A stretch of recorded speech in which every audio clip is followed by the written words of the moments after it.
You are watching the Vodka stream.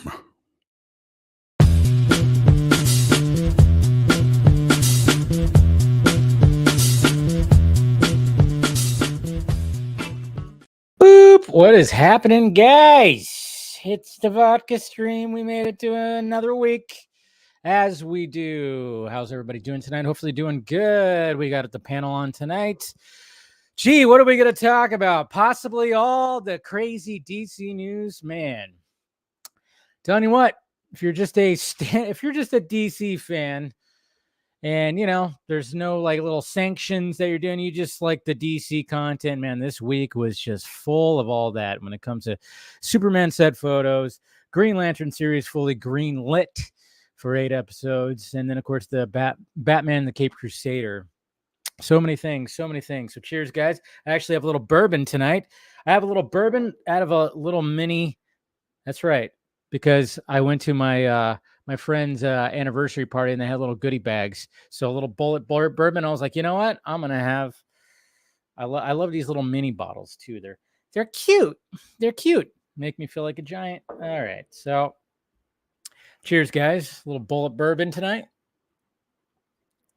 But yes, there won't be like last week. If you watched last Friday's vodka stream, you know that I had some problems opening my wine bottle. I did get a new corkscrew, but since it's like hot now, yeah, I got the Pinot Grigio now. I got the white wine, the chilled wine.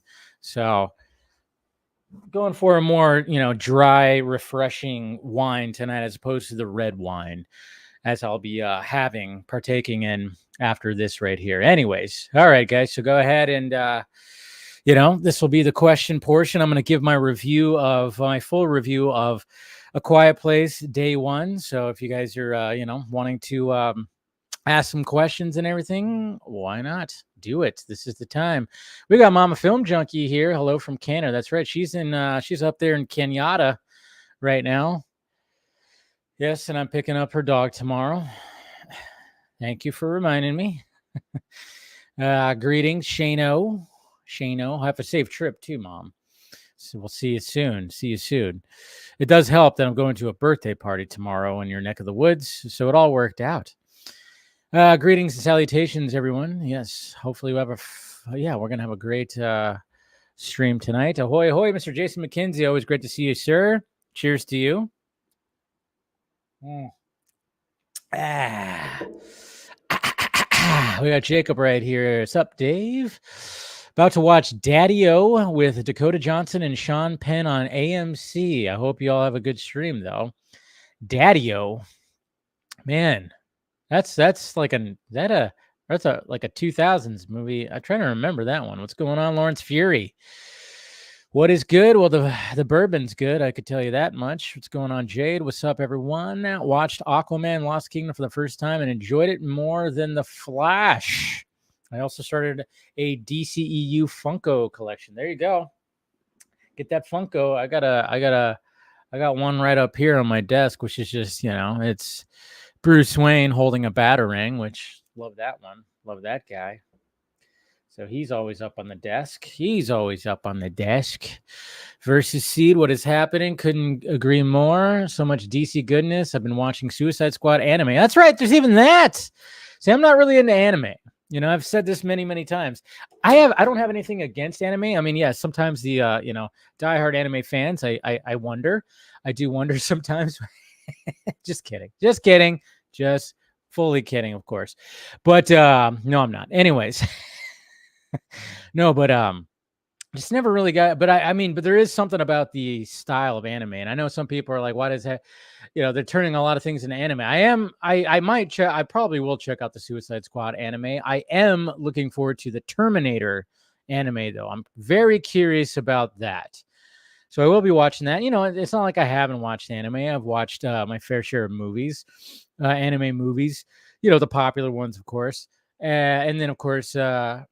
I just had a thought in my head. I watched the Star Wars anime, which was really good. I mean, there's something about anime that does I get why people like it. I get why people like it, but I mean, but there's like some anime where I'm like, what the fuck is even this? I think it's, I don't know, the Dragon Ball Z stuff and all that. So I just couldn't get into that. Just couldn't get into that. But there's some things where I'm like, wow, this is really good. Ghost in the Shell. I remember watching that. I watched that a couple of times, and then of course seeing the live action movie, and I was like, man, they were almost there. They were almost there. And I know like the Wachowskis, when it came to the Matrix, they really highly, anime stuff. Zack Snyder has, when it comes to anime, you look at Sucker Punch, that might as well just be a live anime. I mean, I know he's an anime fan. I just never really got fully into anime.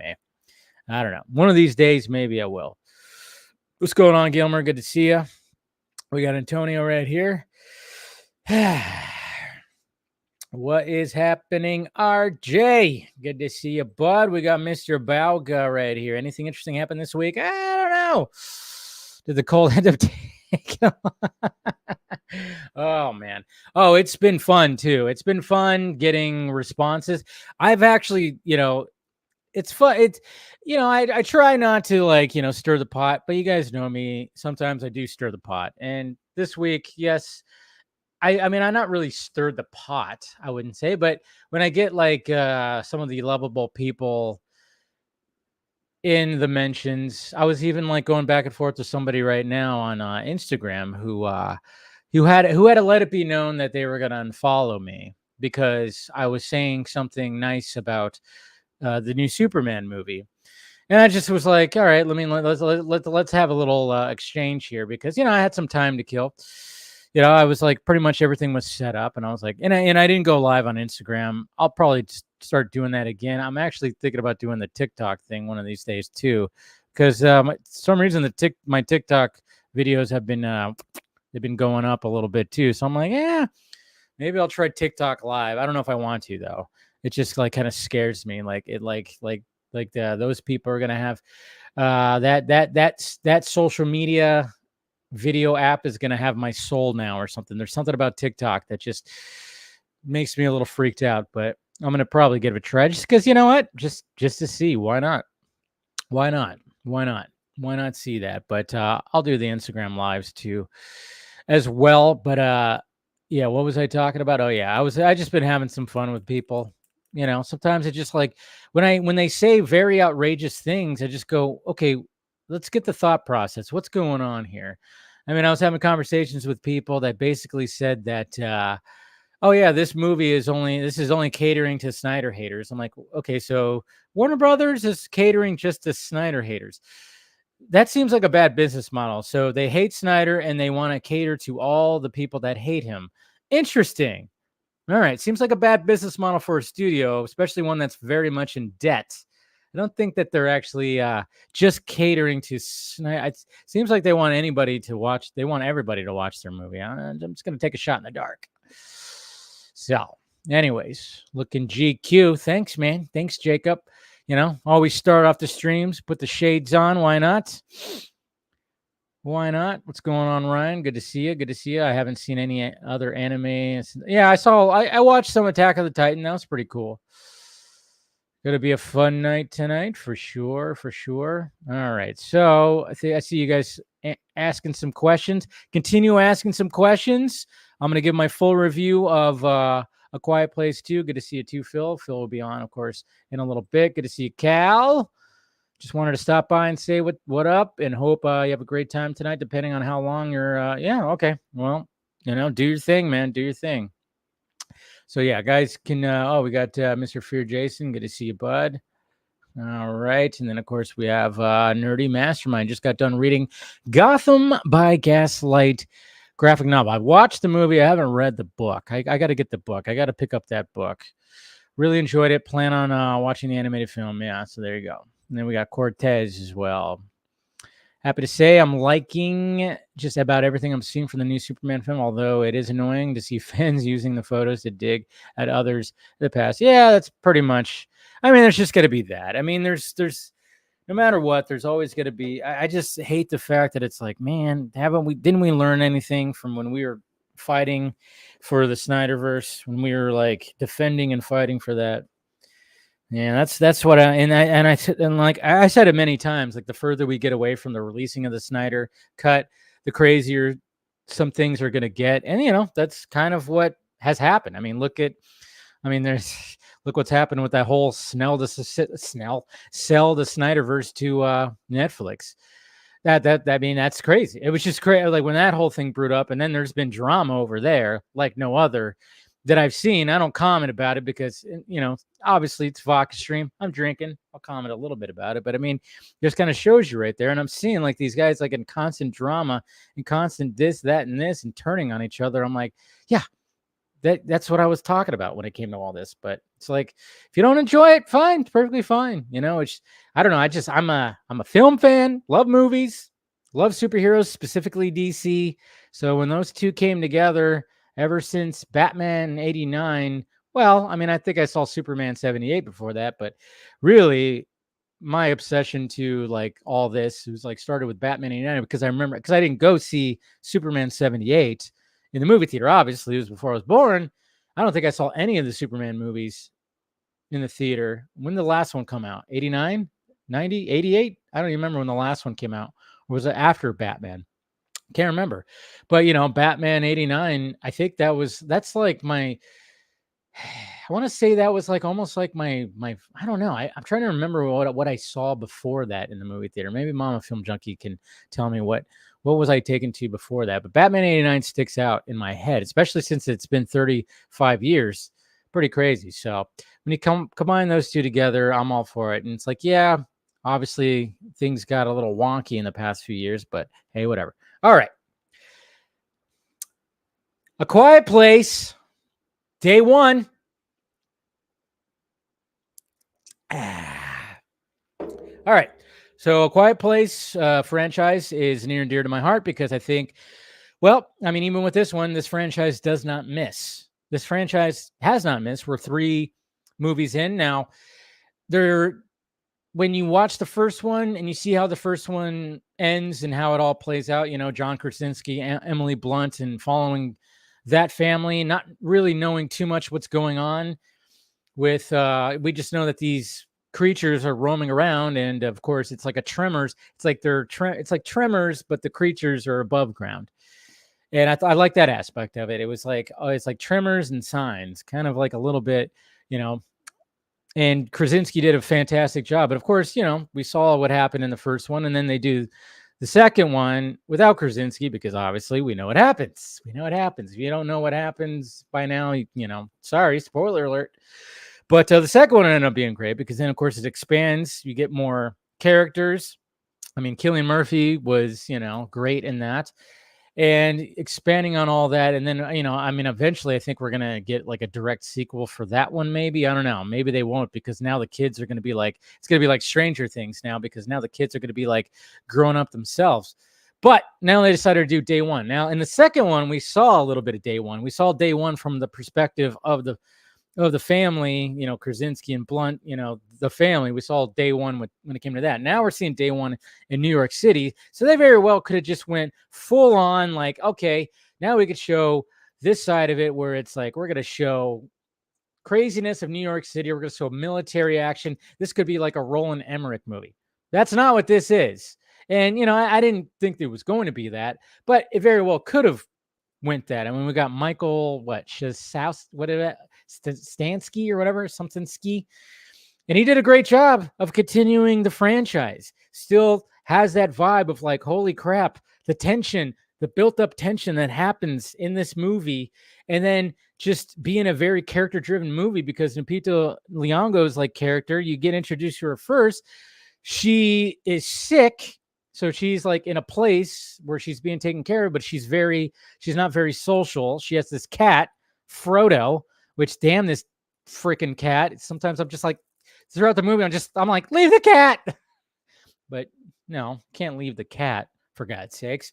And then of course you have Joseph Quinn who comes in a little bit later after everything goes down. And by the way that when shit starts going down, when the creatures arrive, very like, very intensely shot. That whole scene when shit finally goes down is pretty crazy. Like I said, there is some there are some times where things kind of drag out. And then I was even kind of puzzled too, where I was like, oh, wait, okay, so everything happens, and then everybody, is held up in this one spot, and then it's like everybody already knows to be quiet. But then I'm like, well, yeah, when we got this time jump, because obviously we're following Napita's character, it's very much just on her. And of course, something happens with her, and then of course she like wakes up, and we see that in the trailer where she just like wakes up. So everybody's already known, like, okay, you can't make a sound. At first, I was like, wait, how is like all of a sudden everybody's like knows like what's like we had? But then I'm like, well, there's probably broadcasts, there's probably things, and I actually commend them not actually showing that. It's just like, okay, we're following her. It's all about what she is going through. And yeah, I think like just having her character and Joseph Quinn's character being complete polar opposites, because he's like a law school student from England. So he has no friends. He's got nowhere to really go. So he sticks with her, even though she's like, no, get out of here. And yeah, I mean, and then of course you got the cat. But it's just some very intense sequences. It's I mean, the first one's gonna be that scene with the bathtub. The first one's always gonna be like probably the best thing in this franchise, because that was just like, Jesus Christ, talk about a nail biter when it comes to that. But yeah, overall, go see it if you're a fan of the other ones. Just good stuff. The tension building and some of the shots and some of the other, it's just really good stuff. So there you go. My full review of day one. What's going on, Mr. R. Wicks? I love David's Clark look. It truly looks like a disguise. Yeah, I think that's what they were fully freaking going for there, man. That's the case when if that's the case, then why is they negotiating a deal with him so he can do 3? Yeah, exactly. That was one of the things I was going to bring up.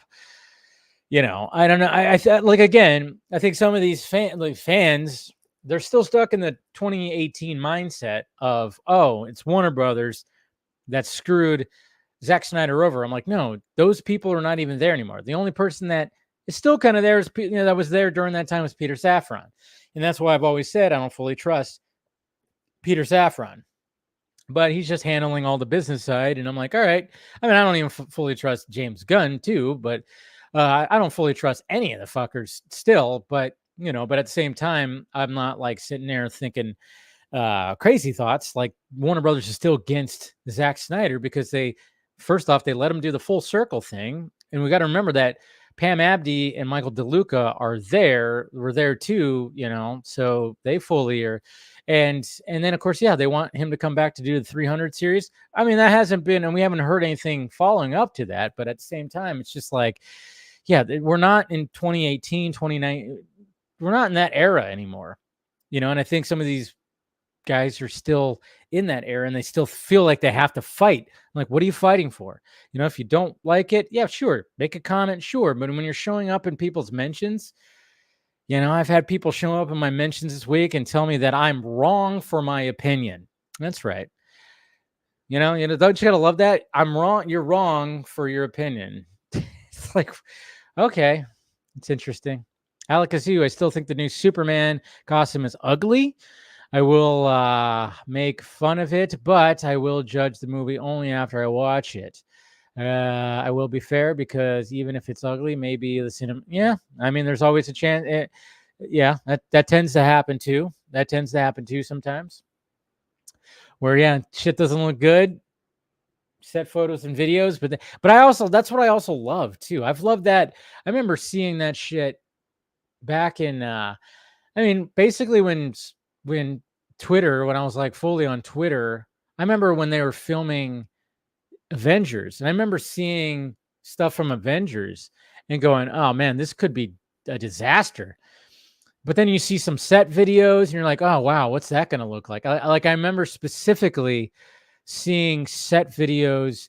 It was like during like the final battle in New York, and I remember seeing there was like they were showing like the outside. Somebody was filming from their phone, and it was like 5, 4, 3, 2, 1, and then all of a sudden you see Captain America stunt double flying out of a window. And I was like, whoa. And that's when, of course, when that bomb goes off, and when you finally see it, it's a pretty cool scene, because I love it. I love it when like he grabs his shield and then he jumps in front of the window and kind of like puts himself in a ball, and it gets launched out. And then and it was like, oh, there's the shot. I remember seeing like stuff like that. That was pretty cool. But I always like to see like that stuff before we actually see the movie.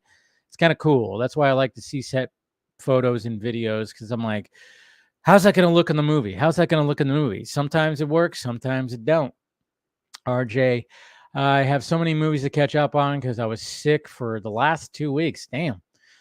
Got to see Inside Out 2, Quiet Place Day 1, and then I get a chance. Yeah, when I get a chance, forgot Horizon. I know. I was like, damn it, because I want to see Horizon as well. I just watched a podcast with Kevin Costner as the guest, and it's like, God damn it, that had to come out this. I was like, when I saw that Quiet Place Day 1 was coming out, I was like, yeah, that's what I'm seeing for sure. And it's like hard for me to see two movies, especially when one of the movies is 3 hours.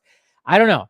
I've been like, my weekends are pretty like crazy. It's summertime, so there's birthday parties and celebrations that are all happening, and that's basically like my whole month of July almost looks like that now. It's like all of a sudden something else came about, and I'm like, geez, 2 more things came about, another birthday, and then another celebration thing. People are coming down. I'm like, damn. So like July has been crazy, but I'm like, well, I do have all day Sunday, maybe, but I do have a video that I've been wanting to get done for the longest.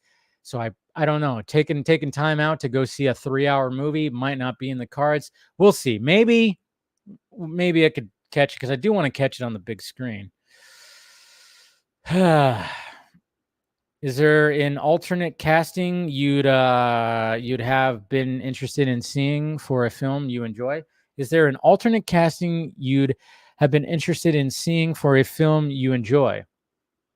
Well, I think like one of the things, like as I love the first Iron Man, but I am like kind of very curious to see like what it would have been like if Tom Cruise would have been Tony Stark, because that was who they wanted at first. They wanted Tom Cruise, and every time that we talk about a multiverse movie now, for some reason, there's always like a rumor that Tom Cruise as Iron Man is going to show up. That would have been good stuff. But you know.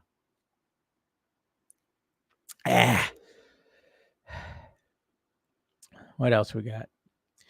Let's see. What else? What other questions? Woman of Tomorrow is a great comic. Yeah, I still haven't watched it yet. There is an Easter egg that was on the Superman set, which, of course, Rebecca, Supergirl Radio, very much would enjoy what that Easter egg was. On the side of a bus, it said like Comet. I forgot what it was. It said like Comet Trans something. What, I forgot what it was. Damn it. I don't think I retweeted it. Did I retweet it? I remember tagging her in it. What was it? I can't. Oh, yeah. Comet Trailways. So somebody spotted Comet Trailways. And if you look right here, yeah, this was something that was spotted today. And I was like, woo, look at that. And I tagged Rebecca, and I was like, yeah, look at that. Little Easter egg for Woman of Tomorrow. So that was kind of cool. Let's see what else we got. Yep, that's what I was just talking about. Yes, sir. All right. Do you have a film you always watch with commentary? No, I don't really have one with commentary. And I haven't really listened to commentary tracks in a long time. I mean, yeah, I mean, I'm not. I need to get back into buying a bunch of, get back into buying physical media. I think once I move out of here, I'm gonna like really just go back through and get a bunch of physical media, because right now I just don't have the space for it. I mean, when it was just DVDs, I have like 3 big boxes of DVDs in my closet. And I used to listen to commentary tracks on there, but and those were always fun. Like I used to listen to commentary tracks all the time, because those are just fun. They're just fun to hear the stories and hear the actors and the director. I think the Shaun of the Dead one was pretty good. That was like one of my favorites. Some of the Kevin Smith ones were also good. Yeah, you gotta watch it. Gotta watch it. What's going on the Black Red? Thought the first two were mid to terrible. So we'll probably just wait for streaming. You didn't like Quiet Place, huh? Are you guys gonna talk about the spoiler pick? Yeah. No, I think we're gonna talk. We have to. I mean, it's again what I said on Wednesday's Film Junkie Live. It's hard to avoid this shit, and I was talking about it on Film Junkie Live, so might as well just talk about it again. See what everybody has to say about it. So, yeah, there's. Oh,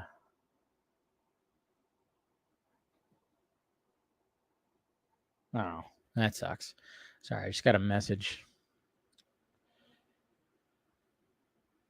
Oh yeah, crypto. Yeah, I think there were some set photos and video of Mr. Terrific who looked like was interacting with something that wasn't there. And there was a pet shop. There was something called Pet It Bee, which is kind of a funny name for a pet store. It was called Pet It Bee. I don't know. I think crypto was part of that scene. But he's not going to be talking. I don't think he's going to have him talk. Never liked, really, movie guy. Never liked Chris Evans. I thought he was a great Captain America. And going back to John Krasinski, I mean, I remember hearing that he was going to be he was going to be Captain America, and he was like basically screen testing with people and everything before that came out. It was like, for a minute there, we almost had a John Krasinski Captain America. That would have been interesting. I think that would have been an interesting one as well. A John Krasinski Captain America. That would have been crazy. All right, sorry, just sending out the invites. Anyways, I'm kind of dark right now, huh? Hold on a sec. Let me see something. Yep. Let's turn it up to 4,000. I was like, wait, I'm a little dark. I also don't have my lights on. Forgot to turn my lights on. So hold on a sec. Give me a second.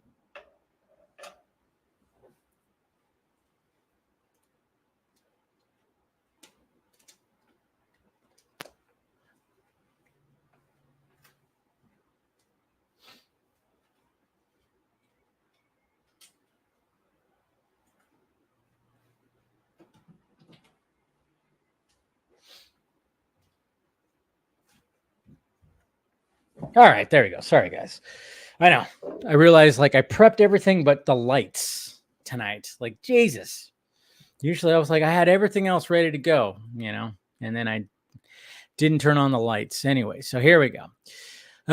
Dave, how do you plan on covering San Diego Comic-Con? Will you do a Saturday night stream following Marvel Studios? Yeah, maybe.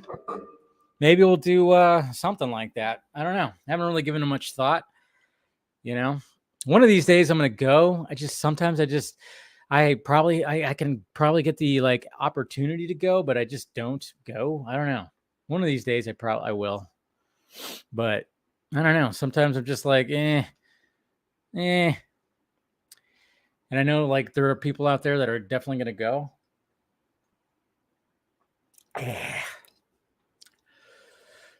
What no Superman character from DC would you have loved to see in the new Superman movie that we know hasn't been cast?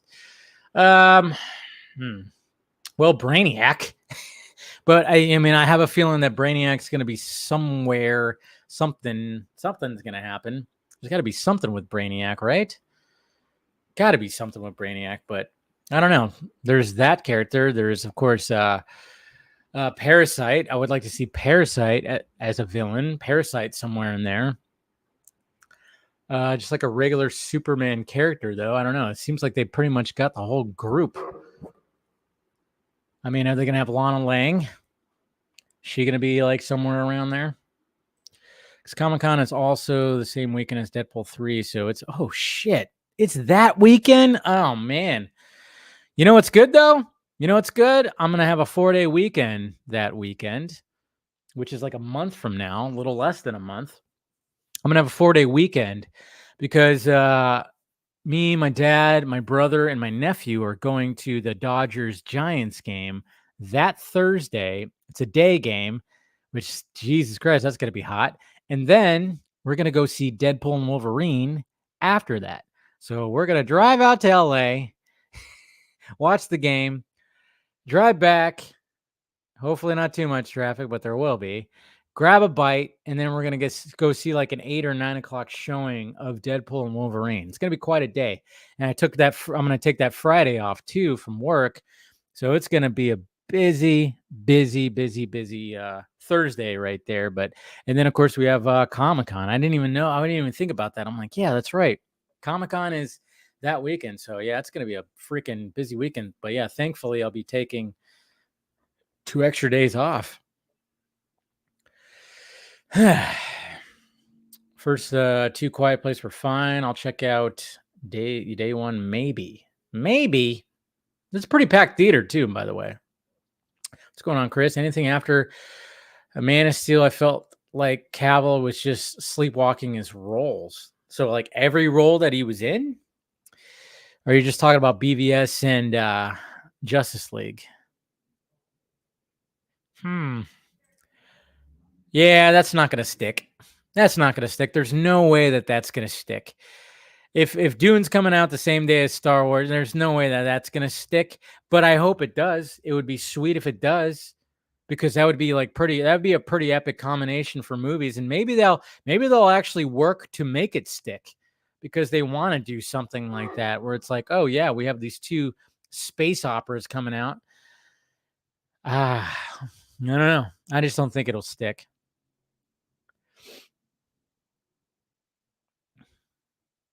Chris Evans was great as Captain America. It's a shame Cavill couldn't have repeated the same tone of his performance as Superman. Well, he would have. If that's the thing. That's the thing, is like he would have gotten to that, but it's like they needed to build him.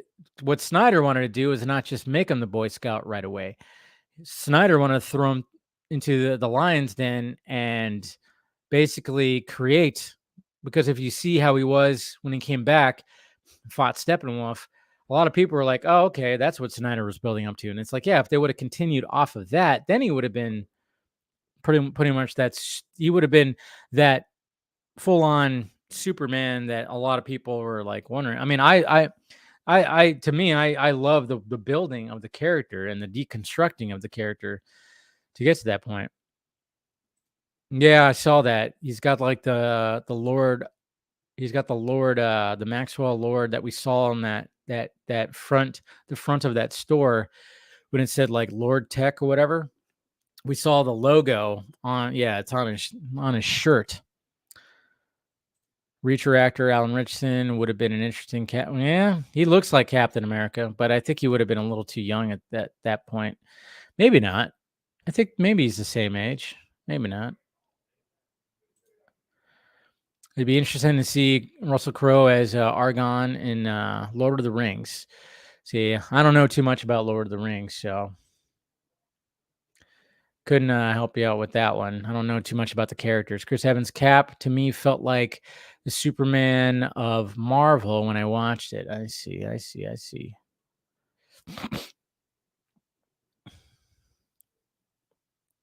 Mongol, Brainiac, Metallo. Yeah, Metallo would be interesting to see. And Metallo was almost going to be in BVS. They had concept art. I mean, essentially, you know what's kind of crazy? It's like one of the things when it comes to BVS, when it comes to BVS, they basically, it's like, sorry, let me send something off here. When it comes to BVS, the original script did have Metallo, and then of course it was more action, less political thriller. But then of course Chris Terrio came in, like when Ben Affleck signed on and they were going over stuff, and then he brought in Chris Terrio. It was like, okay, let's break it down even more. And Chris Terrio made it more of a political thriller. And of course, they changed things around. But Metallo was very much supposed to be a part of that one. and we saw the concept art that's out there. But yeah, it was that was like one of the things like about BVS that I remember talking to somebody about who worked on the movie. Was basically like, yeah, it was going to be more action, it was going to be this, Metallo was going to be in it, and blah blah blah. But they went the route they went now, which, to be honest, I think probably was the better route in my opinion, because I love BVS. I personally don't mind if the villains in this movie are Lex Luthor and Bizarro.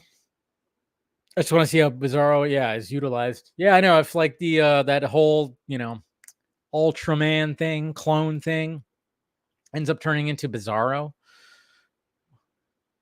would be interesting. Would definitely be interesting. I don't worry about how many characters in the movie, but hopefully it's balanced. Yeah, it's going to be balanced out. I feel.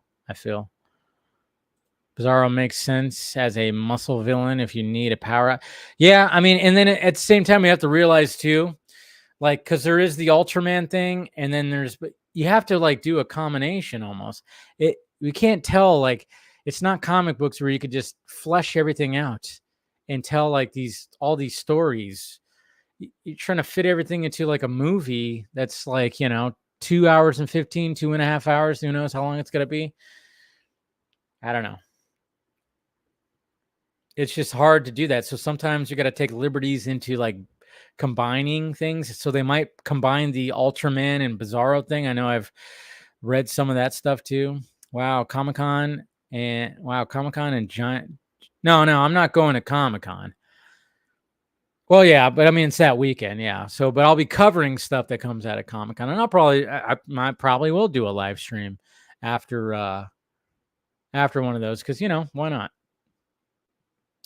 Because Warner Brothers not going to really do much there. So, Chris, he definitely had less each film. Okay. I would definitely see Dune and Star Wars on the same flipping day. Why not? Why not? Exactly. He would have had Snyder been able to complete. Yeah, exactly. That's the thing. It's like he would have been that. So, God, man, people are already like launching fireworks in my neighborhood, of course. So, yeah. So every now and again, you might hear a boom. But no, that's what I was like getting at, is the fact that it's like, yeah, Zach was trying to get Superman to the point of being like the Superman that we all know. And he said that many times too. So like any sequel, any like direct solo movie, you would have saw a more brighter Superman. Justice League 2 and 3, you would have saw a brighter Superman. You would have still saw some darkness too, because there was still the aspect of that he was still evil Superman in the nightmare stuff. But overall, in present day, he would have been like that. So, But of course, Warner Brothers, they had to be dicks. Couldn't let the man just finish his story, because by now the story would have been done. And I always keep on emphasizing that. It's like, first Justice League was coming out in 2017. Second one was probably 2019. And then you're going to have like the conclusion in 2021. We would have been done. And then who knows? They probably would have done the Flashpoint, setting up the Flashpoint movie. And that would have came out in probably 2023, like last year or something like that. I mean, there was a plan in there that would have just rebooted the whole thing, and then we could have just been moved on and be done with it. But no, Warner Brothers, dickheads. They had to do all that stuff. It's just like, it's ridiculous. Star Dunes, yeah, but that's too easy. It's not even that. That's the thing. It's like you can't really combine them, because it's not a one-word name. Yeah, I thought about that too. Star Dunes, yeah, but it just doesn't. It's not Barbenheimer, when it's just like one name and you cut them in half and you combine them. This is just taking like, one word and then the actual, yeah. So there's really not like a good name to do. I don't know. Spice Wars. I don't know. Snyder seemed focused on Batman, more focused on Batman than Supes, but he wasn't. That's the thing. He wasn't. The story is still very much a Superman story, because it's all about Superman being tested and having the question of, does there need to be a Superman? That's why it's all the political stuff. And Batman is just one of those that's the extreme example. That's why it's a political thriller. He's the extreme example that goes, yeah, 1% chance that he could fuck us up. We can't deal with that. I got to take this guy on. Look what happened in Metropolis. We can't have this. And that's the thing. So when you say I don't look at it that way. I look at it, it's like, yeah, I mean, obviously there's emphasis on Batman as well, but at the same time, it's very much still the Superman story where he is struggling with who he is in this world. And then he's got Batman that is going after him. He's got Lex Luthor. He's got all kinds of things to deal with. And then, of course, he just wants to love Lois. And then, of course, he sacrifices himself. It's still very much a Superman-focused story. I'll be meeting Sean Gunn in a couple of weeks, so I'll definitely be asking, oh, yeah, that'll be cool. Where are you meeting him at? Some kind of convention somewhere, I'm assuming. You're just meeting him up for like a dinner? You have the hook up there, RJ? Still wonder what would BVS have looked like if David Goyer was... Well, like I just told you, it would have been more action-y, less political thriller, Metallo. Yeah, it just would have been a little bit different. It would have been, no, not even a little bit. I mean, I think there would have been, yeah. Am I the only one that isn't a fan of Bizarro's stupidity? Kind of wish they did a Cap Civil War where Bizarro is just a alternate Superman. See, that's what I'm kind of wondering. Yeah, because I get it. You know, when he does talk, you know, all that. I'm like, yeah, maybe that's not the way to go. Probably isn't the way to go, but maybe they won't. Maybe it'll just be like I said, if there's going to be any kind of combination of Ultraman and Bizarro or something like that, maybe it's going to not be like, maybe it's going to still be like it was supposed to be like a full-on clone. It's going to be like Ultraman kind of thing, but then it starts breaking down as what happens, but he doesn't get to the point where he starts like, you know, talking. He's not going to do the craziness where everything's opposite, where he has to say the opposite. Like when it comes to the language, I don't know, maybe it won't be. And like, I am sad, I am Superman. He's not going to be like that. You know, I don't think they're going to go. I don't know if James Gunn's going to go that far, but maybe he will. I don't know. It is James Gunn. It's James Gunn. Patrick, what are the chances that certain fans will lose their shit if WB doesn't do anything major for a Comic-Con? I mean, they might do something. I don't know. Yeah, I mean, I got sent plot points, so I don't know, but who knows if that's true? Who knows if that's true? I doubt if I'll even ask Sean Gunn about Maxwell Lord if he'd even say anything, because not even James Gunn has officially confirmed the casting. Interesting. Dune Wars, yeah, there's always that, but it's just, yeah, it just doesn't do it as well.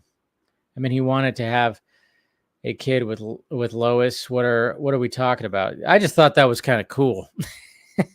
Because no, I mean, just imagine that, you know, imagine that whole thing where it's like he's dead, like Superman's dead, so Lois is just like, and then she ends up in the arms of Bruce. I mean, it was just like, it was more of a drama thing, you know. That would have been, to me, I thought that would have been interesting. Yeah, Superman is in the heart of the story. He was the first character introduced in the world, and BVS revolved around Superman and his existence and impact. The whole Snyderverse is his story. Exactly. Thank you, RJ. That's what I was like getting at right there. And how many lines did Supes have in BVS and JSL? Or JSL. ZSJL, I should say. It's not the point. It's not the point. It's not the point. The story was always about the arc of Superman. It was always about the introduction, the sacrifice, and the rebirth. Snyder has expressed this many times. It was always about that. Just because he didn't have a bunch of lines in the movie doesn't mean shit. It was still very much, it was always a Superman arc. It was always a Superman arc. Yeah. So no matter what, I mean, yeah, he was like he wasn't even half of Justice League. I mean, I don't think he probably wasn't even like in 2/3 of Justice League. So, all right. What do we, let's see how many more we got here. Any more little questions? I think WBD will be at Comic-Con and just, yeah, they're not going to have really much to do.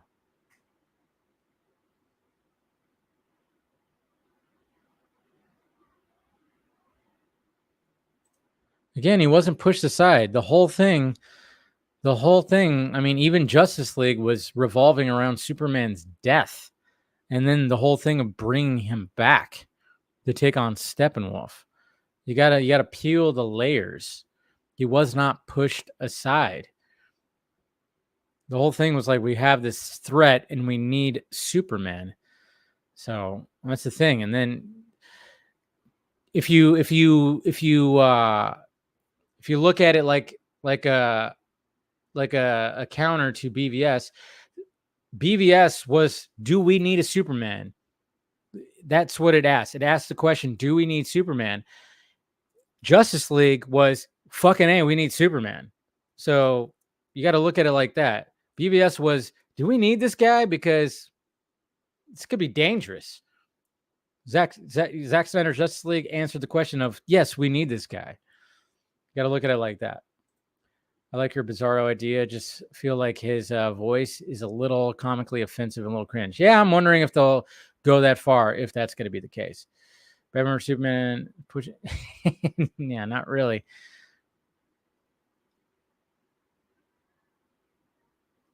I just told you. I just told you. So BVS was the most confusing comic book movie I ever saw in my 29 years. I like Zach, but he is inconsistent. I don't know what was confusing about it, though. By the way, I wanted to compliment you and Scott for the Caped Crusader trailer breakdown. Oh yeah, that was mainly Scott. I mean, Scott read the article, so that definitely, it was like a lot of behind the scenes stuff when it came to that, at least. So, all right, go ahead and start bringing some peeps in here. All right, first we got Chris. Howdy. Howdy. Wearing your Superman shirt again. I hope you washed it. I do. Okay, good. How's it going, man? Good. How about yourself tonight? Just chilling, Can't complain. It's hot over here. Yeah, it's hot in North Carolina. Yeah, I'm about to say, you get that humidity. We got a little humidity, but it's not like, I used to live in Alabama, for God's sakes. Yeah. And I've visited and stuff. So it's like, well, when I was a kid. But yeah, I know what the humidity can be like. I mean, it'll get humid over here, but yeah, I can only imagine some of and I was hearing too, like when I was watching baseball games on the East Coast and day games, they were like, geez, it's like grueling, like ball. I'm like, nah, no thanks. I like the dry heat. Yeah, it'll, that's one thing I can deal with. I can deal with heat, but once you throw that humidity in, it's just like I step outside and I'm already in a hot box. So. Oh, geez. I remember when I was visiting my dad when he moved back to Alabama. I was visiting him for the summer. And yeah, it was humid. And I remember one time because I still had, like, from when I previously lived there, I had friends that I still had there. This was like a few years later. And I remember one time I had to like meet him somewhere. And this was before cell phones and maps and all this. This is in the late 90s here, kids. This was like, yeah. And I remember I was trying to find this park and I couldn't find it. So I'm running around this neighborhood when I got off to the point where there was no houses, and it's like hot as hell, humid. And I remember like just going, what the hell? And I was trying to find and I was going in the complete wrong direction. Everything was wrong. So I just finally found way back to my dad's house. Mm-hmm. He was gone. He was at work. And so like, I just had no means of, and man, I had to I got in there, down a bunch of water, and immediately got into the shower because I was just dripping. It was just so bad. And I'm like, yeah, never do that again. I'm surprised I didn't get a heat stroke. Jeez. Those were the days what's heat stroke? Yeah, exactly. I was a kid, so I was okay. But even as a kid, I was like, oh man, I felt like I was gonna die. It's like, so yeah, I can. If I did that as an adult, geez, I probably would. And we got Phil. What's happening? There goes Hey, some more gents. fireworks. How y'all doing? There? Nice shirt, both of you. Very apt for this I conversation. know, right? Yeah. I know. We got Batman, Superman, and then of course we got a Justice League shirt. So hey, there's Batman and Superman. What? I know. The comment, I was reading some of the comments. I mean, yeah, I get it. Some people didn't fully grasp what was being laid down there, not being a Superman arc. I mean, but it very much was. I mean, that's the thing. Is like, and I was just kind of thinking. I was like, man, when it comes to BVS, I mean, BVS was asking the question, does there need to be a Superman? And then Justice League was, fuck yeah, we need a Superman. I mean, it was like that's what he was trying to show people. It was like, and I think and that's what was so great about that trilogy is the fact that. And there was supposed to be more, mind you. And I think that's what sucks is like, and that's why maybe some people don't fully understand like what we're talking about when it comes to those movies of like being a Superman arc, because there was going to be more to the arc that we were going to see. And not to mention there was probably going to be a solo movie in the middle of there too. So the fact that we didn't get that, I think like people didn't realize like, oh yeah, that's what we were building up to. And that's what Snyder was trying to build up to. And I remember even when Zack Snyder's Justice League came out, there were people that going, "Oh, that's what we were getting. We were getting to that. There was like a build up to getting to that. That's the Superman that we were seeing, where he was smirking a lot. He was like enjoying himself, beating the shit out of Steppenwolf. So, but yeah, we just we got to see more. And we got to think about in the sense of we have the boards. Which a lot of times you just passively hear, oh, I'll think about doing this thing. We literally have the boards. We have the images. We now have the graphic representation through the movie that was created, the motion comic at that point that we've got through our other brethren. But we at least have that. Yes, I know we don't have what we were planning on getting. It's what we're going to get, unfortunately. It's all we got. I think if we look at what we were supposed to get and use that as like a, looking at what was supposed to happen and then looking at what James Gunn is doing, it's like, I'm not saying this had to happen for that to happen, but I'm just saying like, I hope that doesn't happen to that, because ultimately, there's something on that slate for everyone. I think. I mean, it's on good authority. No pun intended. That I'm not superbly, very over good. the moon. I like it. Thank you. Like there are things on that slate that people might be looking forward to more than others. I mean, me personally, I'm really looking forward to that Lantern show. That's going to be awesome. Brave and the Bold, obviously. I'm a Batman fan, so like seeing a Batman and a Robin on screen for the first time in God knows how long. It's going to be Damian Wayne. And you're going to promise me the Bat family, I mean, we got to get through a Superman movie to get to it. But hey, worse things have happened. That damn Superman just gets in the way, doesn't he? I don't mean it in a bad way. I'm just saying, like, we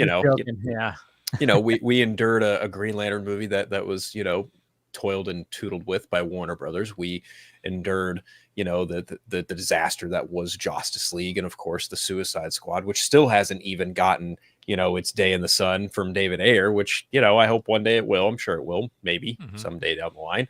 And I'm kind of with Dave in that I think there's a chance that we've seen Batman 89 comics, we've seen Superman 78. Batman 89 is also getting a sequel comic called Batman 89 Echoes. I think there's a chance that we could get some form of those Justice League sequels in a comic book graphic novel form somewhere down the line. There's easily money in it. There really is money. Yeah. You name it, you put Snyderverse on it. Hello. I mean, you would have to, or just put Zach. I don't know. You would have to put his name on it. I mean, that's one of the things that Zach has done for himself in this whole crazy venture in the past decade, was just the fact that it's like he's put his stamp on it. Where, I mean, that's why we get, there is this crazy discourse. I mean, look at what you're wearing, Phil. That's where True. Kind of Yeah, started exactly. here. Exactly. I mean, that's the thing. I mean, I got things all around me about it, but I'm saying, like, I've even said that before. I'm like, you put like a label on these books and release, issues weekly, and you call them Snyderverse, put Snyderverse on it somewhere right there, or you have to put something Snyder in there, and people are going to be like, and they'll go to it. I mean, they'll people that'll hate read it also, but at the same time, it's just like, I think there's like always like a fascination. That's why, like, when it came to Superman 78 and Batman 89, I still haven't read Superman 78, but I haven't read all of Batman 89, but I was very intrigued by that because obviously continuing that world, I was like, all right, let's see what that's about. Here's a hot take for you. Oh, I think Superman 78 might just be a better comic than Batman 89. Oh, wow. I'm gonna ask at least I enjoyed that one just a smidge more, only because I knew Batman 89 was going off of a script where you had a Two-Face and it was Billy D. Williams, and that's great. Yeah. That's awesome. But love that. For me, the big kicker with 78 was, it's Superman versus Brainiac, and it's in that style. And I'm like, I've wanted to see, be it Christopher Reeve or be it Henry Cavill, be it, any live action version of Superman. I'm like, I want to see him fight a Brainiac. And at this point, I'll settle for the comic book version of it. Yeah, I'll definitely have to give it a reread because I'm kind of like putting them right there. And I think the problem right now with the sequel to the 89 one Echoes is that it's getting delayed. It's getting delayed so much that I'm gonna have to reread it. It's the new Last Ronin book. Yeah, no kidding. God, don't even talk to me about that. So it's getting delayed, huh? Yeah, we've gotten 2 issues, I think, right? Yeah. Has there been 2 issues? Okay. Yeah, just 2. Okay. Yeah. Interesting. I didn't care much for the sequel to 78 though. That seemed very hollow in my opinion. I didn't know they had a sequel to the 78. Yeah, they had a sequel and it brought in Metallo, and I thought it was not to be rhyming, but I thought it was rather hollow. Was it Venditti? Was it Robert Venditti again? Who wrote the book, or was it a different writer? 78 sequel. And does it have like a subtitle like Batman 89 Echoes does, or is it just 78 Part 2? Like, this is news to me because I honestly didn't know they had a sequel book to it. But that's interesting. Interesting. I didn't even know they did either. I thought I hadn't heard anything about Superman 78. I heard that there was more Batman 89 coming. That's about it. Yeah, the metal curtain. That was the title. Oh, you know what? Yeah. Okay, this does ring a bell. I remember seeing the title and passing, being like, "Oh, neat," and then my memory just went. Happens. So, yeah, it does. Happens to the best of us. Mm-hmm. Cool. All right. But see, it's just stuff like that where you just go, yeah. I mean, you're almost leaving money on the table. I'm like wondering, like how. But then again, there might be something like in the cards right now. There might be. I mean, who knows? But yeah, Venditti did continue it. Okay, he did continue it. Okay. But I mean, I know Zach. He's even said before, like he pitched it to be continued in a comic form. They turned it down. But then again, it's just like, but that was probably a while ago. I don't know how long ago that was. He didn't specifically say, but it was probably about 5 years ago for all we know. It was probably 5, maybe 4 or 5 years ago. Who knows? But yeah, I mean, like, it just seems like, okay, I'm surprised they haven't even tried to do like someone said in the chat, Robin Nolan. I mean, can you imagine if they did like Robert, what was his name? Robert Blake? Robin John Blake. Yeah. John Blake. I know his first name is Robin. Your real name, Robin. I like that. I will never forget being the only one. I felt like I was the only one in the theater that went, "What?" I went, "Nah, what? That's just no." I get it. It was just one of those things. It seems so thrown in. It seemed unnecessary. Yeah. It was just like, no, Nolan. That's the most un-Nolan thing like you could have done with that one. I think at best that was probably Nolan being like, okay, all these Batman fans keep harping and like asking me about Robin. This is the bone I will throw them. Whether or not they eat it is entirely up to them. And I don't care. Yeah, true. And it was just kind of like, it felt like it was one of those things too, where it was like, having 2 successful I don't know. To me, it just seems like when it came to him doing Dark Knight Rises, it's the weakest one of the bunch, and it was just kind of like, yeah, I mean, it's not terrible, but it's also, it just doesn't seem like there's just something there. It seems like a quality goes down, in my opinion, where it was almost like, did Nolan really want to do this? Yeah, at some point, right. where it's just like, and then of course, if he did want to do it, the Joker maybe would have still been involved because he did not die in the last one. So it was like, but then of course Heath Ledger, and of course he wasn't going to touch that because you just can't, you're not going to recast or anything like that. But I don't know. It just seems like at the same time, it's like maybe he was like, I have to do this third one. Maybe he just wasn't like fully. So it was like, okay. So when they suggested, hey, we need he was like, fine, put it in there. I think it's a I don't little bit know. of both, honestly. I think it's a little bit Yeah. of both. Like, I think, on one hand, he was kind of, the studio was like, we really want you to do a third movie. And then on the other hand, he's like, I don't really know if I want to because I lost one of my main pieces that I was going to use for a third movie. Yeah, from what I understand, it was going to be the trial of the Joker. Something like that, yeah. But then, you hear Jonathan Nolan talk about making the third movie on the Happy, Sad, Confused show, and he was like, they were throwing around ideas of kind of antagonists to use, and Riddler came up, and he was like, yeah, we talked about it, but that almost felt too close to Joker, so we wanted to take it in a bit of a different direction, which I think creatively, wanting to use a villain like Bane and Talia and Catwoman and having that, having things tie back to Begins in certain respects, I think there from a creative standpoint, I understand it. Am I a fan of it now more than I was 12 years ago? Yes, I am. But that's, hindsight speaking. When the movie initially came out, I think I was probably a little bit more in line with Dave, especially with the Robin deal. I was like, what the fuck are we doing here? Right? Like, what is going on? But now, with hindsight, having a more broad understanding of like, these films are Elseworlds, they should be treated as such. I feel like giving that creative freedom to John and Chris to do whatever they want, I think it's a little easier to digest now more than say 10, 12 years ago. I mean, I appreciate that what I learned about chiropractic in that with see, there was like things in there that was like, hey, just put this brace on and then kick a brick off a wall and you're good. There's just things in there where it was just like, it just felt like Nolan was like, all right, let's just get, I don't know, because when you watch Nolan's like when the movies where he's attention to detail kind of thing, where it's just like, and it just felt like sometimes, that there just wasn't, and it was just kind of like, he's just kind of leaning too far, like, yeah, why not? But at the same time, it's like, yeah, I remember when after Dark Knight came out, and it was just like, oh, he's got to do Robin, or not Robin, he's got to do Riddler, because that would fit Nolan so well. And I'm like, how? Yeah, but at the same time, it's almost like I understand why he's like, no.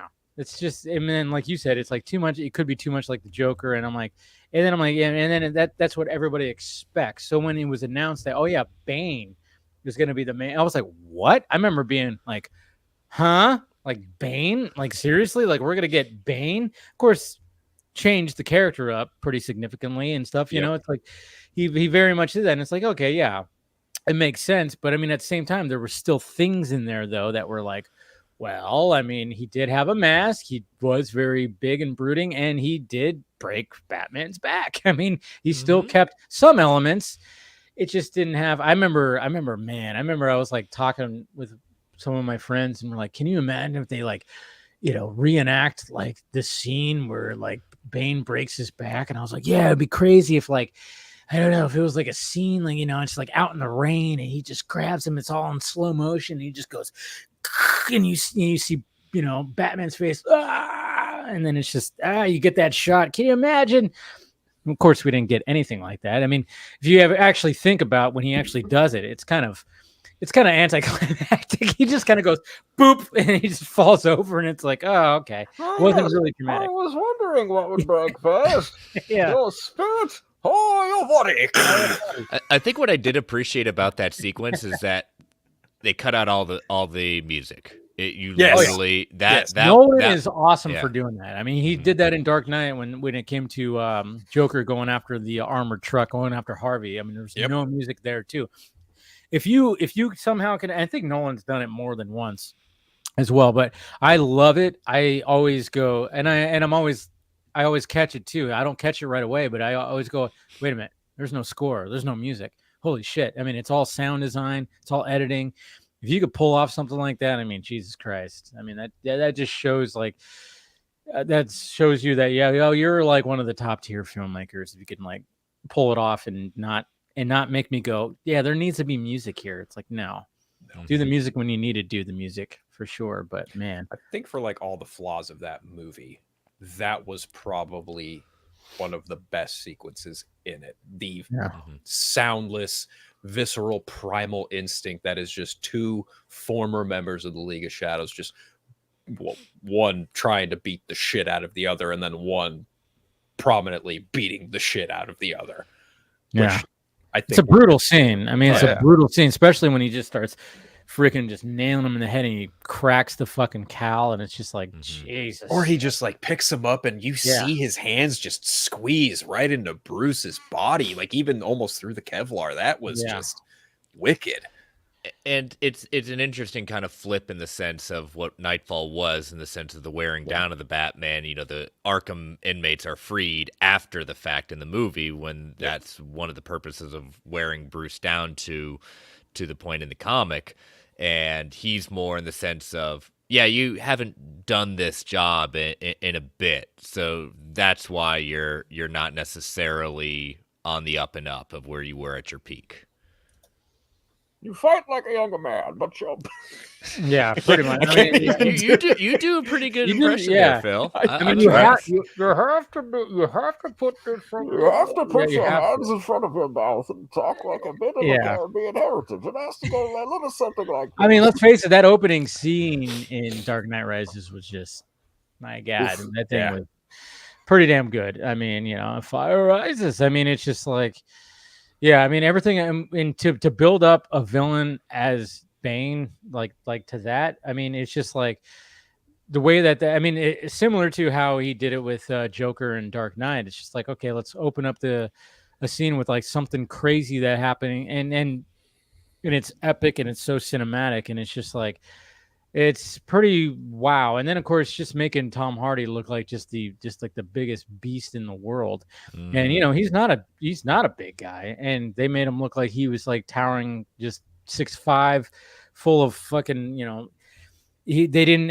And that's what I also like too, is like when you see him like shirtless or something like that, it's like he's not like ripped, he's just big. You know, he's not, it wasn't like they were trying to do like, okay, now that you bulked up, Tom Hardy, now we're going to slim you down and get you to, you know, 5% body fat, so then you look good with his shirt off. It's like, no, I think a realistic approach, a more grounded approach is like, no, he's just a big dude. He's got shoulders and pecs. He's not going to have like a fucking 10-pack kind of thing going on. It was like, I think I remember reading he went from like 160 to almost 197 pounds. He put on like 35 pounds of pure muscle. Yeah. He put on and he said, I mean, he did like a dirty bulk. He was eating like dirty. He was eating burgers, pizza. He was eating just high calories and just lifting. Yeah. And he didn't do the thing, you know, which a lot of people, a lot of actors will do to, I mean, even Henry Cavill said he did that too. But then you get to the point where you have to now cut. And then that's the grueling part, because then you're just like limited on what you eat. And that's where but I don't think they really did that for Hardy, and maybe they did that a little bit, but I mean, you see him without his shirt on, it's just shoulders and fucking chest.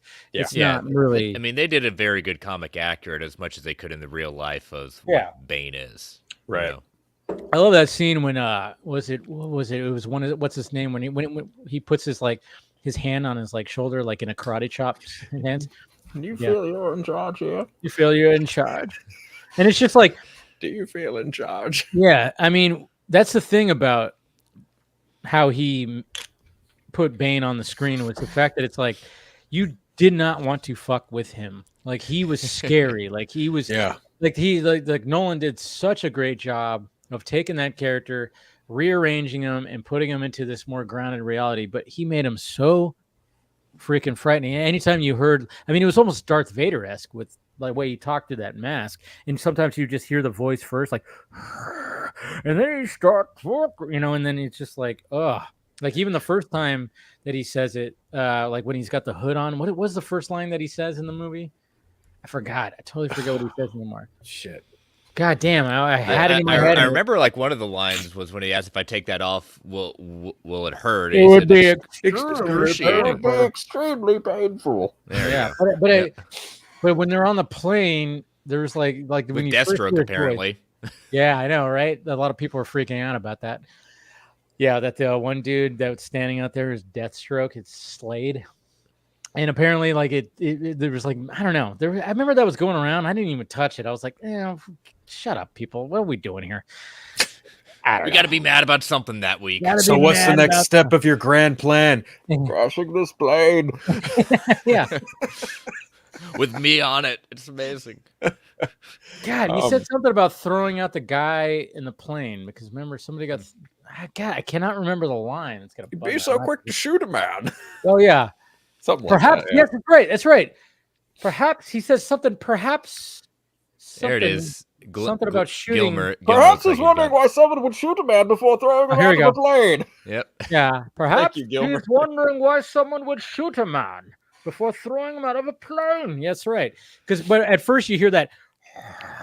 Perhaps it's like there's like a Darth Vader element to the voice because you hear the voice before he starts talking, and it was like, it's just, and I remember when people first heard the trailer, it was like, we can't understand what he's saying. So they did tweak it a little bit where you could, but again, we go back to Tom Hardy, and that's one of the things I love about Tom Hardy. He even talked about it recently, was the fact that it's like, he's very well known of like, he changes his voice with the character, and he goes even further where it's like mannerisms, like he'll walk differently. He'll do like the different mannerisms. He really falls into like, what would this character be like? And that's what I love about Tom Hardy. Not all actors do that. Sometimes it's just, the same, it's so-and-so doing this character. And I mean, yeah, they're doing a good job, but at the same time, it's just, but Tom Hardy does a very good job of like transforming. I mean, that's why he's even mentioned that with his, dropping weight, gaining weight, doing all that stuff. He's like, yeah, my body's kind of fucked up now. It's like he's put himself through the ringer in the past, 12, 13 years. No more than that, probably 15, 16 years. Just if you look at Tom Hardy and like I mean, he could very well could have taken the approach of like, well, I'm the pretty boy. I could just take the pretty boy roles. I used to model. Look at me go. No, he wanted to challenge himself and just like, no, I'm going to fall into like these roles. I mean, even as Eddie Brock, he doesn't sound like some of the other characters, and his mannerisms are just like, and that's a pretty physical, taxing role that he has. So yeah. Gotta love Tom Hardy, and you also gotta love Andy because he's showing up. Hey, buddy. I was like, I came in and I hear you all doing these impressions. I'm like, what is happening? Like, okay. In order to stay, you have to do your best Tom Hardy Bane impression. Okay. But I need a line. Yeah. Let me just. I should raise you up. You simply adapted the darkness. I was born in it. I don't know. Hold on. I want. Let me pick something. Okay, because I just woke up from a nap, so I just even better. That helps the voice. No, I'm gay. I don't have like a I have to like really focus hard when I have to go down deep. Okay. Oh, wait a minute. What will break first, your spirit or your body? See, that was good. Yeah, there you go. bad. It's a decent Bane voice. I like it. Nothing wrong with that. But how are you doing, Andy? I'm doing all right. How is everyone else doing? No, we're doing good. We're just kind of like, going down a Batman rabbit hole. I don't even know how we got here, but we did. I would love to go. I would love to go down Batman's hole. And here we are, folks. We're here. I was on for 25 seconds. There we go. 25 seconds, and there you go. But again, here's the thing. Pride Month is over in 2 days, and then you got to get it out. So I cease to exist. Then I come back in 11 months. You never cease to exist, Andy. You're good. No, I know you all are good, but like the governments are kind of like, no, the gays, they only exist 1 month. Well, the corporations for sure, they take their logos and they change them back like right at midnight. Freaking corporation. That's always been kind of freaky to me. That it's almost like someone will stay behind at some of those, some of the stores and be like, at the moment it hits midnight, you will pull those motherfucking flags down. Pull it all down. We're dead. We're done. But yeah, no, I'm good. You know, can I just, because I think everyone will agree here, this was probably the best week to be a DC fan in a That's very, what I'm saying. very long time. I don't know why I did this, but like in a very long time that I'm like, it's like, you know, we've gone through all the, you know, the hurdles now, you know, again, because, you know, these last 2 years, you know, like you never knew what Daddy's Aswell was gonna do, you know, pulling, you know, like, I'm pulling this, I'm canceling this, I'm ending this, but now we get to actually enjoy ourselves. So. I mean, that's the thing. I mean, yeah, and that's what I was kind of talking about too. Is like, you know, and that's what, you know, the main topics of this week was just like, you know, a lot of Superman, Green Lantern talk, Greenlit, and then of course Batman Caped Crusader. It was just like, oh man, we're just getting, and it was like in the first like 3 days too. That's what was great about it. It was like, oh, we got this all in like Monday, Tuesday, Wednesday, and it was just like, you know, bring it on. I mean, of course, and there's discourse, and there's people that don't like this, but I mean, I saw, you know, people that didn't, you know, people are still, when it comes to Caped Crusader, they're still not liking what's his name's voice. What's his name again? I'm bad with this. Linklater. Hamish Linklater. There you go. Yeah. Hamish. What's his name? Hamish Linklater. I've loved him since he's great. The new Adventures of Old Christine. Yeah, no, he's great. I'm not saying that, but you know, but I mean, that's like I said, just gauging what I'm seeing like on social media, and when I get people like in my mentions and we start talking about all this stuff, it's like, you know, everybody's gonna have the gripe, which is perfectly fine. It's perfectly fine. You're gonna have your gripes about certain things. It's not the way that you thought it was gonna be. Fine, sure, but at the same time, it's like, you know, so much. I mean, we've been dying. We're like, you know, dying of hunger here when it comes to the DC world. And all of a sudden it's like, oh, well, we have this and then this and then this. And it was just like, nice, sweet. I was talking all in 3 days. I was talking to Lip about it a couple of weeks ago. I said, you know, how great is it that, you know, as we enter the fall season, we're gonna have something pretty much every month. They're not putting everything all together. You know, we're gonna, you know, in September we're gonna have oh my god! Now I need a schedule in front of me. I know in October we have Penguin and Superman Lois. December we have Creature Commando. We got Joker coming out also. Yeah, Joker. September's Penguin. September's Penguin, and then in August we have Caped Crusader. Crusader. And I'm like, oh my god! These like Warner Brothers remember, like, fuck, there's like 12 months in the year. Right. Like, yeah, you don't have a lot of stuff. Warner Brothers getting their DC act together, you know. What? Chris, you're being logical again. Yeah. I know. I hate it when I do that. Usually it's going to end up when I'm going to get smacked down very quickly. Can I just kudos to your I love the Bat Family painting you have behind you. Oh, yeah. The Jim Lee hero shot. It's a good shot. Yeah. It's a very good shot. Very good shot. So I never know where to buy these like art pieces. Like I never know like where to get them. Like am I supposed to just print them out and then just go to a framing store? Like I never know where they're selling. Well, I mean, like I think like sometimes you just stumble upon certain things, or you know, maybe Amazon. I don't know. Amazon could have some cool stuff. But yeah, it's just like I have stuff. Like when I used to live on the other side of the hill right here, around the corner, there was a comic book shop, and there was a guy that ran it. His name was Alfred, nicest guy in the world. I used to go in there every week to pick up my books, and we would talk for like over 2 hours. This is like 6 years ago, 7 years ago. So this was in the BVS. This was like the Snyderverse, and he was all about Snyder and everything. So I would just go in there, and this was when Rebirth was like big. So I was all trying to like keep up with like Rebirth stories, because I was like, all right, I'm gonna go. Oh, I thought you meant like Rebirth as in like in the 2000s Rebirth, like not that. No, not it's that. So confusing. That. It's so confusing when people are saying like, "Hey, have you read Flash?" I'm like, which Flash Rebirth are you talking about? Because now the ones that were actually labeled Rebirth, yeah. Or was they labeled Rebirth then? I don't even remember. No, but like I'd go in there and just like get my, grab whatever the hell.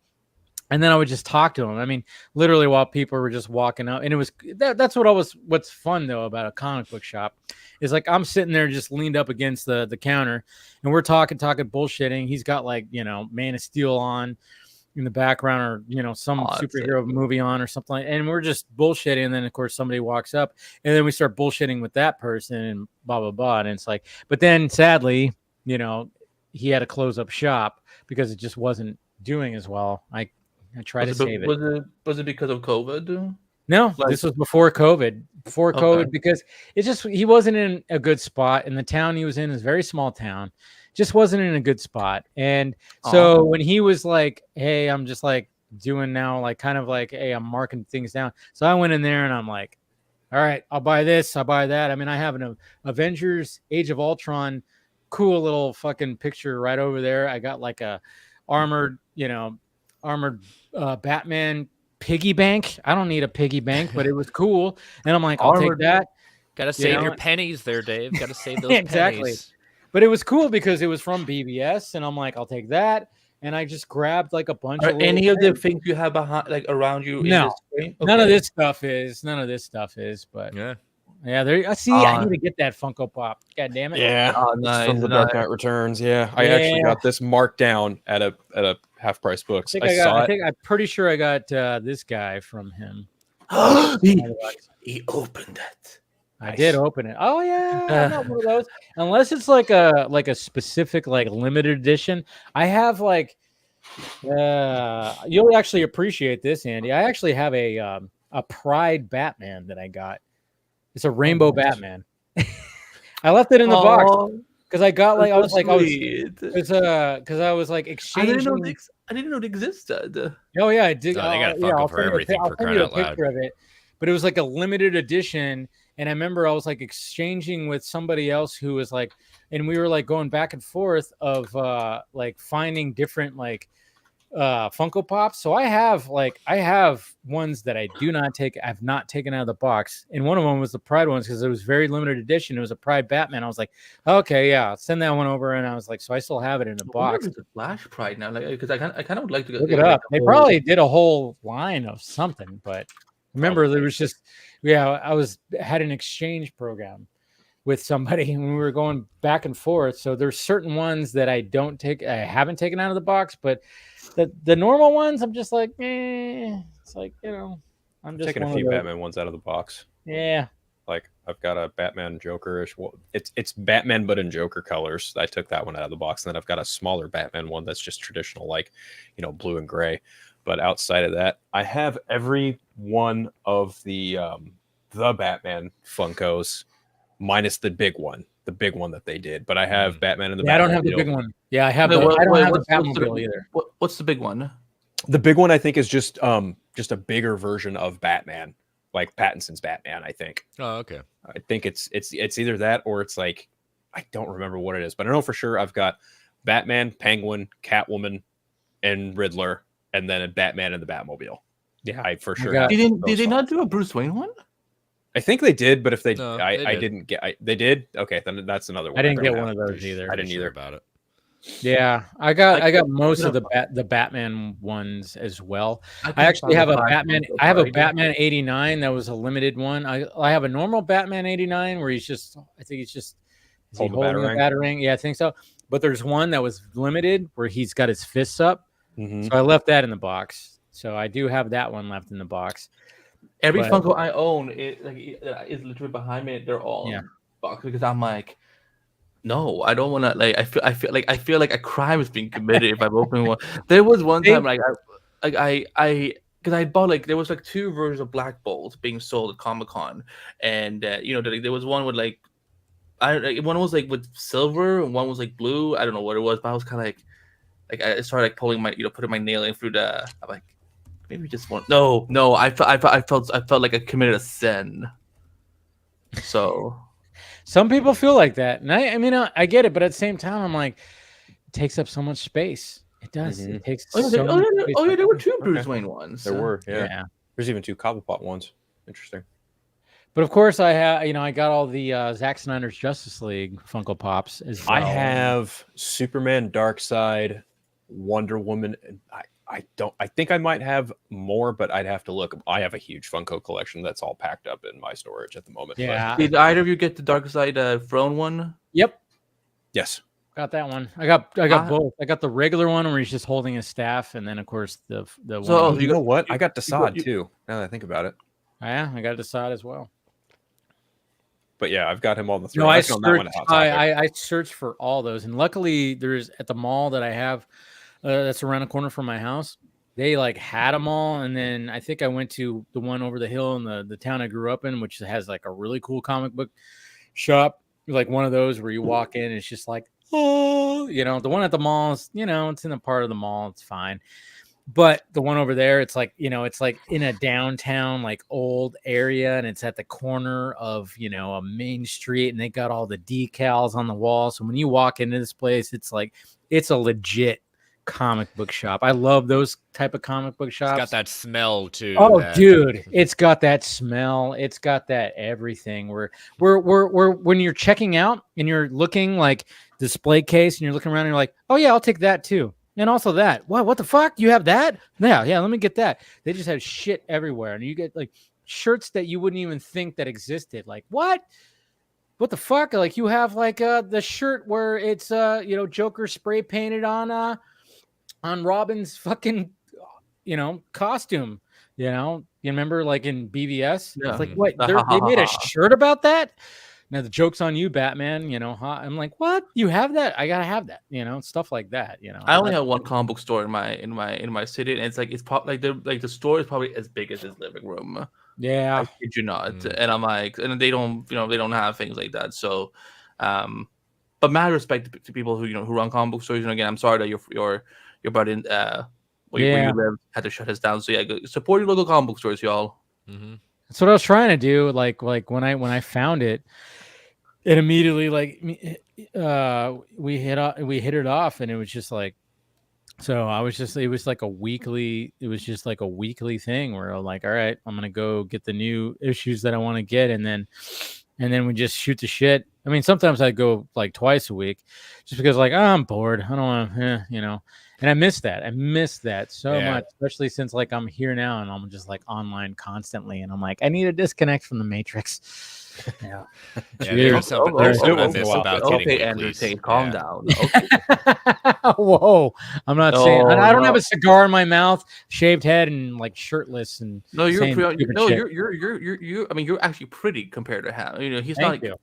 So what are we drinking tonight? Oh, I got Pinot Grigio. Sorry. Yeah, I couldn't say it. I have a Rockstar like usual. Same old shit. I have coffee. Why does that not surprise me? In the coffee. I don't mean that in a shitty way, but like, yeah, Chris being on the East Coast, of course he would have coffee. I gotta stay perky. Yep. I have nothing, so I will be right back. Okay. and there's Madam Web. Jesus Christ. It's the only time we talk about Madam Web these days, isn't it? It's just pretty much just joking. I mean, like obviously, like Dakota Johnson knew, okay, so we can actually talk about a little bit of Madam Web because Russell Crowe did you guys see his comment about him saying like, hey, you know what? Don't complain about it. You took the role. You did the role. It's just what happens. You're a fucking actor. If I think he said a little bit more. I can't remember exactly what he said, but he was just basically going like, hey, I mean, and I think Russell Crowe is just kind of like, it's like, dude, I played Zeus in Love and Thunder, and it was ridiculous. I was wearing but this is also the guy that is trying to censor himself when it comes to talking about Gladiator 2. So it's a little hypocritical. Yeah. I mean, I liked his comment about that. I remember talking about that where he's going like, why does there need to be like the way this whole story? But he's all, but you know what? I died. I'm not, and it's going to be interesting. And I always love it too. I saw something actually, speaking of Gladiator 2, I saw somebody actually post from their movie theater, the little candy. Yeah, there's like a big, like it's like the outside of the fucking like Coliseum, and it says Gladiator 2. It's like big, and they're always like, "Damn, okay, cool." And then of course Joseph Quinn, the fact that he's in it. I forgot that Joseph Quinn is actually in it. Joseph Quinn, my God, is that guy blowing up? Oh, he's in like franchise too. Yeah, I totally forgot he's in Gladiator His, too. his agent's earning his keep. Dude, I Definitely, mean, yeah. when he blew up for Stranger Things, I mean, his agents got on the phone and like, hey, this is the new kid. He's it. And I will say, in Quiet Place Day One, fantastic. Him and Lupito, fucking great chemistry. So what you're getting at is his agent was probably like, this kid's on fire. Yeah. Heyo. Zing. Yeah, you listen to this, Kevin Feige? He's on fire. This kid's on fire. Here we go. Yeah, no, it makes sense. No, but I'm just, I mean, but it's also, I always find this funny too. It's like, I heard fire. What happened? we were talking about Joseph Quinn, and the fact that he's like, just like the new, like he's blowing up. But I remember I saw a tweet today. It was like, Joseph Quinn is reassuring Gladiator fans that the script is really good. I'm like, of course he's gonna say Yeah, that. I was just like, oh, you know what? The script's terrible, but I did it. Yeah. It's called a paycheck. If you're, I mean, Scarlett Johansson just came out and said Jurassic World 4 is one of the best scripts I've ever read, and I've wanted to be in a Jurassic movie since the first one. And it's like, which one is it, ScarJo? Wow. Wait a minute. To... Wait a minute. She says it's the best one. Aren't they all basically in some way, shape, or form the same movie? pretty much. Well, I mean, that's what I always find funny when I see those like quotes. I'm like, of course they're not going to say it's bad, Right? but I do like Glenn Powell. Okay, yeah, but Or Matt Damon when he's promoting the Bourne Ultimatum. You know? yeah. Yeah. It's like, Did he actually trash their own films during the Yes. PR? Yeah. Oh wow. Yes, he did. One of these I days, mean, Jared Padalecki just came out and just straight shamed the CW this past week. Yeah, I saw Well, that. I saw that. why not? Keep content. That was the best interview I've ever read. I still have to read it fully. I just saw the quote. But I mean, it's just like one of those things. And like going back to Scarlett Johansson, I mean, it's just she added a little bit to it because it was like she talked about like when she was a kid and she saw Jurassic Park, it changed. Like that was like the thing where it was like, oh my God. And I'm like, yeah, I could resonate with a lot of people because it's just like, hey, when you go see a movie, there's just something about it where it just goes, just ignited me. Like, wow. I do appreciate when they do get that kind of nostalgia thing. This movie meant a lot to me. You know, despite the jokes we're making, it is cool to see them genuinely saying, you know what, this movie means something to me, and for me to be in the movie that when I was younger I really enjoyed. Yeah, sweet. Yeah, you know? I mean, she had some interesting choice of words when it came to like, hey, I'll be in this, I'll get eaten by anything, and then of course the jokes ran rampant. I made the joke that came to a yeah, you know. So a lot of people are like, Scarlett Johansson said she'd be okay. Anyway, so it's just like you know, but it was just I saw the jokes, I saw memes, and I even made the joke when she said that because I didn't even like realize until like I was in the moment. And if you actually watch, I like clipped it out. I was like, you actually hear me go, yeah, poor choice of words there. Anyways, you know, I just kind of just, you know, let's go back to Hawk Tui girl at that point. Yes. God damn. The internet's such a weird beast. You know, I only discovered about the Hawk 2 thing through Dave's short. Yeah, I heard him spitting because I was scrolling on my phone, starting to hear Dave start spitting. I'm like, what the fuck is he doing? Yeah, I figured I was like, I better clip that out because it is trending. Let's see if that it gets any track because I saw and it was from a Nerdy Legacy. I think they made art. They turned her into like almost like a hawk girl. Yeah, it's and it was kind of cool. And I was like, that's funny. And I even sent it to like some friends, stuff like that, because everybody was talking about it. And I'm like.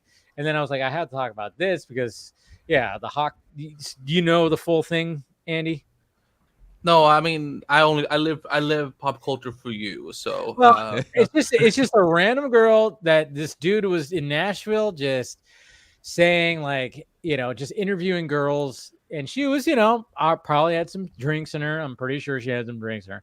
Oh, he definitely seemed drunk, like from the clip you included. Yeah. So I mean, essentially, the guy just asked like. You know, what drives your man wild in bed? And she said, you got to give it a hawk 2. You got to spit on that thing. Obviously talking about, you know, spitting on that. And, you know, so it's like, so it took off and it's just kind of fucking funny because this thing took off and I'm like, Jesus Christ. I mean, you know, has anybody gone so viral talking about something that she does for a blowjob? Unfortunately, she got fired from her job. She's a preschool teacher. Was that true, though? I heard that was actually a fake. Oh, it's not? story. Oh, okay. That's a fake story. I heard that, but I also heard she's taking this thing and putting it in a. She's like merchandising off of it. Yeah, so. I mean, good on her. Do it. You got 15 minutes of fame. Like the Chick-fil-A girl who's like trying so hard right now to like stay relevant. Yeah. Well, yeah. Oh, you mean the one that goes a lemonade? Oh, yeah. No Chick-fil-A. No Chick-fil-A. You know what's crazy? When I would scroll through my TikTok, she would. You still haven't followed me, by the way. Oh shit! Sorry, I'm really bad at following people. I will. I'll try. I'll do it right now. But she got fired too, apparently. Oh yeah, but she didn't. It was okay because it was just like, you're gonna capitalize off of this. But yeah, the Chick-fil-A girl. Yeah, that was like all over. They're gonna become like the new Gotham City Sirens if they ever meet. Pretty much, they're like because they're gonna become super villains. They're gonna create their own account and they're gonna no Hawk Tua sauce. There you go. The Hawk Tua girl should like, and the Chick-fil-A girl should. I'm trying to think of like a third one, like a stupid third trending like. That motherfucker right there is not real. Whatever. Oh yeah, the girl. Yeah, she blew up too. And I saw a video the other day. Like she was like driving a plane now. Yeah, and she was flying. She wasn't. I would jump away. I would fucking run back to the gate and be like, I'm not doing that. I'm not. Okay. Like, she's not a real one. She's not a real pilot. No. I was following her on Twitter. I follow her on Twitter, and she actually said, like, guys, I wasn't really flying. It was like we were already at like cruising altitude, and I got invited to the cockpit, and then yes, I was able to hold the controls, but I wasn't really flying. Are you sure she wasn't invited to just the cock? Oh yeah, she probably will. I'm sure the captains were like, "Hey, come into the cockpit." I love it that people get so on this fake emotional and saying, "How dare you do this?" And there should be more things that they should concern themselves from their life. But why not? Yeah. But it's just funny how like something like that could just like blow up. You're just getting interviewed and you just do that, and all of a sudden it blows up, and then it's in like all facets of all this stuff, and it's just like Jesus Christ.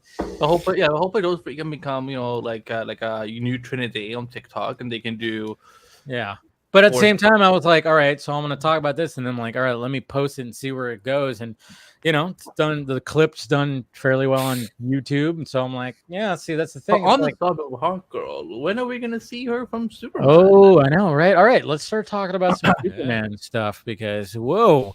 My God, was that just like, okay, so we expected that obviously when we're seeing things about, okay, we're going to start seeing some things out in the open. Oh, shit, my camera froze. Look, it's not a bad look for you. But at least it's a flattering picture, though. Yeah. You look happy. You look happy. I look turned on for some reason. I'm like, well, we're talking about like Hawk Tui and shit like that. Girls, women don't turn me on, so I get that, but at the same time, but just reset it. But but so all right, so we got all this. So how? Okay, so I want to ask you guys. So obviously we were gonna. So did you guys feel that maybe that after the response of the promo shot that we got, that they were gonna that maybe they went, hey, let's release something else before we start going out into the open? I think I kind of thought that they might have like done that, but they didn't, and they're just like, yeah, fuck it. I haven't heard anyone getting taken down by. I mean, the way. The one guy had been getting these shots. I mean, he was definitely on set. Yeah. Well, yeah, there was like a weird thing where, like I said, I was talking to Boba Talks, and he's a much bigger YouTube channel than mine, and he was just and it's cool to talk to like these guys, and just kind of he was like, yeah, apparently they copyrighted this to do that. And blah, blah, blah. And I was like, all right, I don't want to risk it because I obviously, what happened last month when I got my fucking channel fully taken down. So I remember on Monday's show, I didn't want to show too much.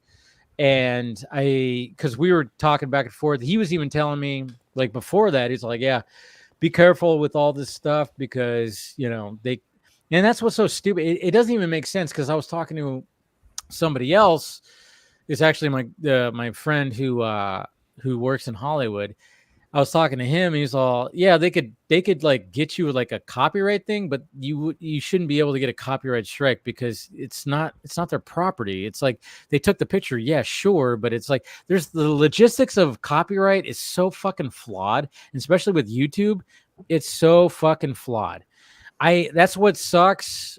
Where like sometimes I just go, man, you know, and it sucks that.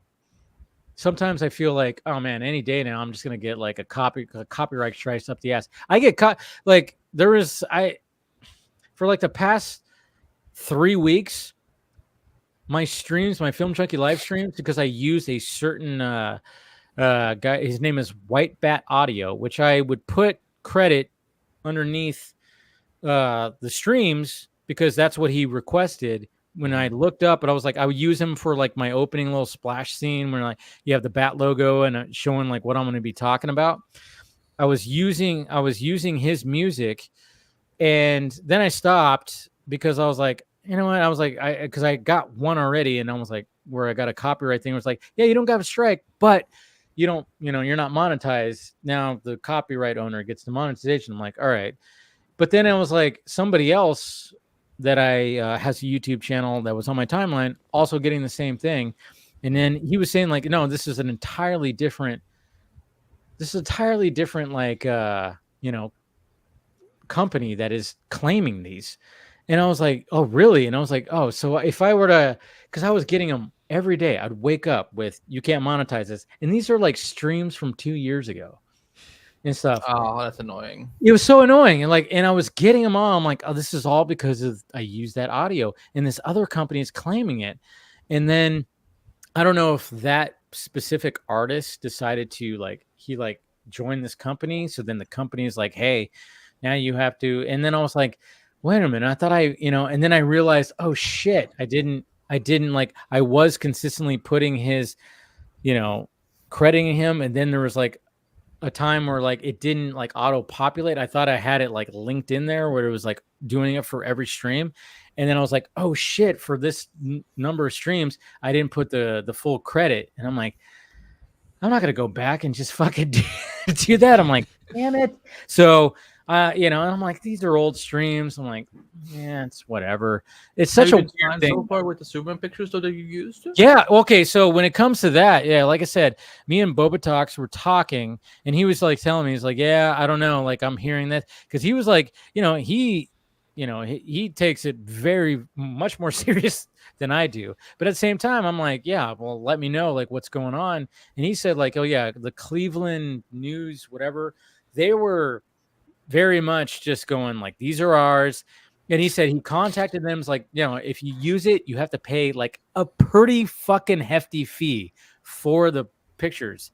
Like we're talking about like $1,000. What? No, we're talking like up to like $1,000. Yeah. Come on, y'all. Oh yeah, it was like ridiculous, and it was just like, okay, so you use their pictures, and then of course you have the Just Jared ones. Even though I've used their pictures, just show them briefly, and it's just like it hasn't been anything. And like I said, I'm not a huge YouTube channel, so I'm like, but so I was like, all right, I'm gonna play it safe on Monday. But then of course I talked to my friend in Hollywood. He goes, you know, like you can. They don't have a case for it because it's just, yeah, sure, they took the picture, they own the picture, but at the same time, it's like the what you're showing is not, they don't own that. No. So it's like there's no watermark. And they're invited on set. They're invited on set, and it's almost like the studio wants these pictures to be put out there into the zeitgeist to promote this thing, to get the hype going. It's like. And so far, nothing has happened. Like when I started showing more, like at first I didn't show, and then I was like, all right. Yeah, you did a blurry one first. Yeah, well, when I did the thumbnail for Monday's show, I was like, all right, I'm gonna blur it because you know, like I said, me and Bobo Talks were talking, and he's like, I'm gonna blur it. I'm like, all right, I'll do the same thing. So if you watch his, he blurred it too, but then he started going like to the direct photographer, and he was like, all right, just credit the photographer. And I was noticing on Twitter like some of the big DC sites or DC handles like DCU Updates and Home of DC and even DC Film News, they were like they kept crediting who was taking the picture. I'm like, all right, so just announce that. And I probably got to go back and make sure I have that source in the description.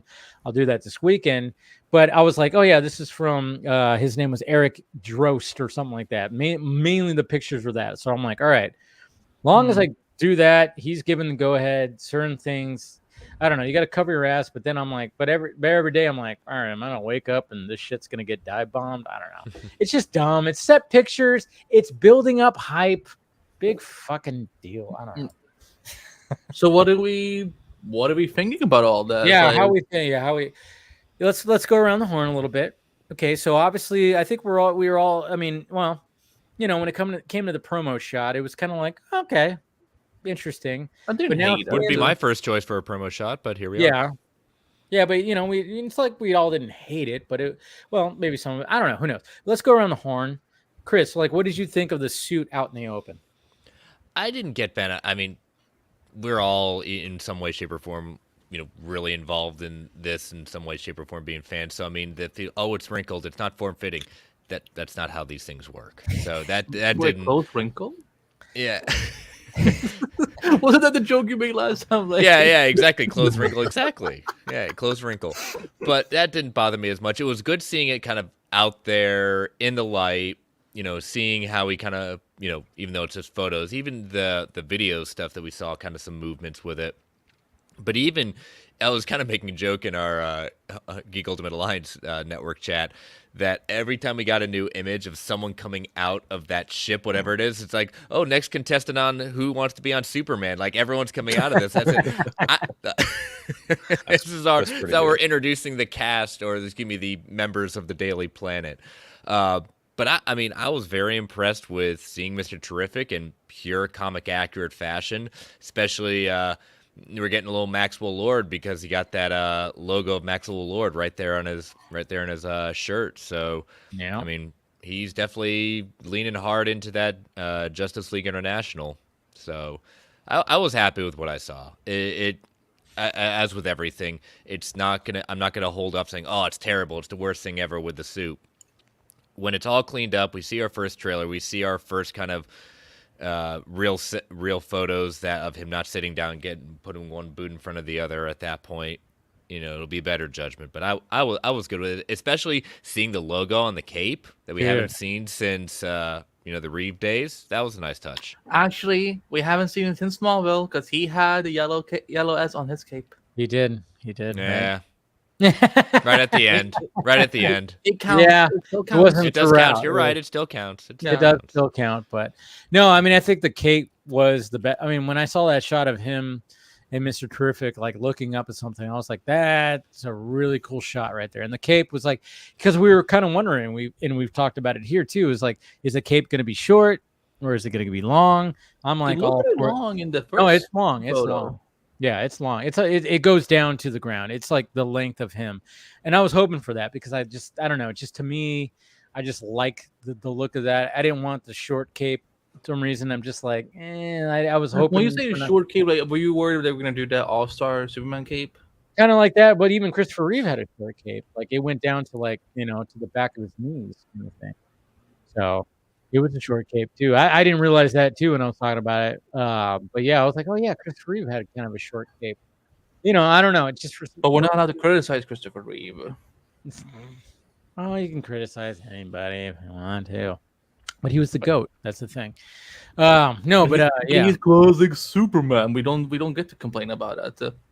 Yeah, but I mean, I think it's just because I get it. It's like people hold way too much, to that nostalgia. But at the same time, I'm like, all right, like what you like, but yeah, no, it's such a thing that we've been talking about for so long. Where it's just like, yes, it's not Christopher Reeve, sure, I get it. Even though, like, I remember seeing, like, again, I wanted to make the joke and maybe I will make that tweet if I figure out a good way to joke about it, is because so many people talk about how Corn Sweat looks like Cavill. And I'm like, well, there's a shot that somebody posted of, like, behind the scenes of Man of Steel, and it shows Cavill, and it was actually from the same photographer who took that shot, who took this shot of Corn Sweat, which I found out today. I was like, oh shit, that's why people were doing the split screen on that. It's the same photographer. Wow. 10 years later, I was like, wow. But at the same time, the shot of Cavill, which was one of the first shots that we saw behind the scenes, he looks like Christopher Reeve. There's something like the angle or something. He looks like Christopher Reeve. So when I get people going like Corn Sweat, I'm like, yeah, I think they all just look like Superman, guys. I'm like, there's a common theme of they all have a specific look of Superman. And I think Stephen Colbert, he's made those tweets too. It's like, yeah, I think he had a tweet go viral almost that where he goes like, I don't know, guys, I think they all look like Superman. And I'm like, yeah, it's Stop it. Yeah. No. What? Now you're being logical again. Look at that. That's the thing. It's like, and I get it. It's like, yeah, Corn Sweat and Cavill maybe they have like a similar like eye shape, and I think that's why people like dwell on it. But if you like look distinctly into it's like, yeah, there's total differences. Yeah. Big time. But at the same time, it's like I think it's just like they all just have this resemblance, like in certain angles. You're like, wow. Even like Brandon Ruth, he'll have like resemblance. Ralph, sorry, I always say his name wrong. And speaking of that, I mean, 18 years since Superman Returns came out today, too, by the way. Why are we celebrating a bad movie, though? Oh, it's not all bad. It's a lot bad. Hey, that plane sequence is fucking awesome. That's the only good thing about it. How do we make Superman relatable? Let's make him a deadbeat dad. Damn, shots fired. I do find aspects of the movie, good. It just wasn't, what I was looking for. It was one of those things where I still remember to this day when I was watching it in the movie theater, this dude next to me that was sitting next to me, he turned to his girlfriend, wife, I don't know who she was, but like when it was, found out that the kid was Superman's, he like turned to her and he goes, "Fuck you, fanboys." I was like, oh shit. I remember going, shit. He just was like, "Fuck you, fanboys." Like he like looked at her and said, "Fuck you, fanboys." And I was like, damn. And I thought, yeah, fanboys. I mean, this was before like Twitter. I mean, long before Twitter. This was before a lot of social media. So imagine if that movie came out with all that. Jesus Christ, that thing would have got ripped to shreds, because it still gets ripped to shreds. But there's still people that celebrate it. Yeah. I mean, if people want to support a movie by Bryan Singer, let them live their best lives, I guess. So. Well, I mean, that's the sad fact of the matter is, and Kevin Spacey. He did make some good movies where you got to separate the art from the artist. Nah, that those two men belong in fucking jail, and we all know it. Yeah, I know. So James Gunn's Superman. I'm loving this new Clark look. I love his messed up hair, which is not a wig. Can we all just calm down? That was funny. I agree. It just the first time I saw it was just like I'd first say, "Is this real or is this someone having fun?" Because it was one of those like I wasn't prepared for that. But I was like, the more I saw it, the more I kind of even saw it in action. And said, "All right, I get it. You're a reporter. You're all over the place. You're late for stuff." So that's the thing. It's like, when I saw it, I mean, it took me by surprise when we saw Clark, and I was like, okay, I was like, whoa, that's quite a mop. It was like interesting, and then obviously like a mop top, yeah. You haven't heard that phrase where it's just like, because a mop is just like, if you were to put it on your head. So bangs, kind of just hair that just. Sometimes you just call it a mop. It looks like I like it that we've given sound effects for hair now. That yeah. No, but like I like when I saw it, and I'm like, oh my, he probably just came back from having saved something, and he didn't have time to fix his hair. But like now, like if I lived in Metropolis and I did it, I would not believe these are the same person. Yeah, I mean that's the thing. It's like, okay, so like when it comes to how, and I even thought about that too. Like when I was when on Film Junkie Live when I was talking about like the fact that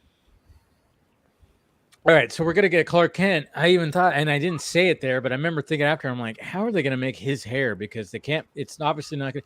I'm like, they're gonna probably go. I even thought they're gonna go messy. Maybe there's gonna be some kind of like he's gonna have like a messy do.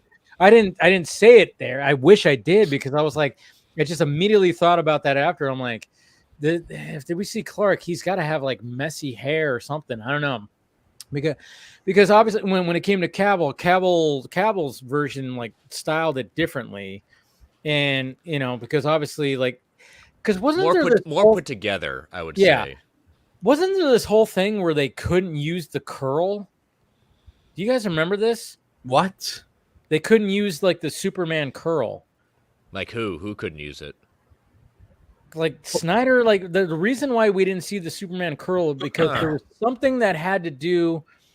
God, I'd have to find it. Oh, right. Wait, do you mean like that?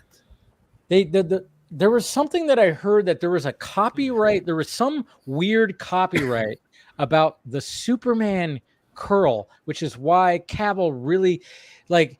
They had like obviously when in BVS when he's fighting Superman and his hair gets wet, the curl shows up, and it was almost like Snyder was being sneaky about it, which I totally was like, this is why I fucking love Sneaky Snyder, because the fact that Phil, did you hear about this? Do you remember hearing about this?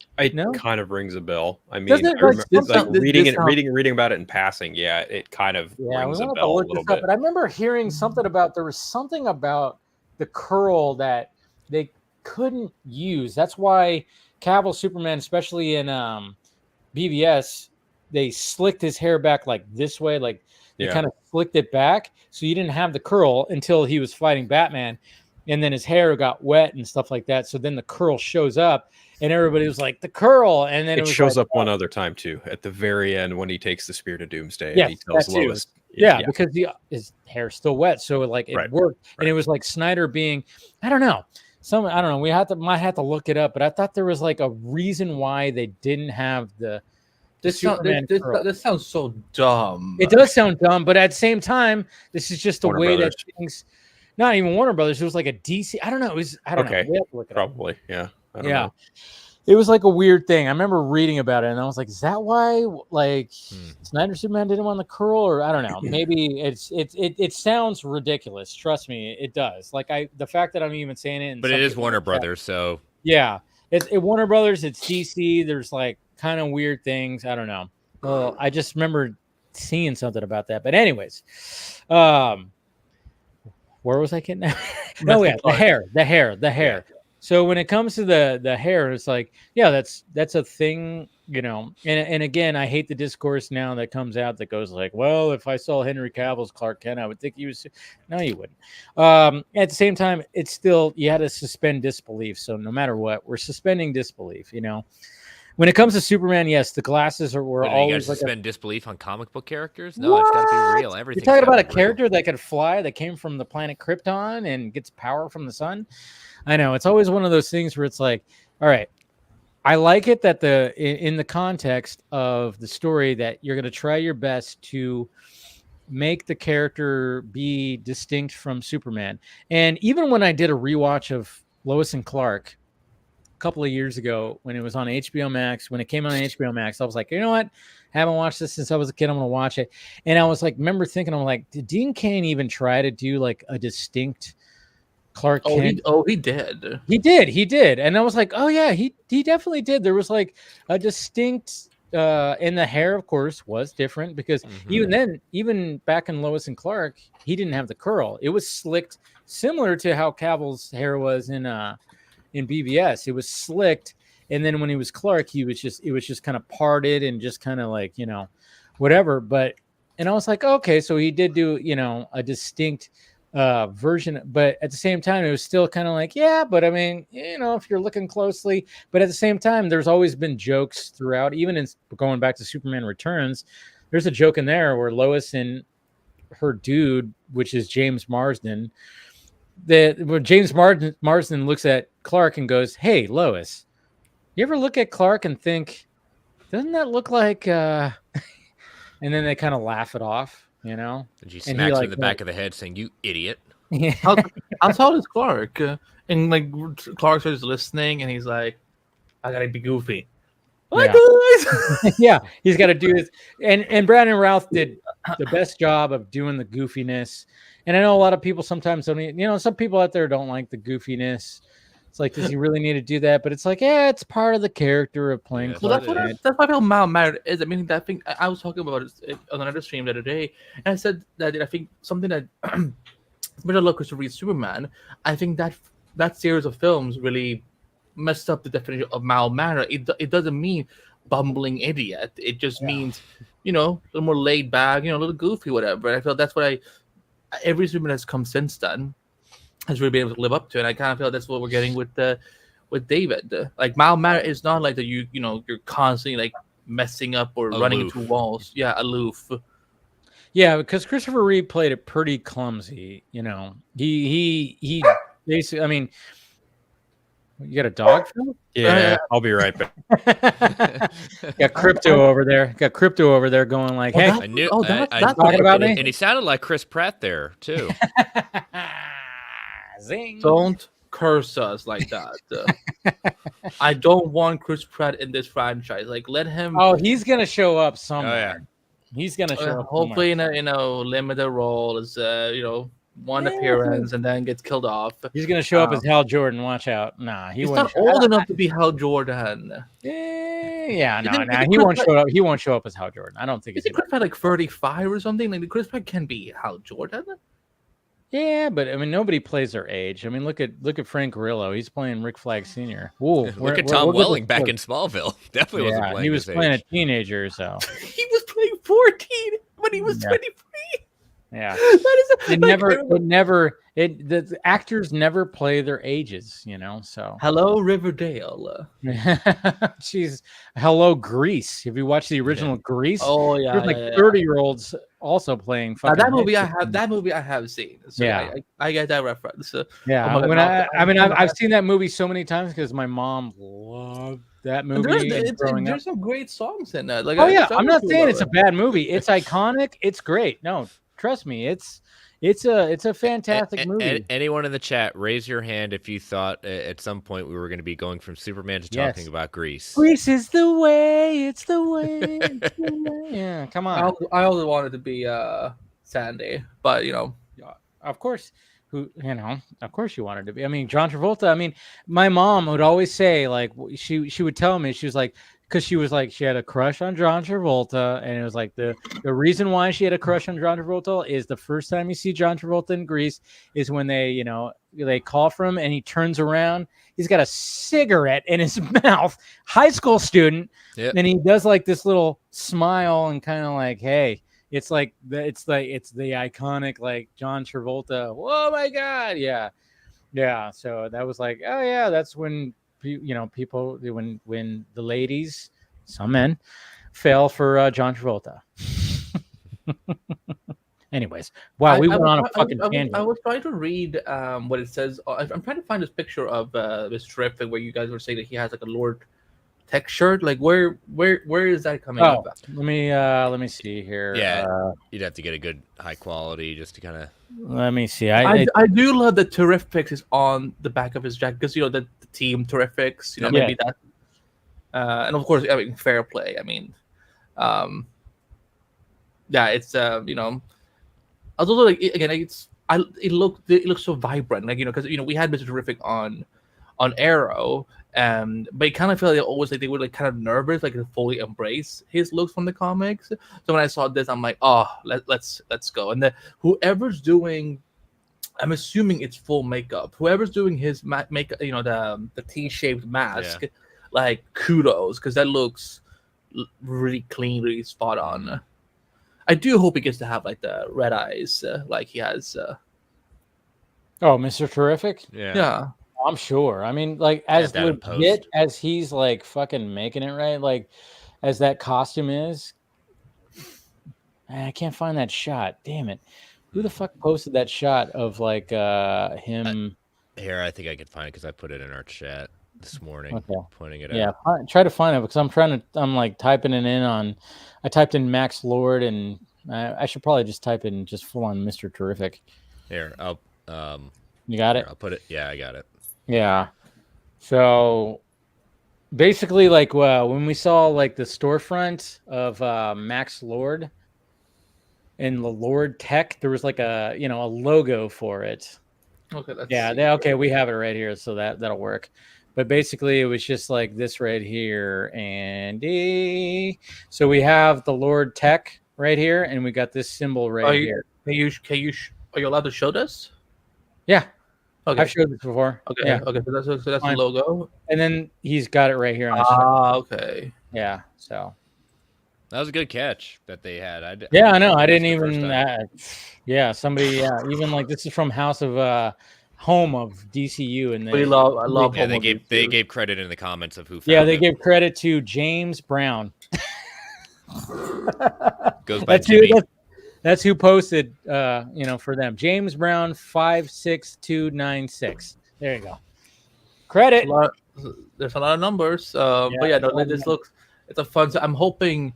I'm really wondering what the T spheres are gonna like, what kind of shape and form, and like how big they're gonna be, and like how far they will go with what they can do. Yeah. Now it's gonna be interesting when it comes to that. But yeah, what does Lip think? Come on, you must be a little bit excited. Come on, Lip. I think Mr. Terrific looks terrific. Okay. That's about it. The Clark Kent hair. What do you think about the Clark Kent? Come on, Phil. Say what's on your mind. I think that perm looks terrible.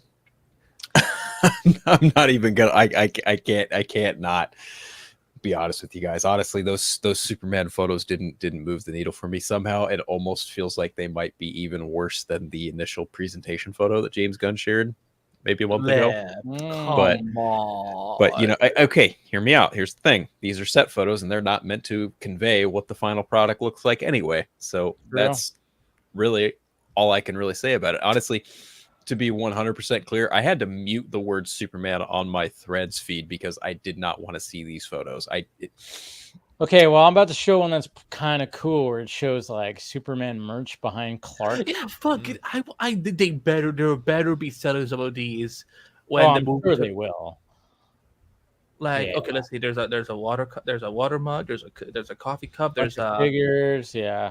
But I do like So we, the fact that there's already the existence of Superman, and the fact that he's been around so much that there is merch, kind of cool. Sure. And I mean, I feel like I get it where it's like the hair just like, whoa, interesting. But at the same time, I went, you know what? I get it. Yeah. I'm right there. I get it. I do. You're trying really hard to distinguish that this guy's clearly not Superman, but at the same time, I'm just like, this almost reeks of try hard energy, of trying so hard to do something so different that has been done so casually. And I don't mean simplistic in a critical way, but seriously, like Superman and Lois made it look easy. BVS made it look easy. Even the ending of Man of Steel made it look easy. Like I get what you're going for. That doesn't mean I'm a fan of it, and I understand. Yeah. I'm probably one of the few people. I'm probably the only person on this panel who's been pretty critical of James Gunn's Superman film. Yeah, considered for sure, 100%. Which is okay. I own that, but like all the other photos that I did happen to see, like the thing that kind of threw me was why are Rachel Brosnahan, specifically, why is Rachel Brosnahan in one of those big black cloaks? Like she looks like Lois Lane. She's a normal person, normal character. I really don't understand trying to hide her in a giant cloak. That makes absolutely zero sense to me. But I'm not the one behind the camera making the calls. I think it's not so much that it's like, oh, you got to cover. It's just like you don't want to get anything on the wardrobe. I think it's more of that. Okay, like if I'm thinking about like when I've talked to people who are in that business, it's not so much it's hiding anything, because that doesn't make sense. It's like, why are you going to hide? Like Lois doesn't have a fucking suit, or like, you understand that Gordon Sweat, it would be hiding, sure. But I think it's more of like, and I think this happens when especially when we're dealing with the outdoor elements, you're walking around, you don't want to get anything like, because you're outdoors, something, you could be under a tree sap falls on it, or a bird can shit on you. I mean, obviously it's a limited possibility, but I think it's more of just, that's not, your wardrobe. We need you to be pristine and everything. So put this over you and blah, blah, blah. I think that's what I didn't think about that, but what it is. Yeah. That makes sense. Yeah. Like I said, I really do like the Mr. Terrific look. I think that's great. I think Eddie Gatheg, like I've been saying for a while, like I think Eddie Gatheg is going to knock it out of the park for this role specifically. As far as like the suit goes, I don't like it. I don't like it. Why don't you like it? I really just don't like how bright it is. And then again, this could all change because there could be a filter run through the film before the final product is done. That's all totally fine. But like, I'm really not a fan of the yellow emblem on the back. I think that looks ridiculous. Really? I do. Yeah. I think it looks ridiculous. I don't think Superman needs a second symbol on the back of his cape. I think the one on the front chest should be enough. And honestly, even going to the symbol, seeing it, from different angles, I'm like, that almost looks kind of flat and uninspiring and plain. And I thought the cape was the best part of the costume, because I'm not too thrilled about. I mean, the costume. I'm like, all right. I mean, yeah. I mean, it's not like I don't love it or hate it. I'm just kind of like, all right, it looks better than the promo, to be honest. Obviously, I think a lot of people agree with that. But at the same time, I'm just like, when I saw the shot of the cape, I was like, God damn, the cape is like the best part, at least with me. I don't know. Hey, that's fair. And even to preface it, I've never, ever really been a huge fan of the yellow S on the back anyway. So you didn't really like the fact that he... Never. I mean, I think the only time it really worked for me was in the Dark Knight Returns animated movie, where you get that pan-up shot of Superman, and he's talking to Reagan, and then you get the and it's like, oh, okay, we're being introduced to Superman in this movie. Okay, makes sense. But overall, like, I'm just not a fan of that. I think again, like, just having the symbol on the chest should be just more than enough to just, that should be Superman's. It's all about branding, Phil. It's all about branding. Absolutely, 100%. I get it, but at the same time, I'm just like, these set photos aren't moving the needle for me at all. I ain't digging his suit.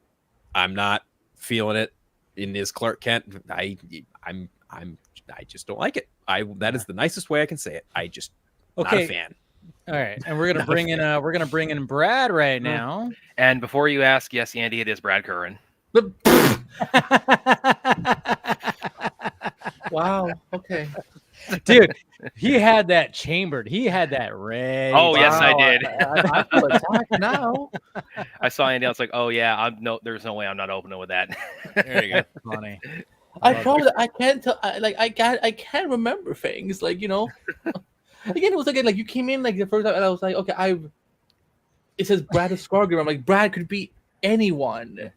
So yeah, I mean that partly is on because I've had that like pretty much. I mean, obviously since Rebel Moon, the whole hype train for that started. But yeah, it's still kind of was like really. I was like that again. It was a nice funny moment when about 2 weeks ago when I came on the Vodka stream. I think it was my first time on, and for those of you wondering what that was about, and Andy and I, we'd known each other for a long time through Discord and through Whipper Screen Rant and through social media, and then oh yeah, Brad first timer on, and Andy's like, wait a minute, Brad Curran, and that got quite a laugh on the panel. So I thought I'd have some fun with that tonight for anyone who's kind of in the dark on that.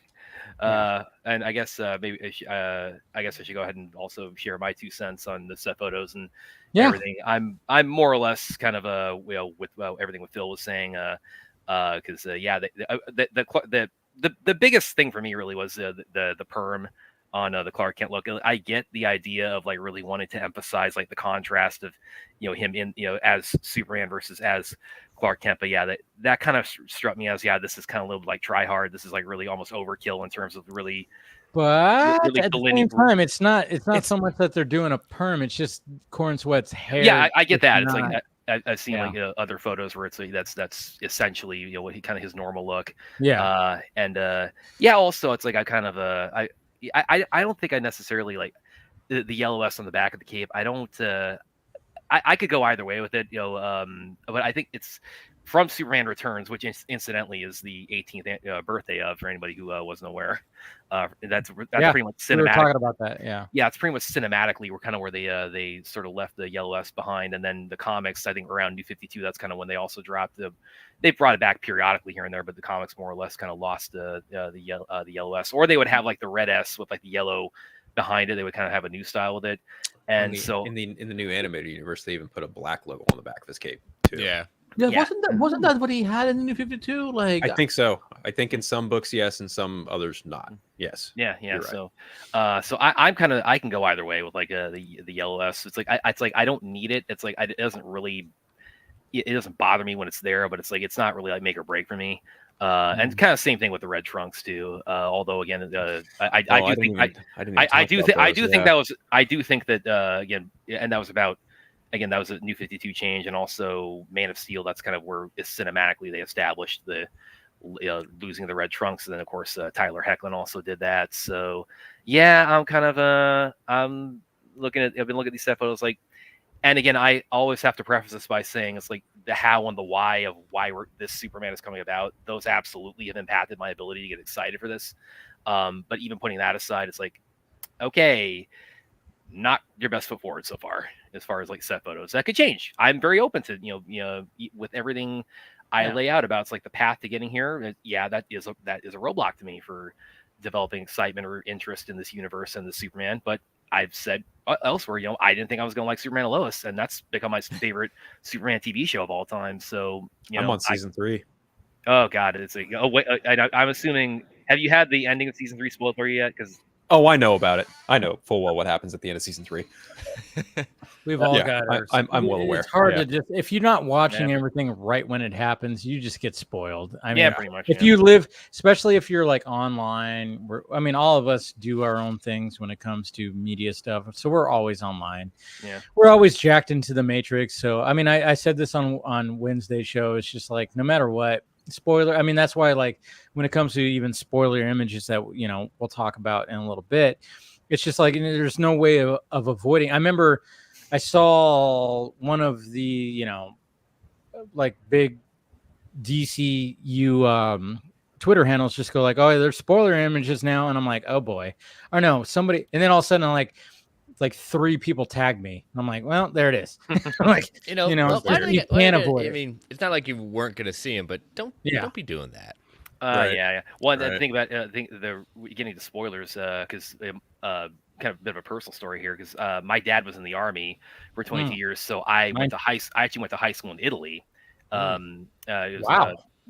Where we were at, it was Vicenza, which geographically, to give you an idea, it's kind of about an hour west of Venice. So the thing about that is that on the base theater, and this, I'm told this has changed since then, but back then at least, it could take like a month to 2 months for a movie to get from stateside to us, because they would get it to Germany first, all the bases in Germany, and then it would kind of like slowly trickle down to all the bases in Europe. Then it would finally get to us. So like to give an idea on that, the original Spider-Man, we got that almost 2 months after after it first hit theaters stateside. So and of course this is before Twitter and YouTube and all the social media. So I mean, I can't even imagine like if that was still how it was. Again, I've been told this has been improved since then, but if that was how it's still being handled today, I mean, I can't even imagine like avoiding spoilers on something like Snap today over there, because I mean, good luck. But then as far as Superman and Lois season 3, the ending, I mean, I do like though that they still, even with that though, they did still throw us for a loop with like how, because it started out with a tease of here's Doomsday, then it's Bizarro, and then it's like, oh, by the end of season 3, no, it really was Doomsday, or was going to be. Maybe the writing team of Superman and Lois was like, hey, you want to watch a movie today? Yeah, what's it called? Batman vs Superman. And then he watched it and like, Kryptonian becomes Doomsday by Lex Luthor. Yeah, that is kind of a cool idea. So I can figure. Yeah, no, but again, I've always been mad about the era where how like they also like to take shit on Snyder's work, but then also like literally do like rip-offs. There's shots. Yeah. Well, like in season one of Supergirl, like she literally Kara has her own version of the triple punch thing Zod, but she's doing it to her aunt instead. Yeah. Well, it sounds so stupid. Well, we talk about the year. I mean, technically, it's because it was revealed also at the end of season 2 that it is actually it's in its own continuity. It's not part of the Arrowverse, but I mean, it's part of the Arrowverse. But Brad, I've had this fight too many times with people. It's on an alternate Earth in the Arrowverse multiverse. They're using actors from the franchise. There's literally 2 Diggles now. But yeah, like when they did it for season 3, I'm like, so people hated it when Zach did it, but when TV does it, it's somehow okay. It's literally like Kryptonian mutated into Doomsday by Lex Luthor. Hey, listen, William hates Doomsday no matter who's making him. So I mean, that's I have to. We deal with that argument all the time. He's not a fan of the character at all. What? He killed Superman. Come on. Well, because he also looks at it from the perspective of like the impact of like a lot of characters had in terms of like comic sales, and he says you have like the character who can like defeat the hero, and it causes like a big event comics wise, but then there's also kind of the downturn once you return to status quo. So for those reasons, he's not a fan of a Doomsday, Bane, or Venom. So pretty much all the characters villain wise that I love. I know, we were just talking about Bane earlier and how Christopher Nolan took him. I know, it's just like, I mean, I guess I get it from his perspective. It was like, all right, they needed a character to defeat the main character, and so everybody's like, which is true. I mean, I guess that's true, because it's not like I'm like 100% just like, collecting every week. But I think when you have those pivotal moments, like I have the Night's End fucking, I collected those books because when I don't even know how I heard it, but I was like, wait, Batman gets his back broken. I was like, oh my God. And I was like, I think it wasn't even like in real time when it happened. I think like later I was like, I gotta like go into this because this is like pivotal moment for Batman's character. Yeah. I gotta like collect and do the Night's Fall, and then it turns into the Night's End, and then of course, obviously they had that stretch when it came to the Azrael Batman. Which I thought was really cool. Bats. Yo, dude. Yeah. I mean, and it was funny too, because it was like I remember, I think that's that's how I actually found out about it, because I remember I think I went to like the grocery store with my mom, and I hadn't gotten a Batman comic in a little bit, and I see this Batman comic and I'm going, that doesn't look like normal. What? That's a Batman. It's wait it's like Batman out of like the seventh circle of hell is what I was like, this is like a weird Batman. And I started reading, I'm like, and I started collecting them. I'm like, who is this Batman? This is not Bruce Wayne. What's going on? And then of course they tweaked. They went woke. They went with another Batman. Yeah, and I'm like, okay, they tweaked the design, and then of course and when it came to his Batman, they like at first his design was different, and then it got a little. Because he had a normal cape at first. Yep. And then they turned it into that crazy It slowly evolved into what we now know as the Asbats. First, John Paul Valley put on gauntlets, and then he changed the cowl to just a full cowl with no like open mouth. And the cape started coming up and looking all Spawn-like, and then there's the centerpiece. My God. Yeah, his design is very McFarlane. It's 90s. Oh yeah, it got very McFarlane. Fucking 90s, and it's it's like glorious. So then after finding out like what was going on, because I think I bought one of those those like monthly comic book like where they would update you on everything about comic books. I forgot what that Wizard Comics. Wizard Comics. So I remember getting one of those, and I was like, again, pre-internet, everybody. And it was just like, what happened to Batman? And I think I found out what happened through that. And I was like, oh shit. So then I don't think it was till later where I like fully got those issues where I like those issues of comic books where I saw what happened with Bane and all stuff like that. But I was like, but then of course, when Night's End started coming out and when Bruce Wayne was healed up and he was starting to make his comeback, I started collecting all those. And then I was like going through all those where you had this big, huge battle between the Asbat and regular Batman. And then, of course, Robin and Catwoman and all these other characters were like all involved with it. I was like, totally, and it's cool. But I get what you guys are saying. Where it's like where I get where William comes from from the business side, it's like, man, they really needed to do that just to, you know. So just like Doomsday, it's like, oh yeah, we had to create a character to kill Superman.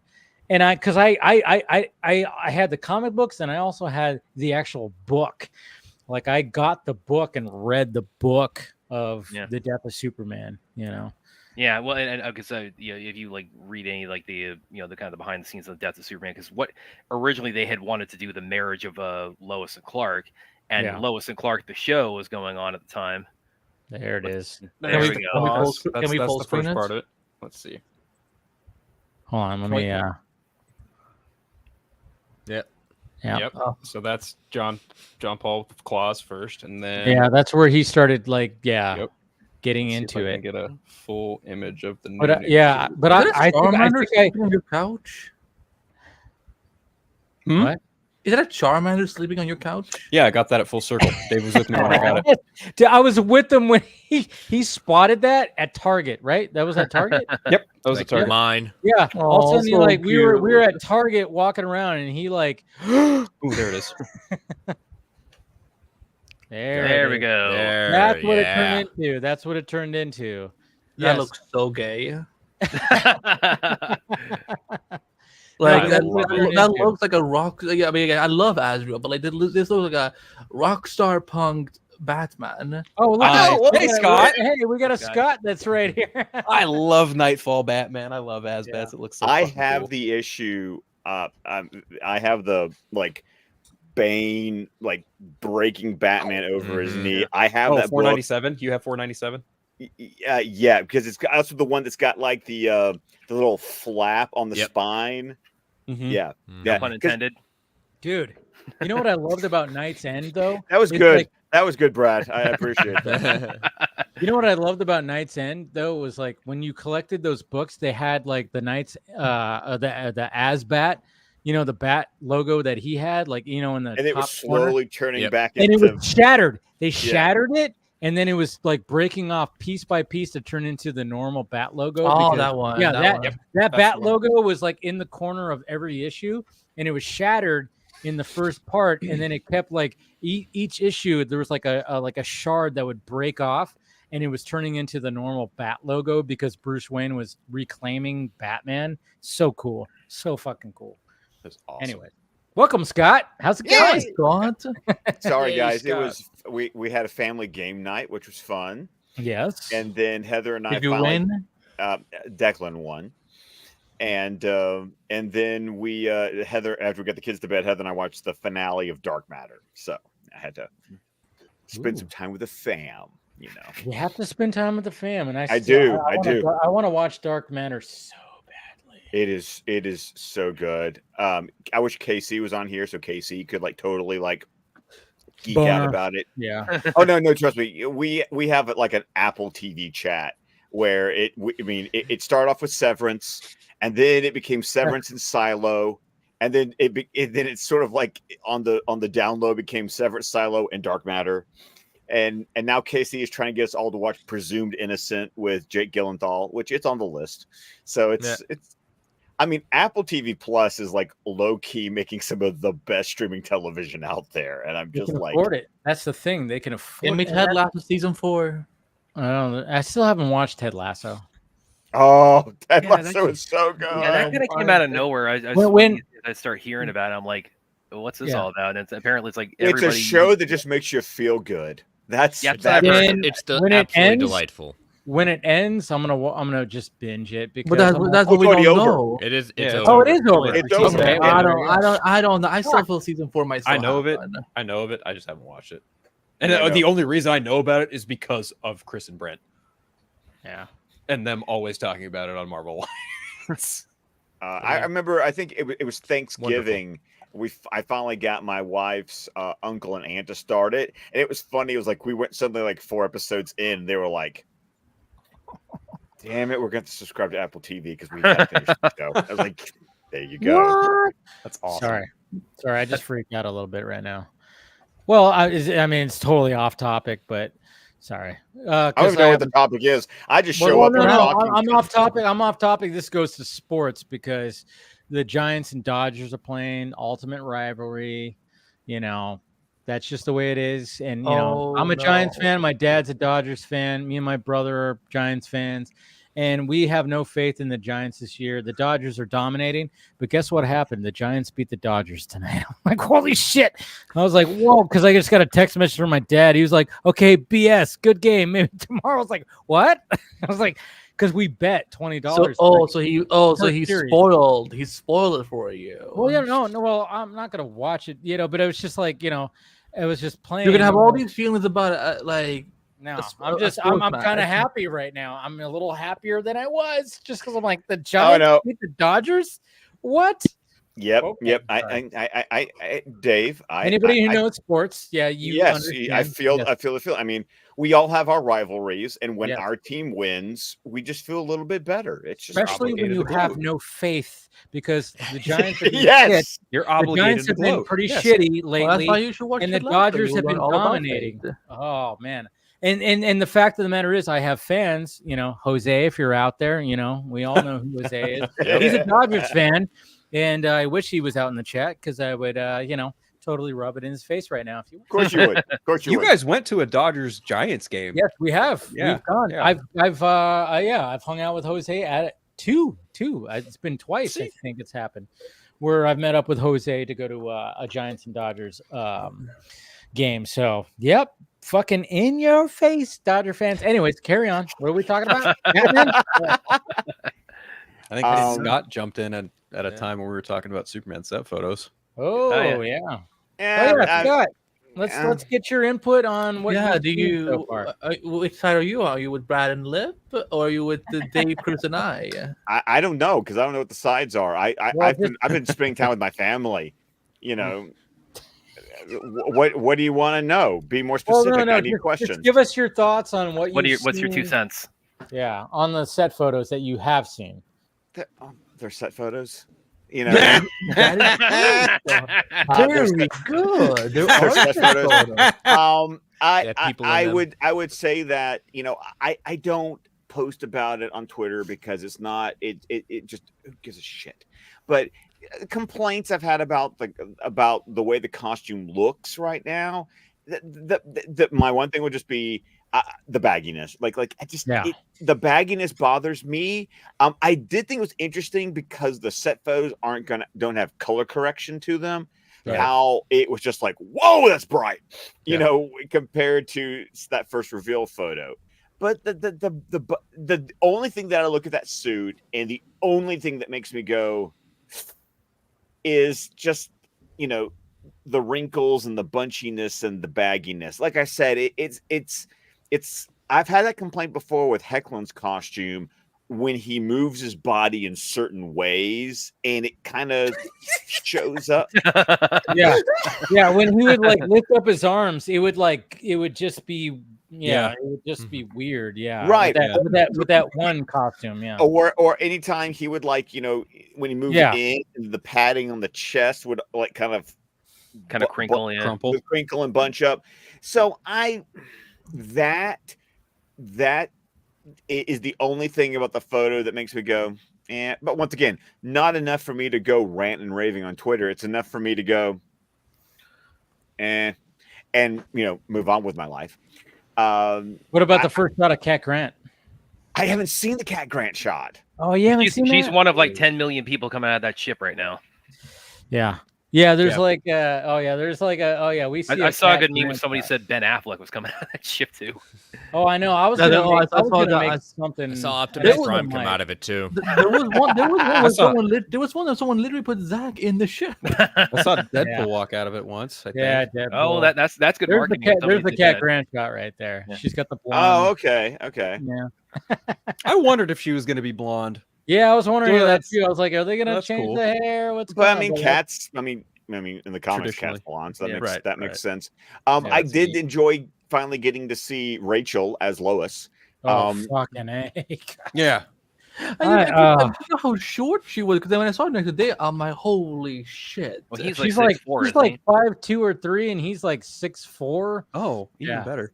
I thought it was interesting though, because when we talk about how the time periods are all over the place, she's very modern with a French tuck and everything. So it's just, but then a French what?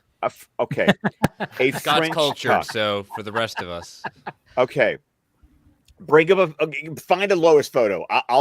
I need visual aids. And Okay, well, I'm explain a French tuck. gonna use Like, this. what French doesn't do anything with her Scott outfit. just wants to know. image- Look at Rachel. the first Let's just, image you know, that let's Come just on, popped state come the on. obvious. It's excuse me. The Look at first Rachel. image I love is that it popped up comparing her to. Okay. Man. Yep. Hello. My brain went there. Absolutely. Yeah. Okay. Hello, Miss Lane. My I know, goodness right? gracious. Okay, Oh keep my it in your God. pants, Lip. Holy shit. Okay.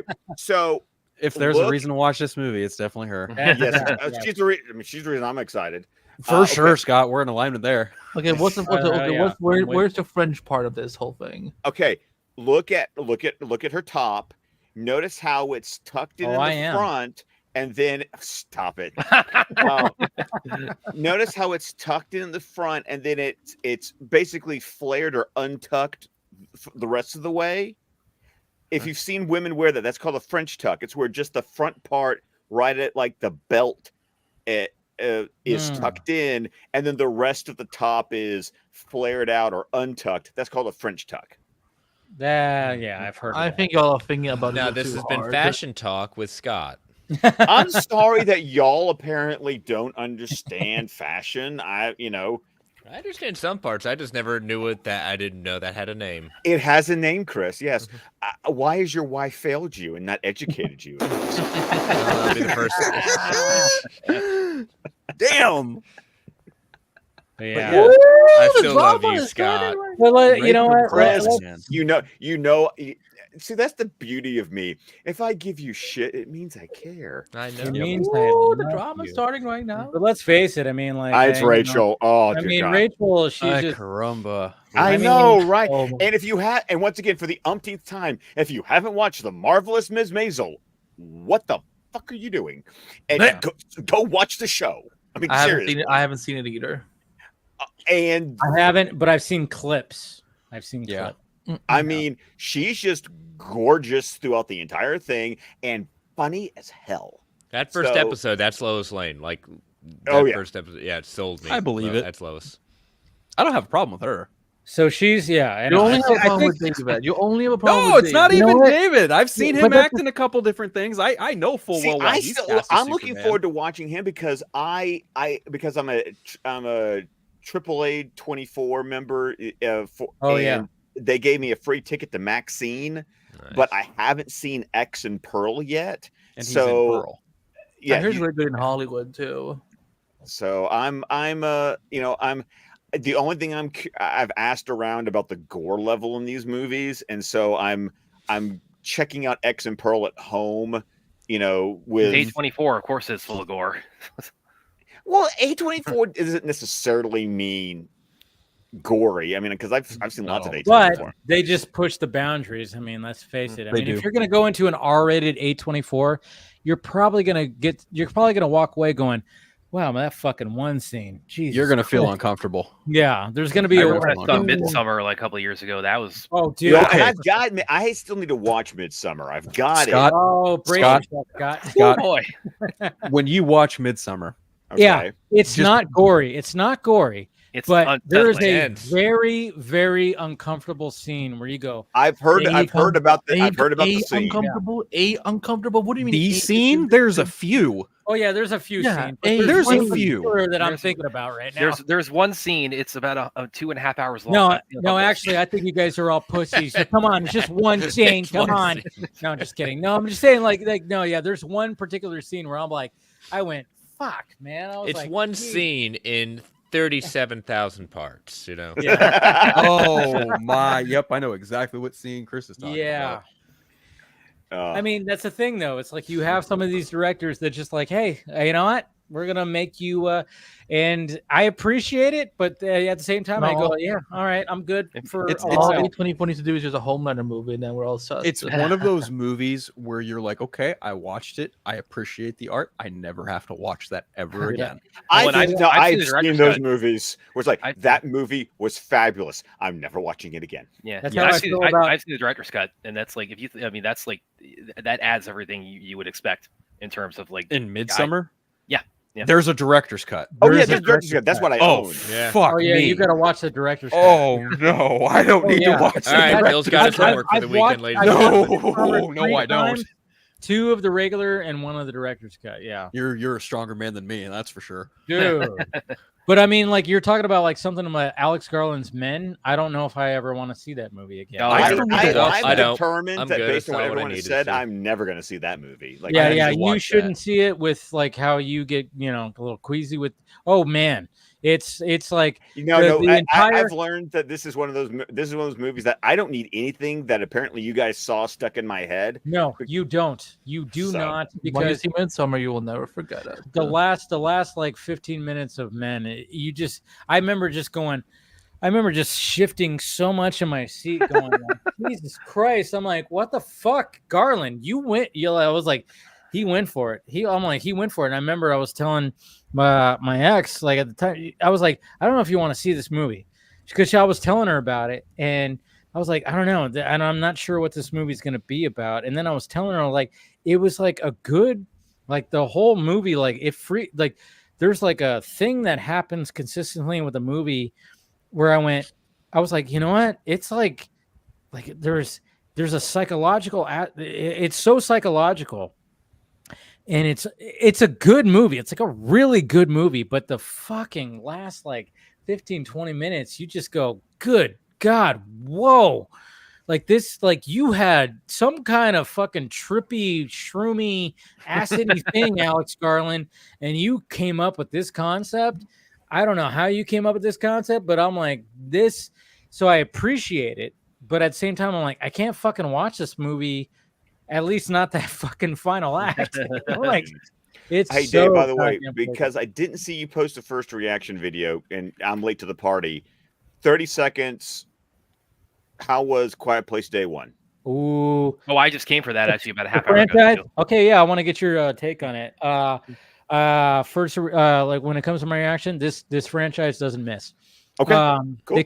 They could have went full on. The fact that it's like not the family that we've been introduced to with the first 2, they could have went full on like, hey, we could do a Roland Emmerich. Hey, let's see what happens. No, they didn't do that. They went like, oh yeah, we're in New York City and we have these 2 distinct characters, Lupita and Joseph Quinn, very much that come together, and it's really good. And huh? Not like that. Not like that. Sure, think of that. No, but What are you doing? no, but at the same time, it's like they could have just taken this and just like turned it into like a Roland Emmerich, but they still kept the mystery and the fucking tension. Oh, like, good. Yeah, and my favorite scene is when the shit goes down. The way that it's shot, I was like, wow. I was like, how are they gonna shoot this? Because you see it in the trailer where you see like the coming down from the sky. Yeah. But the way that they actually shoot it, I was like, there you go. They're keeping up with the tone and keeping up with the mystery. So, yeah, there you go. That's my. I took more than 30 seconds, but yeah, that's fine. Yeah, that's pretty much where I kind of fall in it too. It's like I really enjoyed this one. I've really enjoyed the series. Yeah, pretty consistently since it started. It's just so.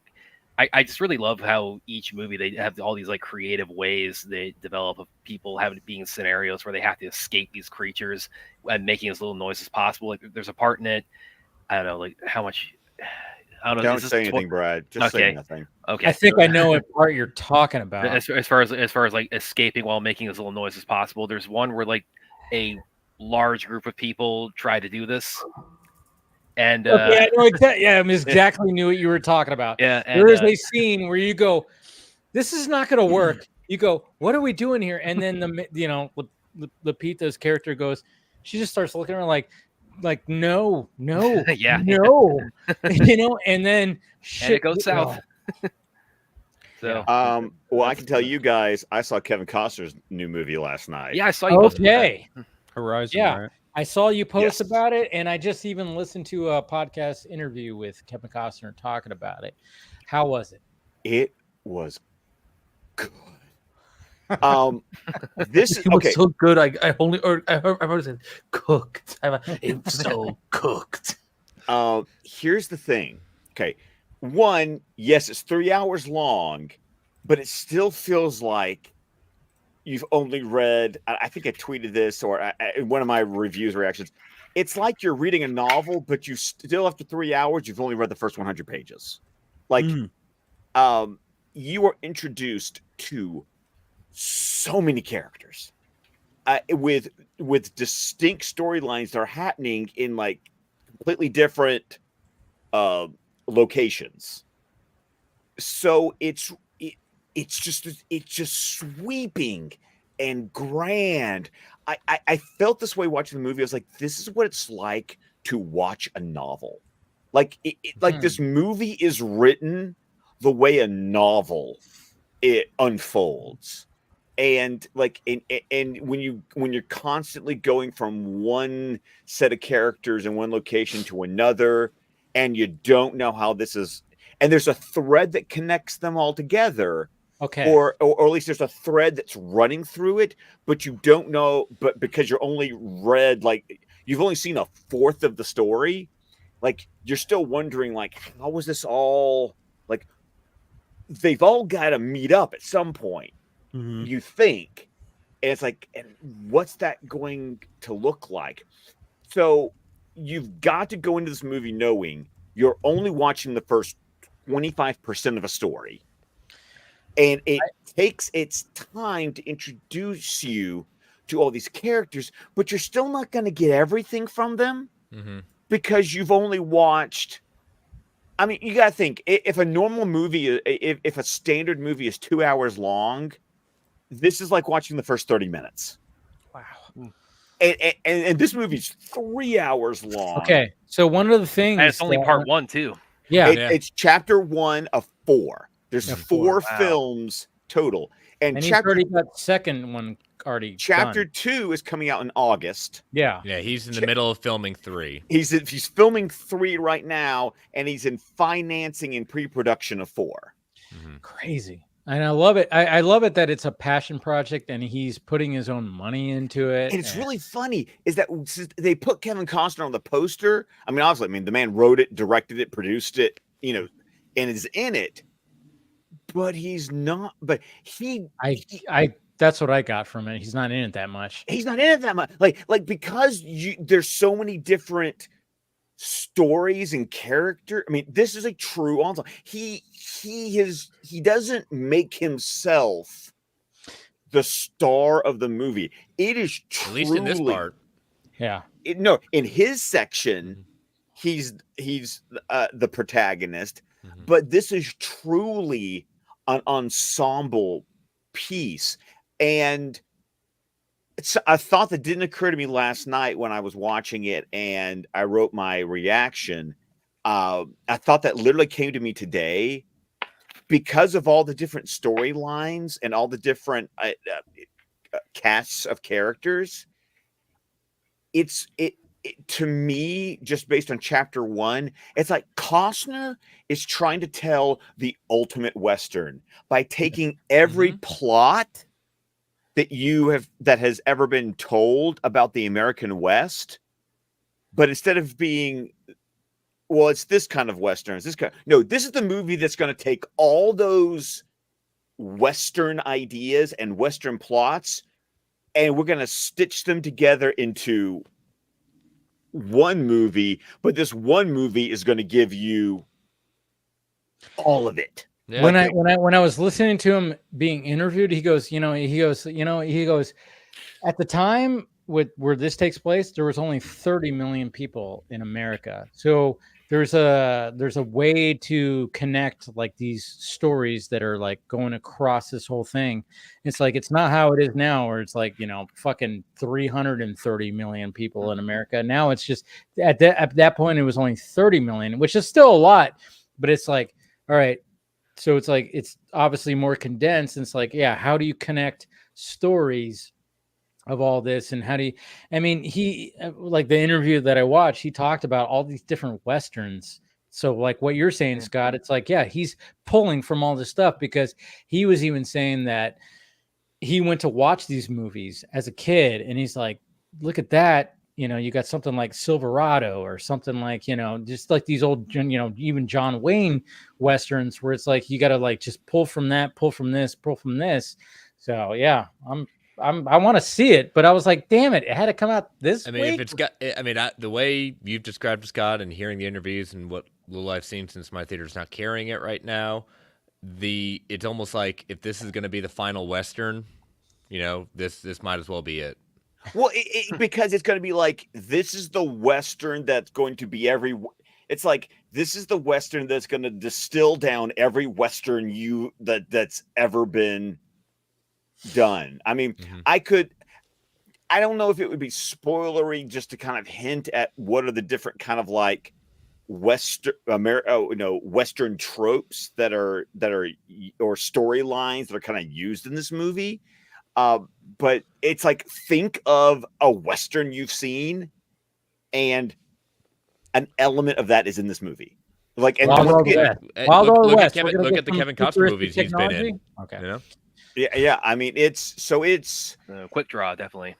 But it's sweeping, but it takes its time.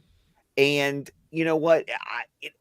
My dad and I like, as soon as I asked my dad, like, hey, do you want me to go ahead and get tickets for chapter 2? It was like, well, yeah, I want to see I want to see what happens. It does leave you wanting more because the story's not over. Like I said, I think that's the one thing I want to say to people who may be interested in it is that just be prepared that like I hate equating movies to television, but it's like you just watched the first episode. Yeah. I mean, you got more to go. I mean, this one was 3 hours long. Chapter 2 was 2 hours and 44 minutes. I am sure chapter 3 and chapter 4 will probably be equivalent run times. But it's just, when you hear people go, they just don't make movies like this anymore. They definitely don't. Well, they don't make Westerns that much anymore. Right. But not just making a Western. They don't tell these kind of they don't try to tell this kind of narrative. They don't let things linger. I mean, it's all shot like it's all on location, Yeah. And so like you get these grand landscapes, but it's not just one landscape because I mean, there's a story that takes place in San Pedro. There's another Wyoming and Montana and Kansas. It is it's like the American West. I mean, it's all because it takes place. This is no spoiler, but it's set in 1863. Fuck! What a spoiler! I hate you, Scott. Blog unfollowed. You bitch! How dare you? Okay, can we mute Andy and just can we? He's already in the corner, so I mean, let's just But it's just and as you're watching the movie, people will pop up and go, "They're in this. They're in this." Well, I got the Wikipedia up now. It's got a pretty huge cast. I mean, the cast is huge, and it's full of like actors you would know, as in their names, and there's also just a lot of that guy, like tons of character actors. Leo, I mean, the names. I mean, the names, and of course, you got Kevin Costner, you've got Sam Worthington, you've got Luke Owen, you've got Jenna Malone, and Sienna then Miller. What'd you say? Sienna Miller. That was her. Okay, yes, I was looking at her character going. I heard that Sienna Miller because and during the interview she talked about Sienna Miller and I was like, oh, she's in this. Cool. She is a. I thought Chris when he said Ezra Miller. I'm like, wait a minute, since when is Ezra Miller back to doing movies? Sienna is like really the protagonist in that pocket of the movie. So it's a female Western. That's good. That's kind of refreshing. So it's but once again, it covers. I mean, the entire spectrum of an American Western, and it's so good. I hope people can say I was actually surprised. I saw it 7:00 last night at my local theater, and like maybe like in a theater probably seats like 80 something people, because it's the leather recliner kind of theaters. So it's not, but I would say maybe about 2 rows, 2, 3 rows. Like I was looking around going, like my entire row was practically full. And so I was looking around going, there's a lot more people in this movie than I thought there was going to be. The only thing that came up at one point was that my dad had to go use the bathroom at one point. I mean, it's a 3-hour movie, but there were a few times where people had to go up and But did your dad miss an important scene when he? No, my dad. It was one of those that was like, Dad, pee break. Like he nailed the pee break. Like it was like perfect timing. Perfect timing. Like I loved it because I was like, am I going to explain anything? And by the time he went and came back, I was like, no, you're good. Okay, yeah. Sounds like your dad would have nailed Endgame. Like he would be like no, son, I know. Oh, there is a science to the pee break. We can all agree on that. Oh, absolutely. Could I show something funny? There was an app at one time called Pee Break. Yes, I remember that. They used to tell you when you could go pee during a movie. Yeah. Mm-hmm. You have to. I mean, you have to pick your moments. Even last night, I had to pick my moment. With Quiet Place, I was like, "Whoops, did not go before." So I gotta, So I was like, "All right, this is a moment where it's like, okay, everything's kind of silent." And I'm like, and then you do that whole thing where you kind of like speed walk. You don't want to like run, because if you run out of like the movie theater, might not set a good precedent to the rest of the people. If you're just going, especially coming out of the Quiet Place, you don't want to get like, oh God, they're here. Oh, dude. And that's what, what's so funny too. Like when you watch a movie like Quiet Place, because I remember watching the first one, and I remember like me and my friend were there, and it was a packed house. It was a packed house, and then it was just like the first. If you watch the first, Quiet Place, it is dead. It's just quiet for the first 15 minutes. So you're hearing everybody just, it was just like put that Hawk Tui on that. Well done, Chris. Well done. Sorry, he was doing. He left it open.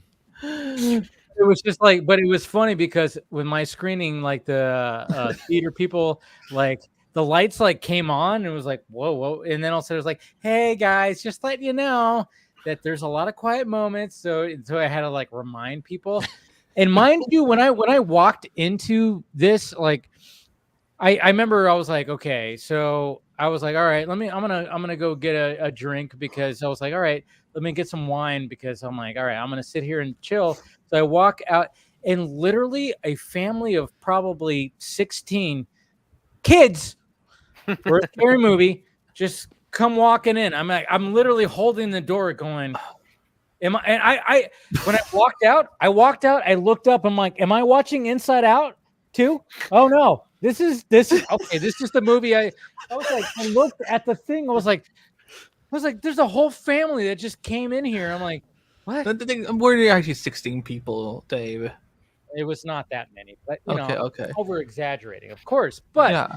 But I have Asperger's. I think everything don't kill the hyperbole. We enjoy hyperbolic. I'm sorry. I have Asperger's. I love it when people are hyperbolic with me, so I got to be hyperbolic here. No, but I'm like, it was just weird. It was like, really? I'm like, you're gonna have this, but luckily they were actually okay. They were actually okay. Like it wasn't that bad. There was a couple times where I heard, hey, wait, and I was like, but it wasn't that bad. But I was like, was Ivan back? No, it wasn't Ivan. I saw it that sat next to me and could not sit still for more than 3 seconds. Jesus Christ. Good little Ivan. Good little Ivan. One of these days, I'm going to meet Ivan when he's older, and I'll be like, hey, remember me, kid? I sat next to you during we laughed about Bill Junkie says hi. Well, don't say junkie in front of a kid. What I love is that about my children is that they now complain about other people talking during a movie. I'm just like, I've done. Declan to this day will still complain about the kids talking during the Super Mario Brothers movie, and I'm just like, I have raised you right, and I am so proud. You're the best daddy. Dude, well, no, my children have to earn the right to go to the movie theater. Like they have to. Like Declan lost the right for like almost a year. It was like, I'm not taking. You don't get to go to a movie with us. Well, because his grades didn't come back well in school. Like what? Why? No, he wouldn't sit down. Shut up. didn't respect the movie. There are rules to going to the movie theater. If you can't follow the rules, Daddy doesn't take you to the movie. So we're gonna test those rules tomorrow when we go see Inside Out too. Ooh, Chris, good luck. No, they've been to movies before, but they kind of average once a year. May the odds be ever in your favor. They've done well. Oh, Andy, I'm so sick of that whistle, please, man. Fuck off. I'm so sick to death of that fucking Hunger Games whistle, please, man. Oh, this is a good time to go to the bathroom. Wait, does everyone want a good? Oh no, he left. He went to the bathroom break, pee break. I know. I need him to. I need him so I enable so I can show my screen. I want everyone to get a good laugh. Oh, I've already seen. You're talking about your because you're still holding Stephen Amell's feet to the fire over the strike. Oh, was that the photo? Hold on. Yeah. Oh, yeah. I stand with my union. How's that guy doing? What's well, I don't know. What is Stephen Amell doing these days? He's not going to play Green Arrow again, at least. That's nope. Green Arrow is it going to be? Hey, no wait. What was that? Charlie Hunnam will it be? Charlie Hunnam will it be? Okay, there we go. Right. Hey Scott, we were trying to figure out earlier in the stream. David brought up about the spit curl. Why supposedly there was a reason why Zach couldn't do it. Do you know anything about that? I mean, he actually did it during Batman v Superman. Like, no, but we're talking about in Man of Steel. In Man of Steel. Man of Steel. I don't remember there being a. Are you sure you didn't just see a conspiracy theory about this, David? All right. I'm gonna find this. But I could have swore I saw. I mean, I remember a really good one. Could be bullshit. Could be good bullshit. I remember seeing a really good one when in the lead up to when BVS was coming out because there was that theory that Jason Todd had become the Joker. And I remember that. And there was this one theory I remember seeing. It was like circulated on Facebook or something where somebody like pointed to the spit. It was like right when like Batman blocks the punch during the fight, and they zero in on the Spit Girl during that fight, and they say, "Now notice the Spit Girl here. It looks like a crowbar." Like that is so fucking cool. Well, they were trying to do that. I remember like because like one of the Joker tattoos has like a robin with like. Wait, Dave, can you throw up my screen for a second? No, don't. Oh boy, no. Oh, you're just doing memes of this shit, right? Yeah. No, but there's so many funny ones. Look, I know there are good ones. I will say that. I was going to do Tom's back. Robert Pattinson. Yeah, that was the. That confirms that James Gunn's putting Batman in the DC. Officer Martinez. Yeah. The Batman. We have Peacemaker, Bill's favorite character. Oh my god. Yeah. We have Mr. Oz from. We have Zack Snyder, posing. We have Miss Starfire from Titans posing as the queen she is. We have Mr. Dick Grayson, Nightwing from Titans as well. But wait, we also have Blue Beetle, the first look at Zolo coming back to the DCU. We have Miss Margot Robbie back as Harley Quinn. After months of speculation whether she will be part of James Gunn's universe, Jack Nicholson has somehow gone back in time, and he's back as Joker. And we also have happier. We have Jared Leto's Joker from David Ayer's. What do we have here? What do we have here? And then we have Homelander. We're gonna finally get a Superman versus Homelander battle at last. Who will win? Will it be Homelander? See, I need that in Injustice 3. That's what has to happen. Yeah, now this time can we have Anthony Starr voice him though? Can we please have Anthony Starr voice him? Because the guy they got to play Homelander in whatever Mortal Kombat game came out, he sounds no. That's not it, boo. Mm-mm. Just for the record, if it's Homelander versus this version of Superman, my money's on Homelander. If it's Henry, he's kicking his ass. I'm gonna have to like really dig for like that Superman curl thing that I just kind of typed it in right now, and I'm like I think you're starting to go a little bit crazy. I think that I don't know. I remember hearing something By the way, weird about the Superman. Well, Dave, curl. I'm gonna give you a pass on that only because we've been doing this shit for so many years. Our brain can only maintain, like, people will talk about stories, and I go, "Oh fuck yeah, that was a thing, wasn't it?" Like, it's in there somewhere. There is something that was weird about the Superman curl. I'm gonna find it, and I'll talk about it on Monday. By the way, I don't know how serious he's being, but RJ is admitting in the comments that he says I was one of the people who started the Jason Todd as the Joker theory. I don't believe it was RJ. I think RJ is. I remember getting that sent to me so many times. I threw up. I threw up reading it at first. I'm like, reading that. I got so nervous. I'm like, oh my god, is it something that Zach would actually do? And then like 2 seconds it wasn't later, Zach. It would have been Ayer. Well, no, Dave. I meant Dave. Sorry, not Zach. And there's only one way to find out. We got to release the Ayer cut. Of course, that's going to reveal the amount of reaching that went into that, because people were doing side by sides of like the first reveal of the Joker and then the Robin suit. And people were like, "Oh, see, the bullet holes match the scars," and it's like, "You." Oh yeah, I remember that too. Oh my god, that was ridiculous. That's Holy the tattoos shit. that I was thinking about, and of course he has a dead Robin on his like, which is like, okay, cool. That's. But at the same time, like that was like, because he killed Robin. Yeah, I don't know why the tattoos bother people. I actually thought the tattoos were kind of a nice. There's nothing wrong with the tattoos. Yeah, I dug mainly the damage tattoo. Yeah, that's why I love. I love that. Well, I love when we can get something different, with various DC characters, because I don't want to just see like a fucking replica of everything. Dude, like, I still remember seeing that image. I was going to get sushi. And I literally was waiting for my sushi, and all of a sudden, boop! It popped up, and I'm like, "Huh? What the fuck? Like, is that real?" I don't think I want sushi. You're talking about that image of him doing like that. Yeah, the whole the very first image of Jared Leto. I think I was in the lunchroom.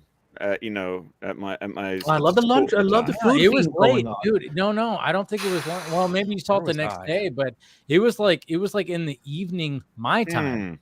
Did you still want the sushi afterwards? Were you like, no, I'm actually good? It was definitely. I got the sushi, ran home, and I had to do a video. This is when I lived in the spot where I had the comic book store around the corner. Yeah, April of 2015, I think, is when that video that first photo surfaced of Jared Leto's Joker. Because there were hints and teases like leading up to that reveal. Because I know he was doing like, there's one of him holding the camera, almost Killing Joke style with his hair. Oh my god, I lost my mind. I leaked out so hard. I'm like, oh my god, are we actually gonna? Yeah, he had fun. Do it in the movie, and then he didn't. He had fun, definitely, like leading up to the making of that movie. Like even when he was on tour with 30 Seconds to Mars, he would tease his Joker laugh too. Oh yeah, I covered everything. I remember a lot of people also pointing out like you don't in the nightmare scene, like you can't. The damaged tattoo isn't there anymore. And I kind of thought, well, I mean, if you look at that though, like the white makeup is kind of laid on a little bit thicker there, so it might just be covering it up. Yeah, I mean, also, but because how many years was it between, Snyder Cut 1 and what we see in the nightmare sequence? Like, it's roughly 5 years. Yeah, 5 years. So a lot of things could have happened. I think it was just one of those things where like we're not going to put the damage tattoo on you. We're just going to put the makeup on you, but at the same time, it's like one of those things where it's like let the fans come up with their own conclusions, and that's right. I just wonder if Zach just didn't like if he didn't like it, or if it was Jared who's like, I don't think it was that. I think it was just more or less just like, all right, we're in this fucking literal nightmare, and it's like, and like what Brad was saying is like maybe it's just like there is a kind of cover up, or maybe Superman fucking lasered it off. I don't know. I mean, but let him be alive. Well, he can focus the intensity. You mean like when he's shaving, like Superman animated series? Oh, I remember that too. When the lead up to Man of Steel. Remember that whole like part of the marketing where the whole like thing like how does he shave? Well, he would live because he was the only one who knew where kryptonite was. So yeah, there's that. Somewhere. Like, by the way, Scott, have you seen the rest of the Daily Planet crew come out from the set photos? Honestly, unless Dave shows them on Film Junkie Live, like Okay, I'm gonna start DMing you more often. you don't have to, Andy. I want to. I will say, speaking of DMs, I was actually quite happily surprised to get a Vero DM from Scott regarding Caped Crusader, so that was really pleasant. Thank you. Oh yeah, we can. I was sitting at talk about the spoilers yet, Dave. We didn't talk about the Superman spoilers. Yeah, yet. we'll get to that. We'll get to that. But yeah, I was sitting at the dealership having for 2.5 hours waiting for them to finish scheduled maintenance on my car, and 2 hours just to get it scheduled. Wow, I'm never getting a car, y'all. Well, he was getting like the full. Like no scheduled maintenance. That means like there are certain certain landmarks where it's like at this many miles you need this done. At this many miles you need this done. So I took my car in because I had reached this many miles, which meant, hey, I need my tires rotated. I need my oil changed. I need my transmission flushed. I need my air filters changed. It's that kind of thing. I owe my dad a huge apology because like I always be like, Dad, I think you're exaggerating. I don't think it's that. It's not that exhausting having to wait for it. And he's like you get a car, you will find out. Well, and the sad part for me is that there are things that I have to do because I have a lifetime drivetrain warranty. And the only way I can keep the warranty valid is I have to keep up with the maintenance. And I also can't do any of it myself. It has to be from a certified mechanic. Like I can change my own fucking oil. Thank you very much.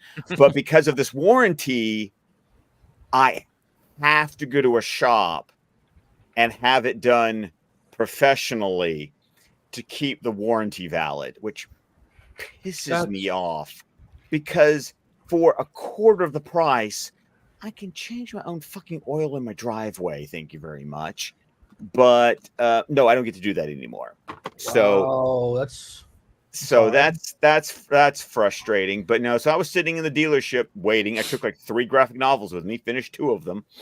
And and actually Phil, I'm going to thank you because I had my notifications turned on for like Matt Reeves, but I didn't realize that IGN dropped the trailer like an hour early, exclusively. So Phil was the one who clued me in that the trailer had been released, but then I didn't bring my AirPods with me, so all I got to do was watch it with no sound. No, that is horrible. So I had to go. But I was talking to Phil the whole time going, I'm just going to absorb the aesthetic right now. I will get to hear it later, but I'm going to absorb the aesthetic. And Phil, I had to DM you because since you're not on Twitter anymore, I was like, well, Vero's the only way I've got to contact Phil. So I'm using Vero then. I would have just said, guys, it's a Batman trailer. You're going to hear this come hell or high water. Everybody in their room around me. I am not a dick, Brad. Okay. A-B conversation. See your way out of it, Brad. Jesus Christ. Wait. This is a taco burrito conversation. It's not your business. Wait, why are we dragging Brad suddenly? What happened? Yeah, I just said it's like I'll play the audio. It's like when I'm in the no, Brad. No, Brad. No. Remember, I'm in the South. We have rules. And those who break the rules do so at their peril. So. And we bless their hearts. They're so I have no idea what just happened, but okay. Yeah, I don't really either, but okay. Wait. Okay, you got to understand, there are 2 things you never want to hear from a Southerner. Well, ain't you special? And bless your heart. Those are 2 of the most condescending things a Southerner can say to you. And dear God, if they come together, as in, bless your heart, ain't you special? Oh God, you are fucked. They sound like nice things to me. That's disguised. I'm actually from Savannah, Georgia, so it's like I have heard. Those Did you understand? I was born in Savannah, so it's like I so bless your ass in that case. If you're So yeah. So Dave and I, of course, got to talk about it for DC Fanimated this week. And if you guys haven't seen, check out the Film Junkie YouTube channel. Dave was oh so kind to clip out just our Caped Crusader conversation out of the DC Fanimated episode, so you can get our reactions. But gentlemen of the panel, what do y'all think? Chris? I absolutely am all in on this one. It is channeling the mix of what they've been talking about with the 40s. I like the change in the voice. You know, it's growing on me.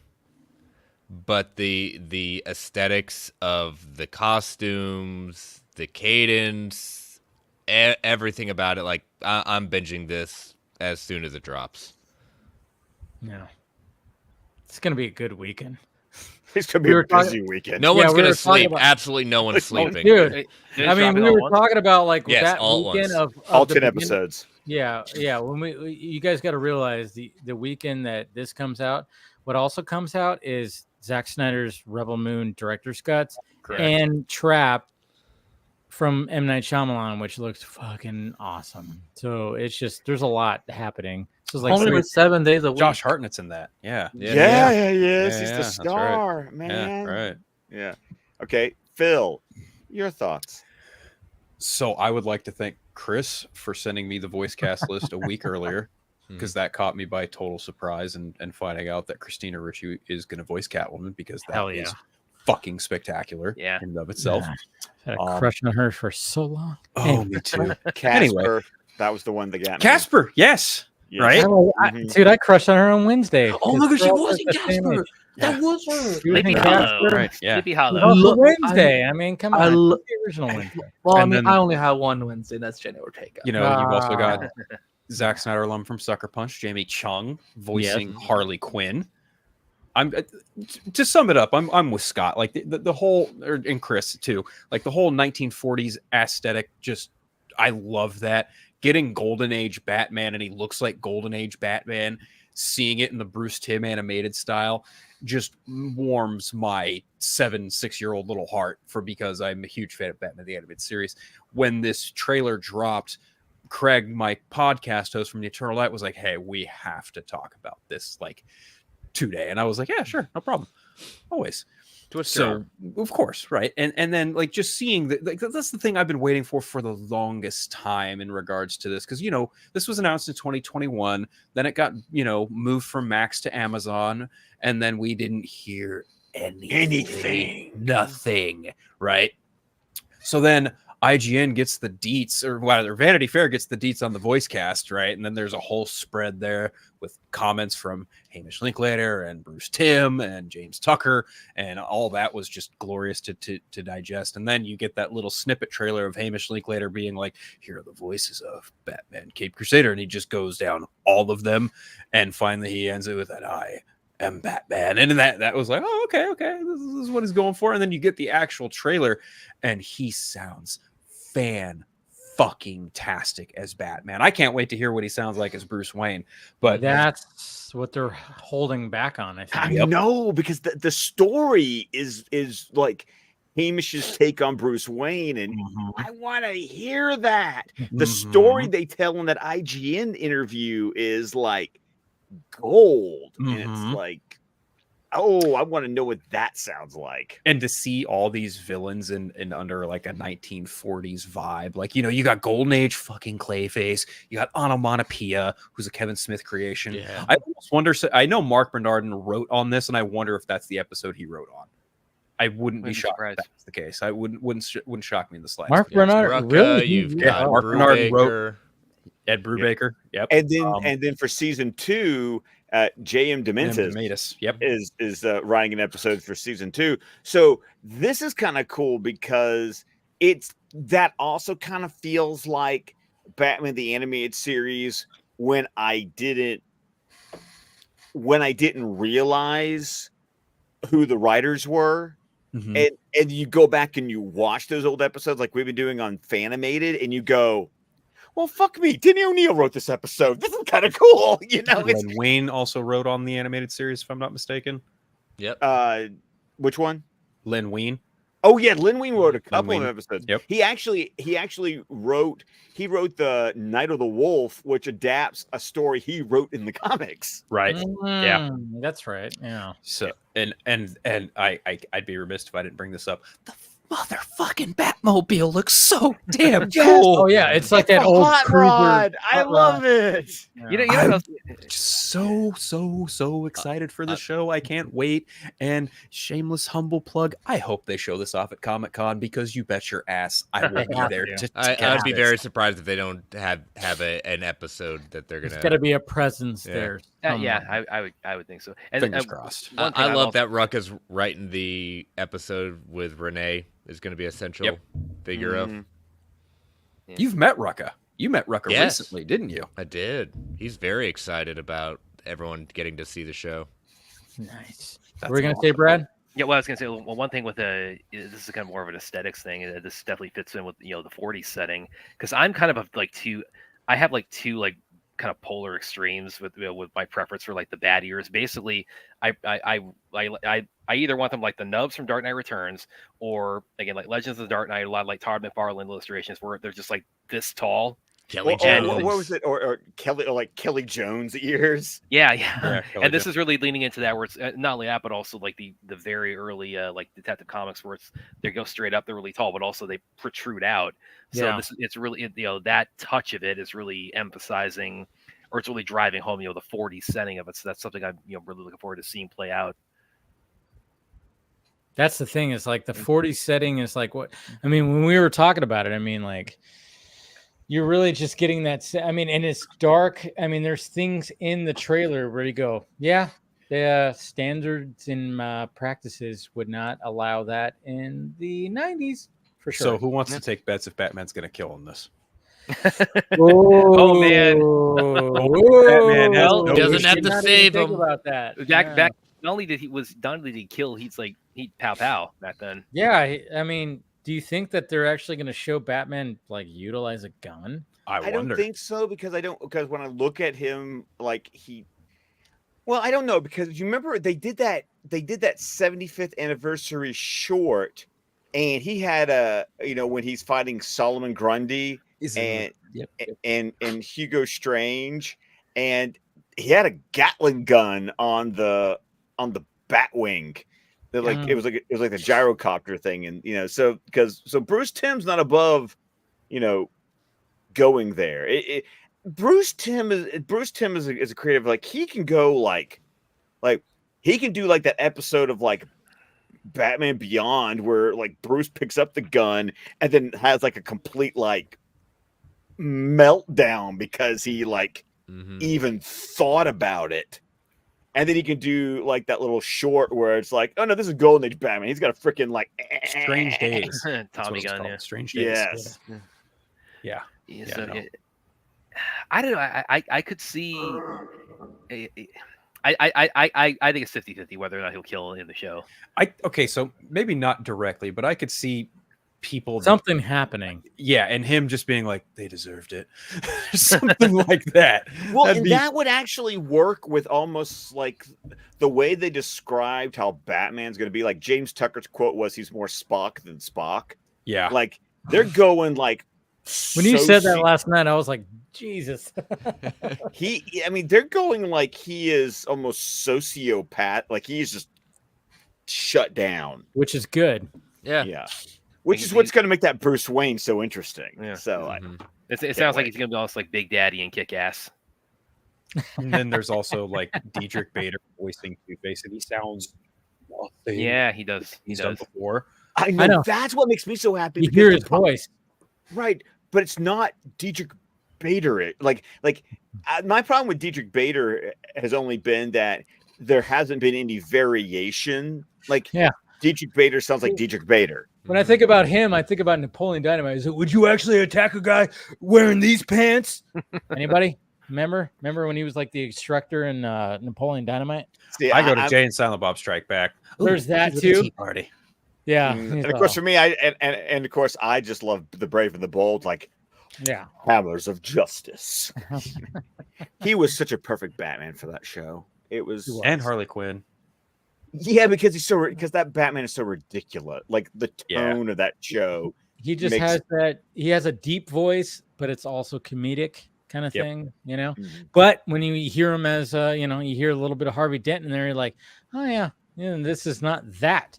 No, it's not him. I do like that Harvey's already corrupt. That gives an interesting new dynamic. Well, that's what we were talking about last night. Is the fact that it's like we don't even have a Joker here, and we have a Harley Quinn with that. And the little flash they showed up Two-Face is like it was a really different kind of design. Yeah. I mean, unless that was Two-Face, right? In the trailer. Yeah, it was Two-Face. Well, it's the golden age Two-Face. Okay, yeah, because it's a really different design that we tend to see, you know, these days. So it's I'm looking forward to seeing that. Well, because it's not the clay monster. Yeah. Clayface. Yeah. Yeah. Because like Matt Hagen. Yeah, because Matt Hagen, the original Two-Face, was Basil Carlo. Yeah, Basil Carlo. Thank you. Because Basil Carlo wasn't. Because there's been like. Because I remember we talked about that when we did the Clayface 2-parter. It's like Hagen was not the actor. You're talking about Clayface, right? Yeah. Right. Because Basil Carlo was the actor, but Matt Hagen was really the one who became more like the, you know, clay, you know, the Gollum clay-like monster. And so they just kind of took the two. And that's what the animated series did. They just kind of went. They did it with Jason Todd and Tim Drake. Right. They gave Tim Drake has got Jason Todd's origin. And well, you know what? No one bitched when the animated series did it. They just kind of went. Not until the internet. And I mean, that's what we were talking about earlier when it came to like the whole, like, you know, Superman set images, when it came to the Ultraman thing that we saw, because, you know, we have like, you know, there's like Rick Flag Senior on there, and then of course we have this supposed Ultraman stuff, and then like it's like, oh yeah, is it Ultraman and Bizarro? It's like, well, you have to take liberties where you don't have the time to flesh things out and have like a bunch of things. Now you have to combine things. Right. Well, it looks like the Doomsday containment suit too. With honestly, yes, there was that. This isn't the first time James Gunn has done something like this. I mean, he completely altered the origin of Star-Lord. Yep, absolutely. He did that, and then he turned Adam Warlock into a bumbling idiot. So, oh yeah, I hate it. I did not like Adam Warlock. That was the worst part about 3. Guardians 3, yeah. Yeah, you know, people like to sit here and say, "Oh, Zack Snyder kicked my puppy and ruined Superman." Well, it's like, James Gunn is just as guilty as taking his creative liberties. I'm more mad at Zack that he wanted to kill Dick Grayson. That was my biggest issue. No, I was so on board with that story. I am so down. That's Jason's. That is Jason's story. No one else is like, fuck off. Like, okay, I'm like, grab your but it's a combination. It's the same thing that we're talking about when it came to the animated series, combining Jason Todd and Tim Drake's origin story. No, but Jason Todd doesn't deserve that. Like, let Jason Todd have his own story. That's the thing, though. It's like the story. But it was kind of funny because I remember when BVS came out, they were passing it off as Jason Todd. But then it was like, nope, that's not what I was going for. That was then Zach had to run this guy with the ball cap, as we all know. Yeah, the guy with the ball cap wanted to be like, nope. That's that whole thing. But at the same time, it's like, no, you have to change it up a little bit, because it's just like, imagine if Bruce, like, when he brought on somebody who's like an adopted son and he dies, it's like that would cause him to fall off.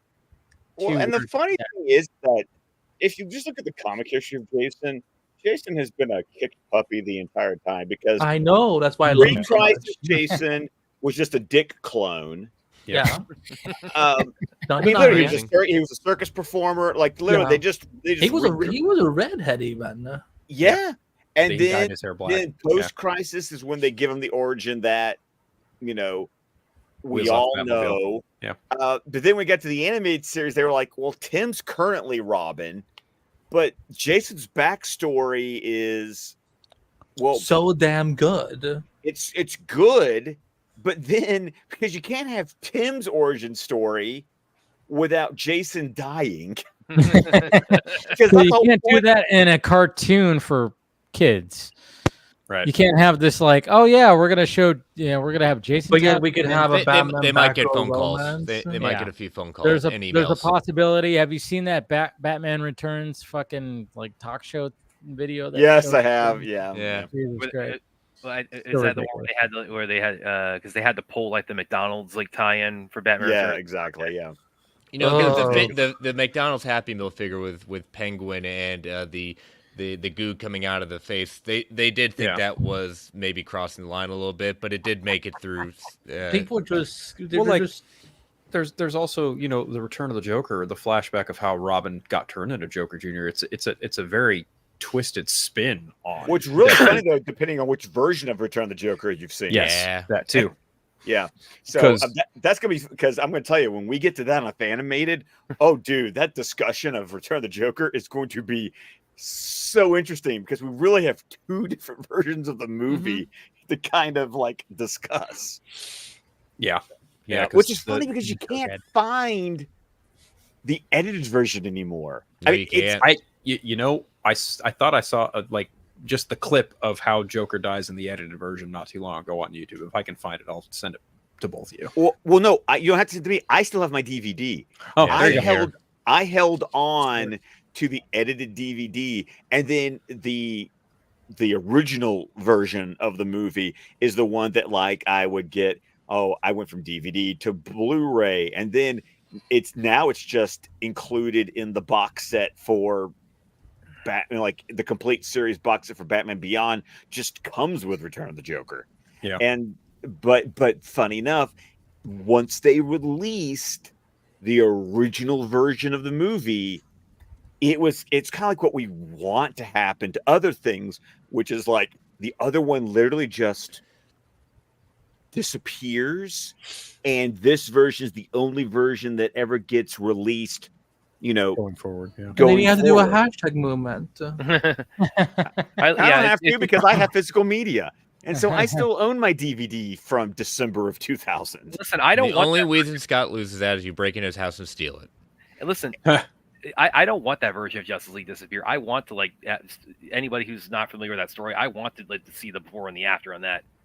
I want people still discover that story and how that came to be. But it was kind of like when I enjoyed when HBO Max, once the 4K remaster of BVS came out, I love the fact that that theatrical version of BVS just went boop, done, and the 4K popped up there, and Forevermore is the only version that's on there. I love it when people go it's the Ultimate Edition, right? That I'm like, it's okay. the only edition. I'm like, guys, I remember I probably have tweeted it out. I'm like, anytime that I'm watching BVS, it's the Ultimate version. It's never going to be the theatrical. I'm not saying the theatrical is bad. I mean, watch it. I saw the theatrical version 3 times in theaters. I saw it twice. And that was the last time I watched it. But I do think Rebecca has us beat on how many times you saw the film. Oh yeah, she's got No. I mean, my record for seeing a movie in theaters to this day is 4 times. There are 2 movies in my life that I've seen 4 times in theaters. So mine was The Mask when I was a kid. Okay, my 2 that are tied for it are Beyond the Sea and The Batman. You saw the Batman 4 times? I saw the Batman 4 times. You did because you got to remember the March that the Batman came out. The Batman had March all to itself. I mean, so I basically got to watch the Batman once a week, and the only thing that I started to go see at the same time was at the end of the month was when Everything Everywhere All at Once came out. And then I saw that 3 times in theaters. Well, didn't you see the fan screening of a week early before it came out, March that first weekend of March for the Batman? Oh yeah.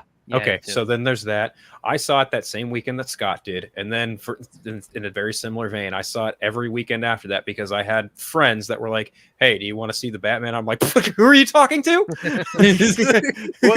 well, for me, how many times do you want to see it? I saw the Batman 3 times actually. Yeah, because I could only do it once. Because I got to see it. I I think twice that first because I saw the fan screening, and then I think that opening weekend I got to take Heather. That's the fun part. Sometimes with certain movies, it's like when they have these early screenings, it's like I go see it with my dad, and then I go see it with my wife. Please notice that I take my dad first, my wife second. This is how the world works, folks. I mean, that's what you got to do. I mean, I remember I saw it by myself. Like it was like an early screening IMAX, and that was my first reaction and everything like that. And then I saw it with the girlfriend. And I was like, all right, I gotta, you want to see? I'm telling you, you've seen the Twilight movies. You're not gonna see them like this. You're gonna be surprised. And then I saw it with Ain't one no of my sparkling on that Batman. Yeah, no sparkle Batman on that one. It's all dark. He's all. And then never say never. Batman Part 2 is still happening, so it could always be some you know what I sparkles really, there. it was funny for me too because I saw it at the early fan screening. I think it was like that Tuesday or Monday before it came out, and I was talking to some friends who had seen it at that showing, and a couple of them asked me, "Does it have an end credit scene?" And I had to kind of say, "Yes and no." Yes and no. Yeah. Not in the traditional sense, no. But yeah, true. Well, but that I'm gonna be honest. That's what I prefer is that like something, put it in the movie. Yeah, we don't have to wait for credits. Yeah. I remember I have come completely around on something. I remember it wasn't until we were doing Batman scene by scene on Squadcast that I finally went, damn it, I want that deleted Joker scene put back in the movie. I know, so do I. Yep. I didn't feel that when I first saw the deleted scene, but once I saw the movie and I saw the deleted scene, and then I figured out, like I guessed where that scene plays in the movie. You called it, and I called it, which was amazing. And then, because for me, where does it fit in? Where does it fit in? Okay, you got the scene at the morgue where Batman's talking to Gordon after the commissioner gets killed, and he's looking at like the rat maze that got stuck on the El Rada whole that thing. When they go, hey, we gotta go, and then in the movie it jumps to him then prepping Selina to go into the Iceberg Lounge. The deleted Joker scene fits in it right there in between being in the morgue with Gordon and then right before sending Selina into the Iceberg Lounge. So that does make a lot of more sense now. It does make sense. And for me, it would set up that end scene with Riddler and the Joker and Arkham.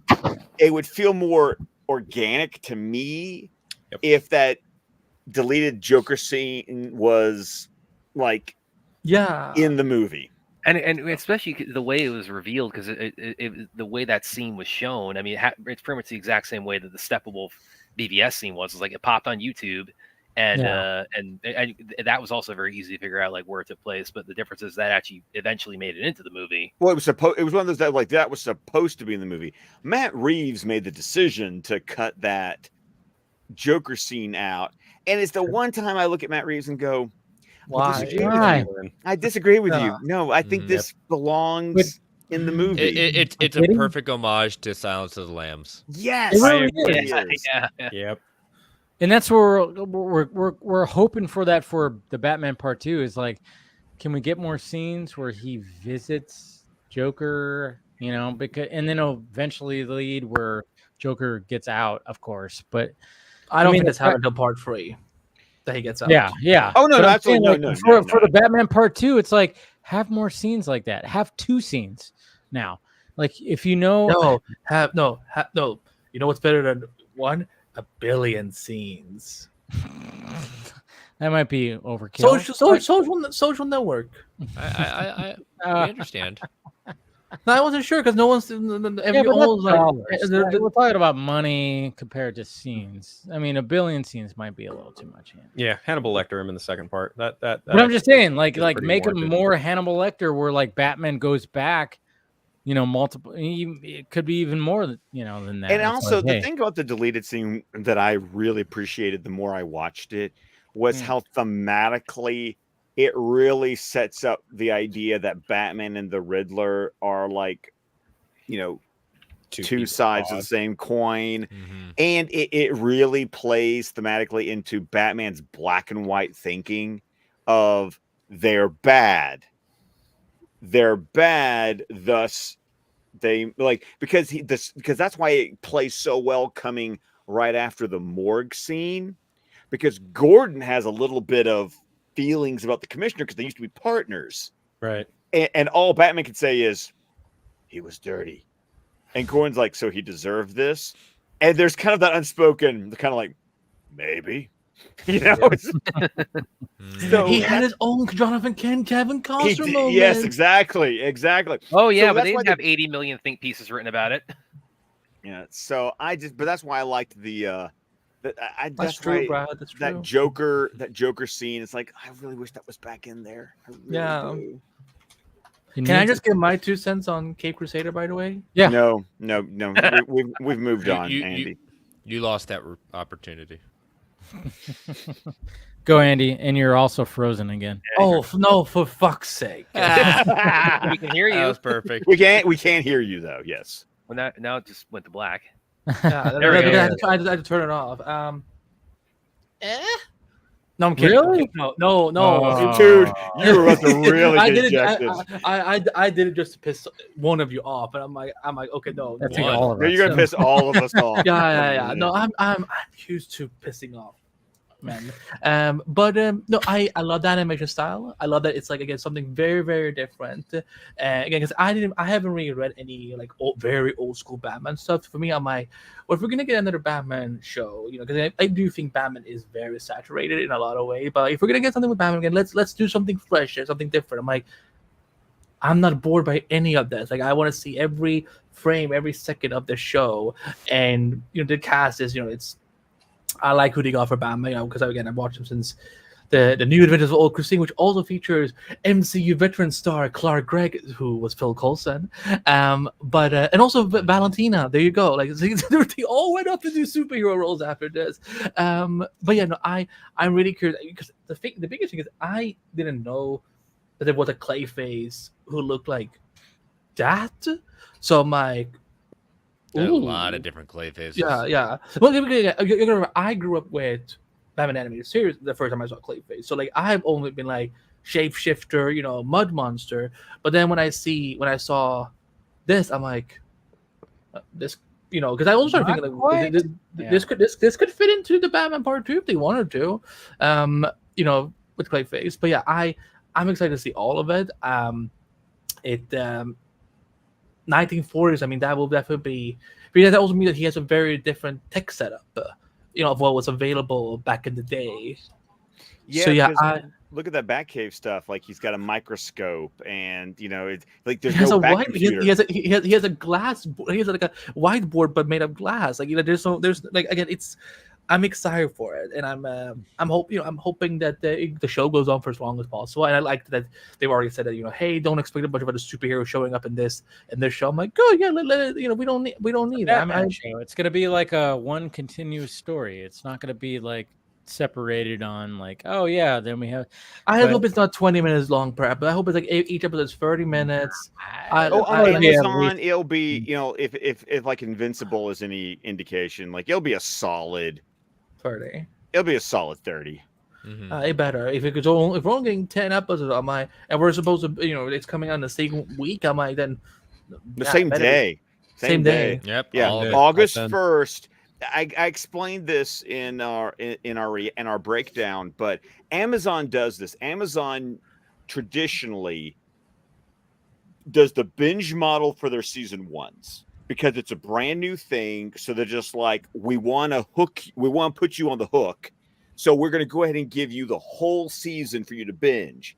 Then if it's popular enough to get future seasons, then they shift to the weekly model for future seasons, because then they're like, we already got you. So you're going to stick around for the future seasons if we give you. And you guys are going to be talking week to week, discussing. And, exactly. Yeah. And that's why, that's why I understand. That's why I figured he got a 2-season pickup. But yeah, this is, I'm excited for the show, and it's going to be, again, I mean, Bruce Timm, J.J. Abrams, and Matt Reeves. I'm like, y'all, this is like, I know when you see all those names, you're just kind of like, oh yeah. There's a lot of, then there's the names that we know, like we were mentioning, like Ed Brubaker, Greg Rucka. Like these are the guys writing the episodes. Yeah, these are the guys that have been like, part of my childhood, and now I'm 40. Mm-hmm. Here we go. and it's like all right, they're writing this stuff. They're gonna be like, all right, we're gonna push it to where it can, and you even see it in that trailer. I mean, you see like a dude like who's dead, and a spider goes like across his eyeball. It literally is when you have Ed Brubaker leading what is his bread and butter noir in the 40s. That's just what he does, right. And does it so well. Absolutely. And it's not just, and I said this also, it's not just noir, because the original animated series was noir, but this is pulp. Yes. Like this, yes. Yeah. This is pulpy. So, especially when like, well, define pulp. Here's the question we have for all the people in Gotham. What do you think of the What do you think about the Batman? He's like taking out people. He's sucking out the blood out of their corpses, and I definitely want that internal monologue going on. Right. And Hamish's voice is perfect yes. for that 40s voiceover narration. At first, I didn't like it, but when I saw the trailer, I was like, okay, this is better. Because, like, when he's like reading off all the names, I was like, yeah, it gets very Bale-esque. But when I saw the trailer, I'm like, oh, okay. Trailer, like the Bat voice, like it's good. Like it worked for me. So I don't know. I still love that he still has that great superhero line where it's like, "You really think you're gonna stop him? No, but they still know I'm coming. I'm coming for them." I wonder if this Batman gets down. If he goes down. This Batman has no feelings whatsoever, which is what's going to make the Bat-Cat relationship so interesting, because this Catwoman will make him feel things, and that's why he's even more determined to arrest her. Alfred's going to have a very awkward conversation with him. Well, she's definitely going to make him feel things. Sir, you better wear some protection, sir.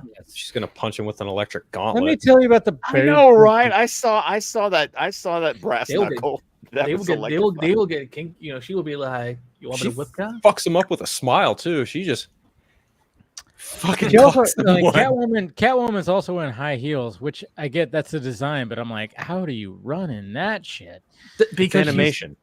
She's a superhero, Dave. It's what she's she a super does. villain. Oh, super villain. But she's not superhuman. She's still supposed to be human. Okay. Not if you're Halle Berry, apparently. No, get that one cat bite. You just Michelle Pfeiffer. Or even Michelle Pfeiffer had 9 lives. Yeah.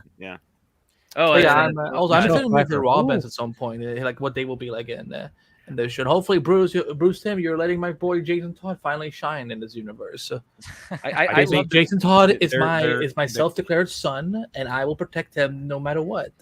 Bruce Tim and co actually made a point to say we're keeping it strictly Batman for a while. Robin and the Justice Society and Batgirl. Oh yeah, they're not going to introduce anything else. Fuck Justice Society. We don't need them in this. I just need the Robins and the Batgirl and stuff. Yeah. Well, I mean, but still, you got to think Batman was around for a full year before Robin showed up in the comics, so they got some time. Yeah. Wow. Season 3, baby. But no, that would probably actually be time-wise would probably work. Yeah.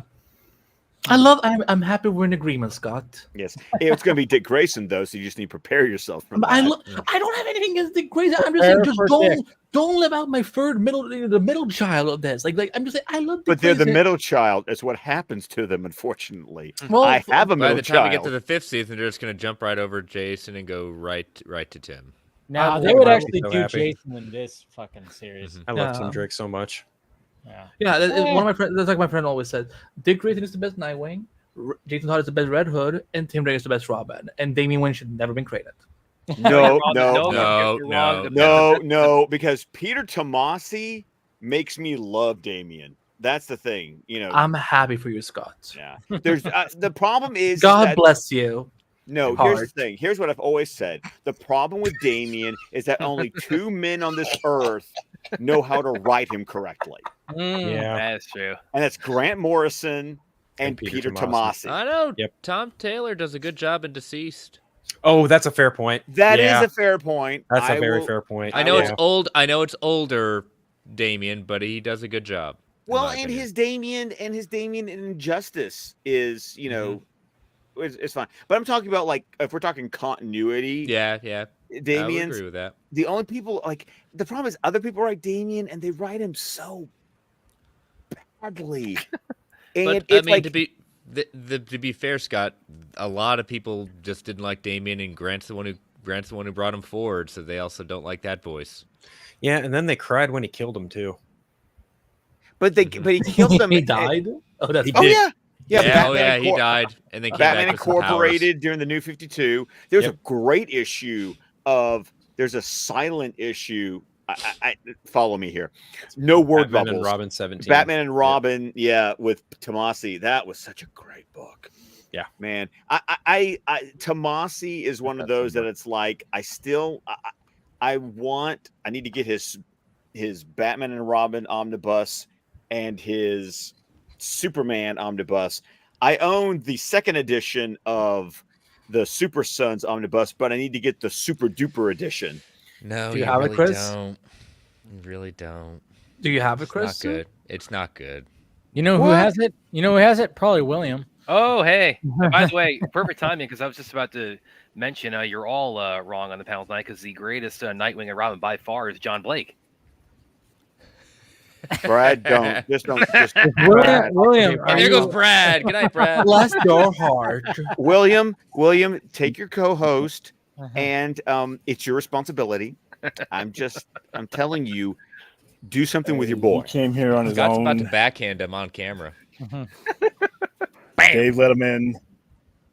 Dave, what did he come up with one of those crazy conspiracies or something? Just No, he just did a whole Brad, say it again. That's why. Say it again. Oh, well, no. Well, now that you mention it, whatever. everybody knows that Max is really the feral kid in Fury Road, right? Okay. What? This is literally why I have a ban list. Half of the show is literally why I have a ban list that precedes each show every night. So there you go. Well, bless your heart. Hey, by the way, he's allowed our audience to talk us into doing a watch party of the freaking Mike Myers Cat in the Hat movie now. Hey man. Oh, why? You already did scary awful. movies. Thank so- you. You're That really movie- gonna watch movie- that? Oh. That movie is terrifying. Listen, I am a capitalist.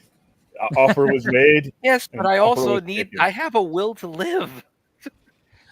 No, You'll be fine. Yeah, You're- no, you're that okay. doesn't- You'll What are live. you gonna say next? You're gonna see Son of the Mask as well? Oh dear God! That spoiler alert. That is still to this day the reigning champion of the worst comic book movie ever made. It makes the Whedon cut look watchable. Howard the Duck is the worst comic book movie ever made. See, we thought Son of the Mask was worse than Howard the Duck. Howard That the was- Duck. Wow, that's a high bar, man, or a low bar. It's been. I mean, and Howard the Duck reigned for It's a high low bar. It's But a high Son of the low Mask bar. is just like, So what bad. were they even fucking thinking? There are people that disappeared because of. There are people that disappeared because of Howard the Duck. Their careers are over. You can't. You IMDb some of these people from Howard the Duck. Not only did they fight over who would take the blame for greenlighting it, some of those people just don't exist anymore. You'll have a better chance of finding Hoffa's body than you will some of the people who worked in Howard the Duck. That's And when you Leah need Thompson- an E-True Hollywood story about what happened to these people. We need You to have have to a actually behind find the them. scenes. Yeah. You have to have people to have that though, and those people are Yeah. like change their True, I mean, name. true. poor Leah Thompson. Poor Leah Thompson. She had a whole bright career. She was so cute and I everything. think We she's the loved only her. one who still kind of had a career. Yeah, she was. Well, But did yeah, she? but What else did If she she, do? if she got paycheck, she had a career. There you go. Well, 'cause Standard She's 80s, had TV standard- shows. because She I had got some TV which ones? Well, because Can I you got to name see her. I got to see her too at the 2015 Tampa Comic Con. I got to. She was on a panel. There was one of those because it was the 30-year anniversary of Back to the Future. Well, wait, what was the Comic Con called? Tampa Comic Con. Oh, okay, I thought you said something completely different. Well, Okay, she at I'm least had the benefit of.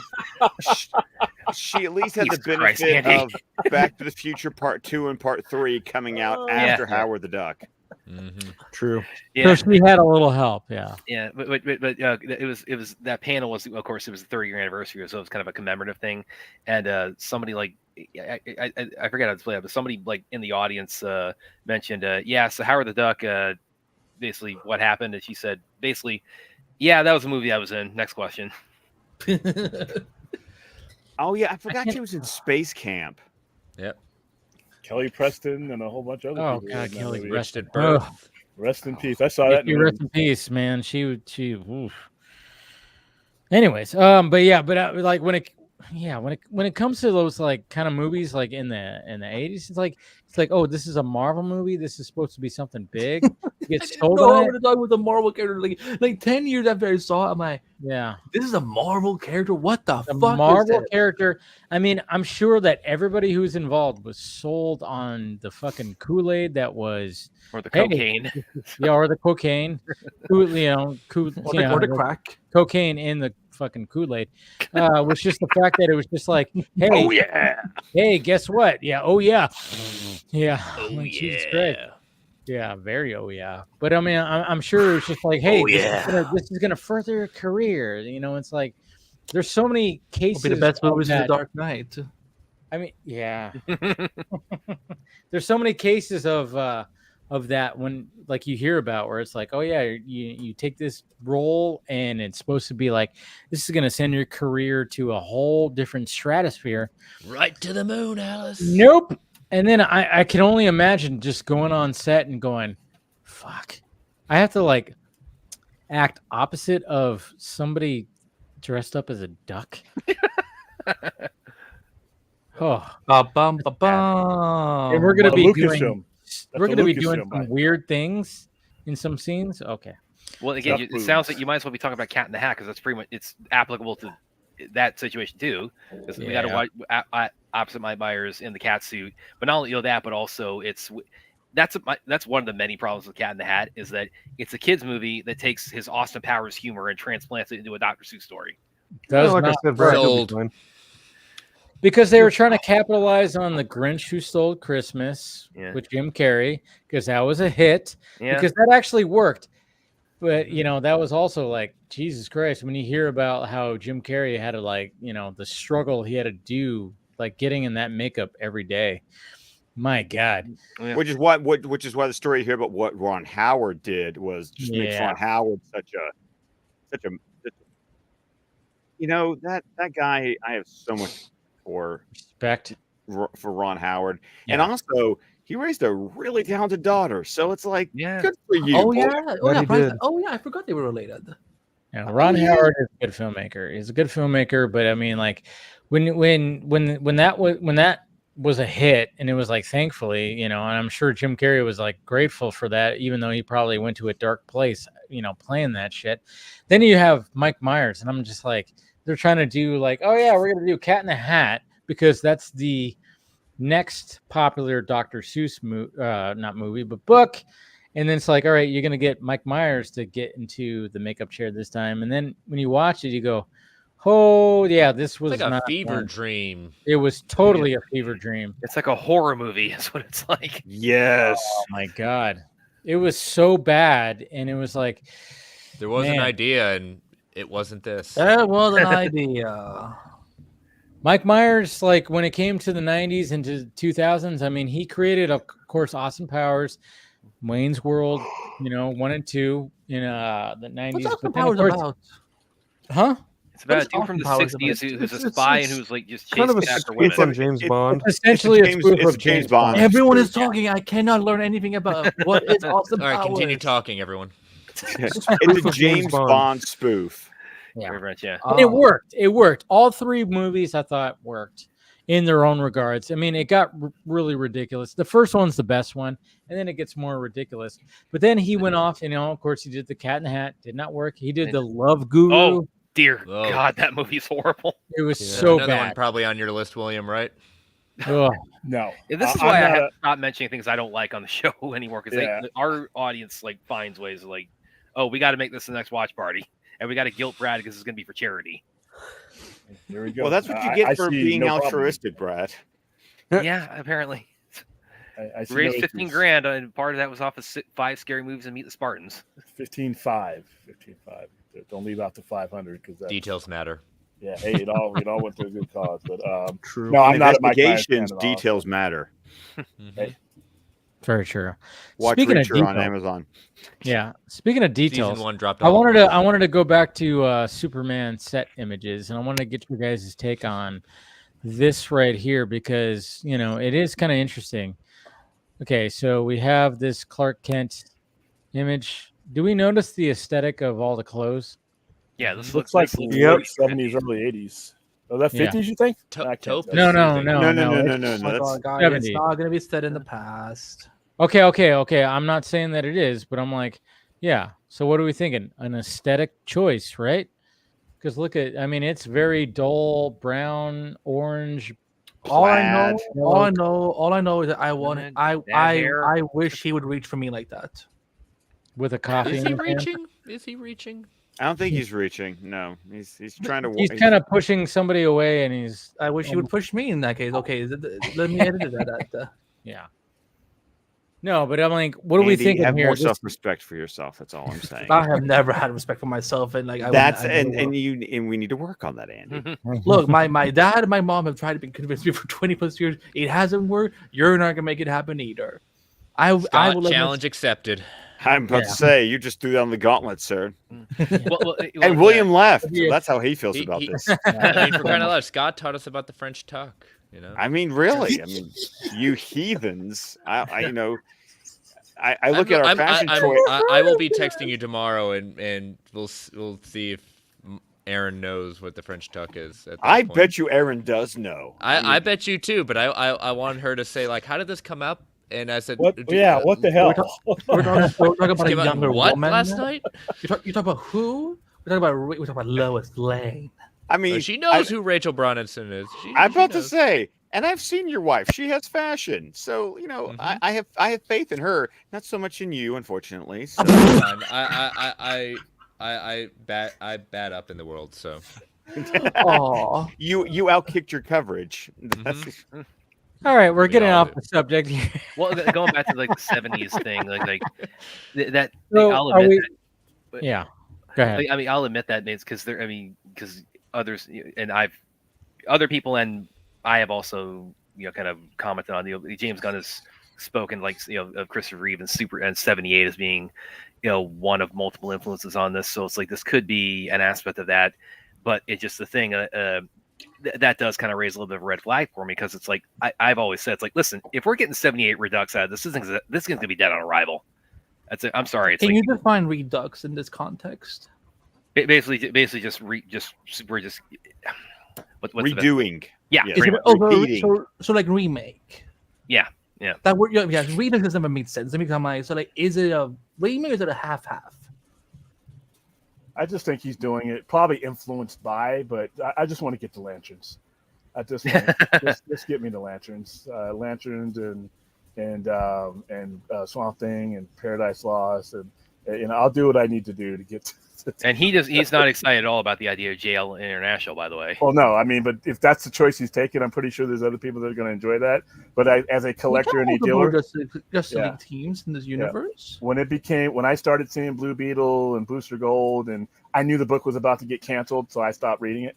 When I start seeing Guy Gardner be the Green Lantern of the Justice League, I'm like, okay, I need to cut my order on this comic because it's about to take a trip to the quarter bin. So I've never been a fan of those lineups of Justice League, but like I said, that's other people love it, so it's like that's fine. That's not going to kill it for this movie. We can have multiple Justice League teams in this universe. Like I don't see what the problem is. Well, I need to see one first, so before I make any type of decision. But like I said, I have to for the movie. Set pieces don't do anything.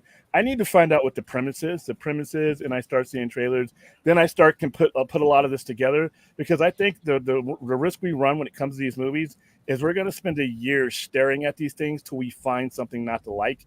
And I remember 2013 that being the case. I remember 2016 being that case. Everybody just tore these movies apart. And I understand that's what we do, but they did it to the point where it was like by the time we got to the movie, it was like we had already had an autopsy on these things before we actually started having fun with them. So I'm going to wait for the premise of it to come out. And like I said, I just need to get to Lanterns because that premise has already been laid out for me. I'm ready for that. I'm ready for the people. They picked the perfect crew to put that together. Supergirl World of Tomorrow. I couldn't ask for a better. You have Tom Keaton advising on that, so I think that's something I'm looking forward to. For as far as Superman goes, it's just something I'm going to have to get through. If it turns out that I like it, but then that's cool. But right now, there's nothing I've seen that has brought me off of the one thing Like there must be something that you're like, you know what, this looks a little very appealing. consistent. No. I'm not, there's nothing I mean, I don't like the costume, but that's like I said, I didn't like the costume because of Kingdom Come. Because of Kingdom Come's logo. Well, no, I don't like the collar. I don't like how the cape goes. I don't like the lines. I don't like the texture. I think if you have a guy with a body like David Cornswet has, to me, Superman, his body is the armor, and that's what it's always been. That's just a personal preference for me. So the costume isn't necessarily bad. It's just not my preference of what I view Superman is, and that's fine. The Superman, if the costume looks shitty and the premise and the story is good, then I'm in. Because Polka Dot Man had me, I bought in the Polka Dot Man right up till Starro killed him, and he looked ridiculous. So so the costume's really not the biggest thing, but there's been nothing else about it that really says this is a must see. I'm more excited about the Fantastic Four than I am about Superman. Me too. Wow. Me too. It's just, and there's nothing against it, but I'm not going to spend the next 10, 12 months hating on it though. I'm just not there yet. Hate is just not needed right now in the world. We need to. We need to have more love out there. All you need is love. Well, everything William said. I mean, that's why it's like as far as like actively in production Superman things, like the one that has my attention is Superman Lois season 4 right now. Like that's the one where my focus really is as far as like Superman stuff at the moment. Yeah. Can we talk about the little mystery character in the photos, Mr. Dave? We did talk about that the Ultraman. No, I don't. No.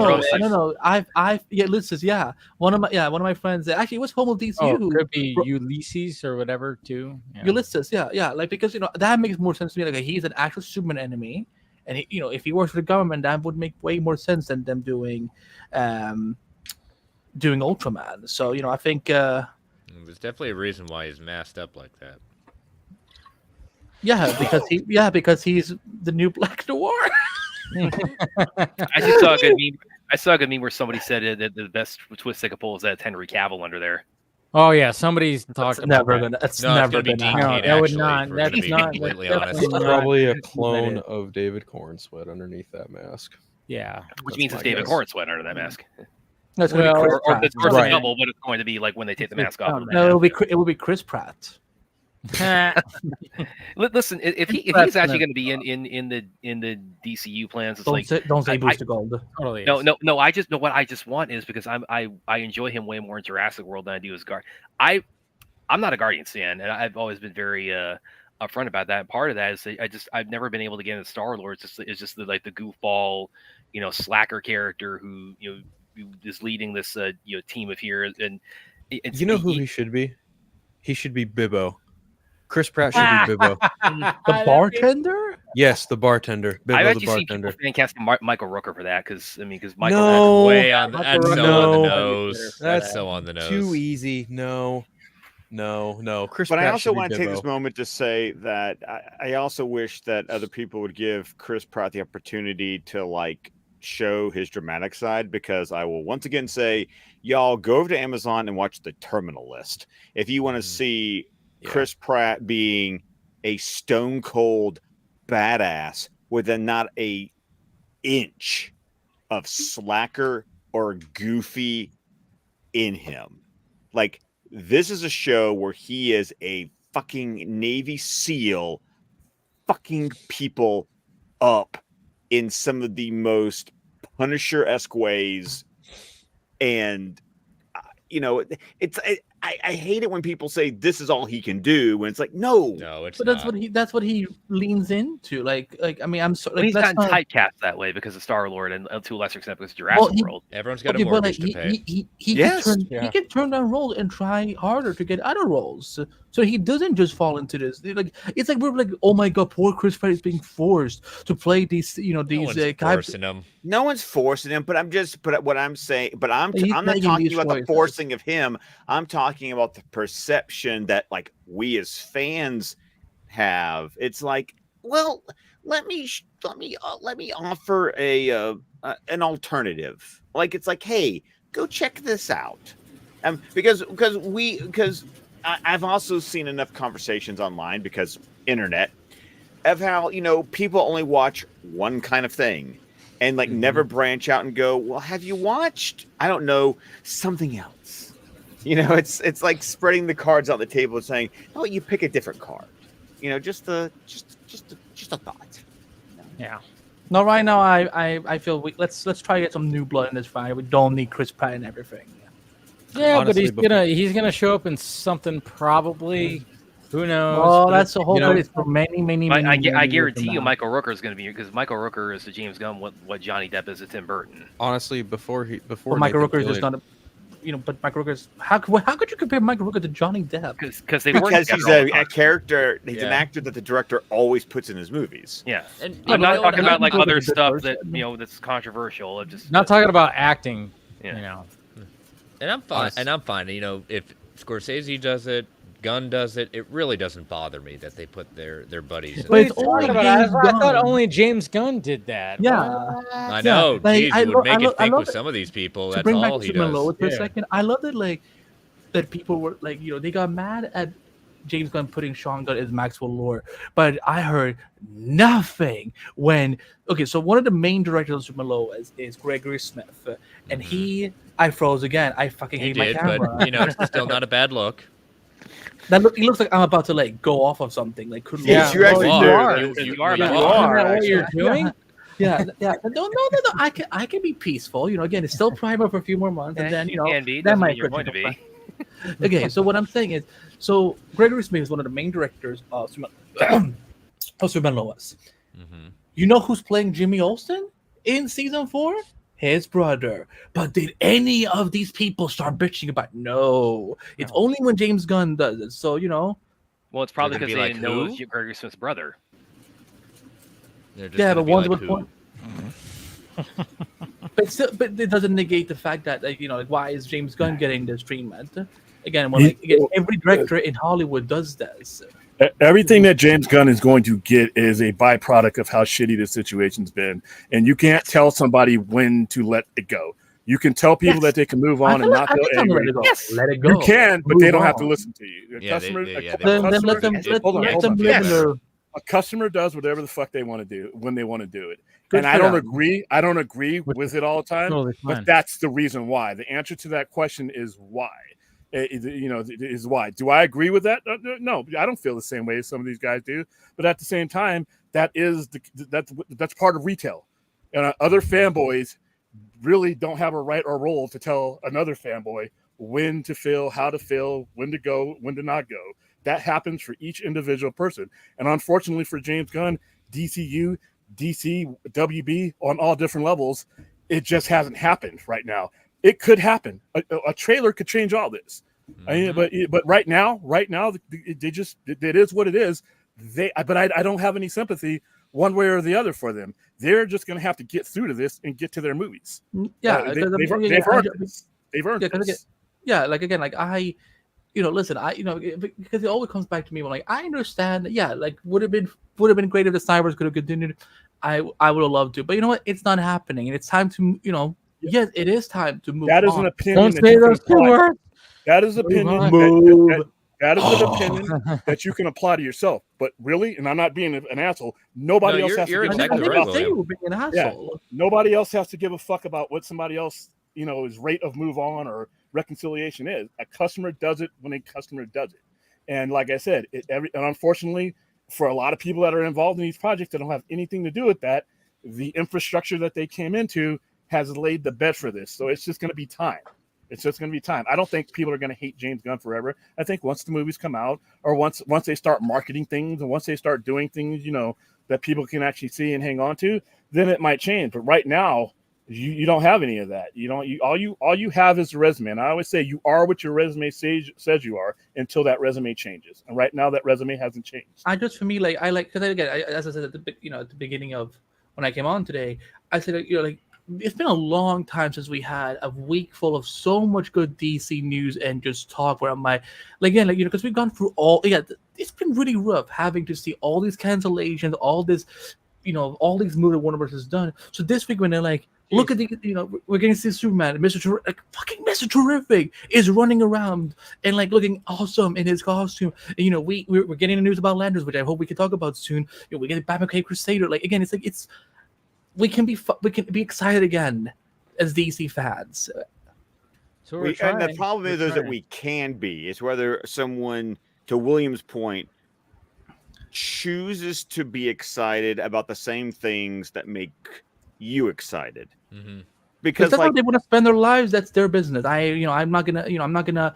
They can do whatever they want. But if they want to be butthurt about everything that comes out about these things, then I'm like, well, I don't think that. But then that just makes them miserable human beings. Like that's just. I mean, that's the thing. I mean, literally before I went live, I on my Instagram, I had somebody go, because I posted one of my clips that had to do with the Clark Kent, how he looks, and I was like, I dig it. I think it's kind of cool. Like, I'm like, yeah, his hair kind of threw me, a little bit, but I was like, yeah, I dig it. And then, somebody had to make it be known, like, well, sign and follow because fuck this movie. And I was like, all right, I like to engage sometimes, and I'm like, all right, so what's your...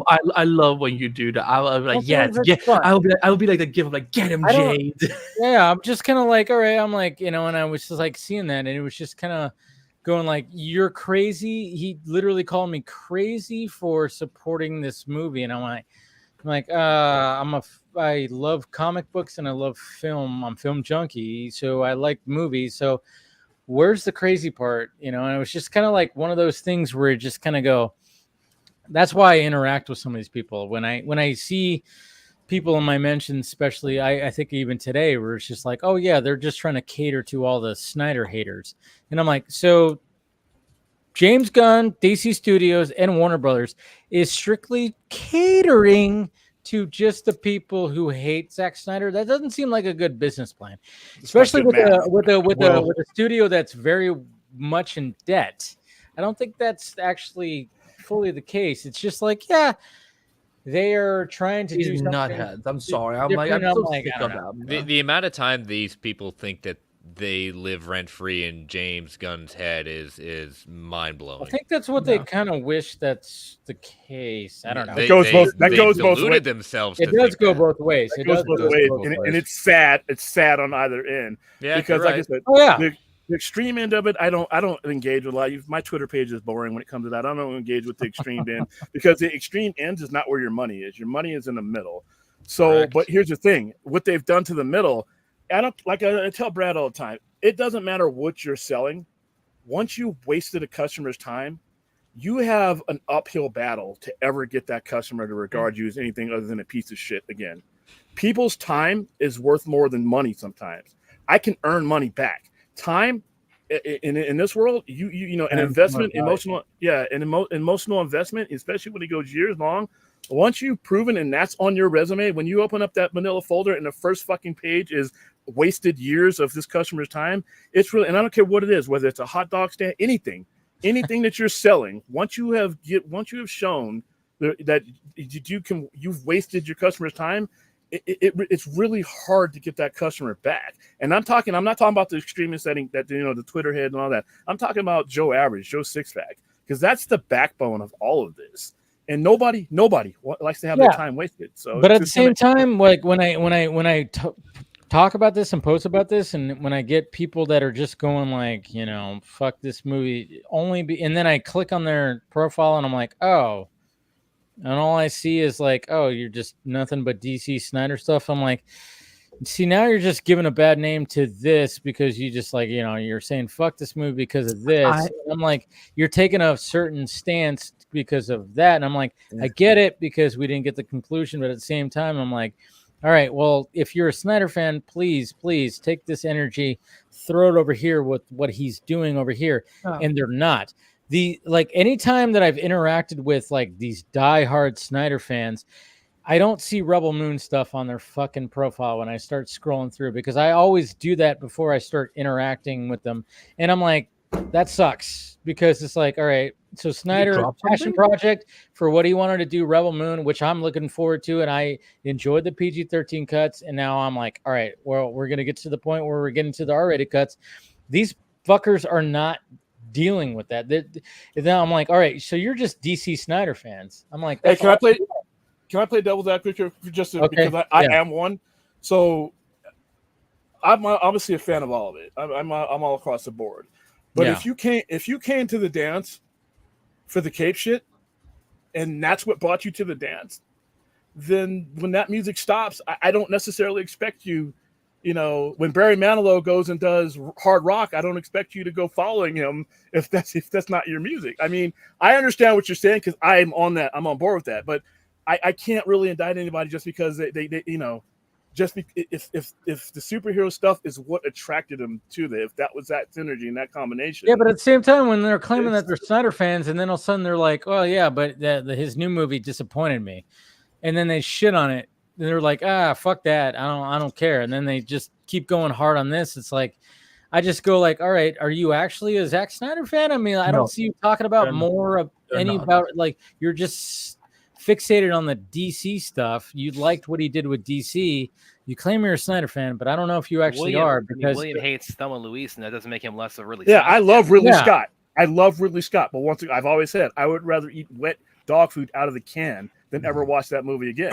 But does that mean he's not on my Mount Rushmore? Yeah, no. But you're not sitting there like, I don't know. It's just. Yeah. But, well, I understand what you're. But see, here's the thing. He's rational and has better things to do with his life. Yeah. The middle is where this is all going to come together. Like I said, people on Twitter and internet, we're on it and everything else. I don't know how much of the society, the money-making society, that they make to the point that we should regard them to that point. Like, we bring people into the conversation because that's our access to it. We have a computer, and I have access to Twitter, Instagram, and everything else. But the broad base of people, you know, most people who go to see things that they like, those people they see it, they like it, and they want more. And when they get more, to go out and see it. They don't scream. They don't come out the movie theater doing cartwheels and you know, say, "Oh my God!" You know, sometimes they do. But most people who enjoy stuff, the majority of people they just go consume it, and then they go consume more. But we give the stage of either end. We give the stage of the extremists that probably make up less than 10% of overall population on both ends. Yeah. You know, mathematics. It's just sad. It's just sad. So it's the way I phrase it is that, again, it's the how and the why of how we've gotten to this beginning of this Superman and this DC universe that is the roadblock for me to being excited or even interested in that. And I said that can change. Again, I didn't like Tyler's, you know, Superman in the Arrowverse, and then when he got his own show, that changed that. I'm perfectly happy to be wrong, but you know how this is beginning, the circumstances of why the preceding universe was cut off and why this new one is starting, that absolutely matters to me and my ability to get invested in what's coming ahead. Well, but like, go ahead, Andy. I'm sorry. No, I was going to say that. Like, I understand that, Brad, and I respect your opinion on it. But what I'm also thinking is, what was the better option? Because again, this previous franchise, I'm talking about DCU. I'm not talking about the Snyder. I'm talking about DCU. It wasn't working anymore. Again, we had 4 movies come out in 2023, and none of them did good. So again, it's like at some point we just gotta accept that, you know, like a new universe was always bound to happen. I think,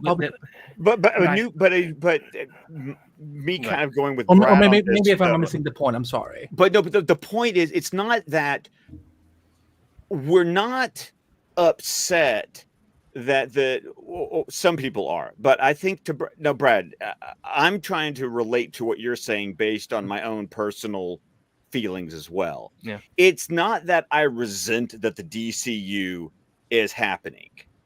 It's just that personally, I don't have any more gas in the tank. Yeah, that's where I'm at. Yeah, that's the thing. It's that I don't hate the DCU for existing, but I spent years and dollars and emotional energy in this time period with this version of these characters, and then the way it got treated and ended, you know, and the way that people, to William's point, the extremes, it's just like,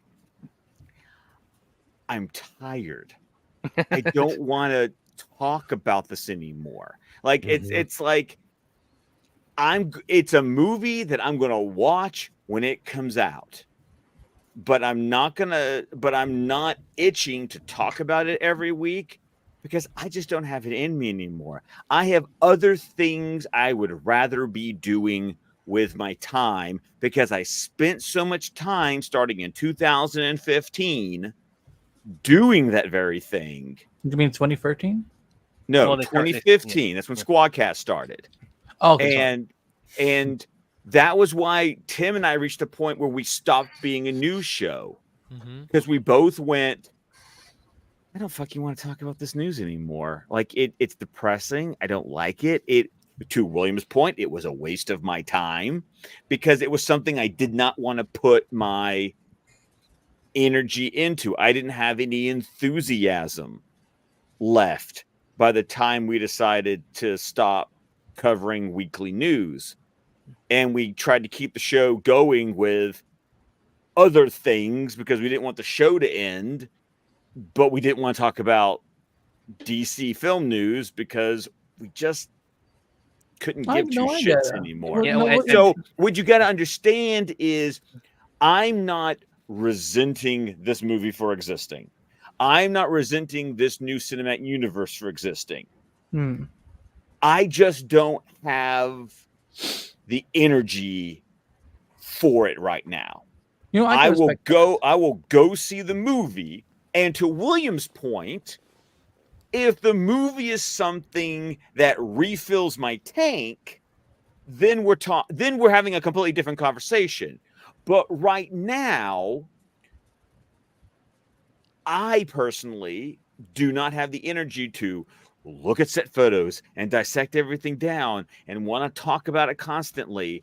And then, this, that. I can't do it anymore. No, I did it.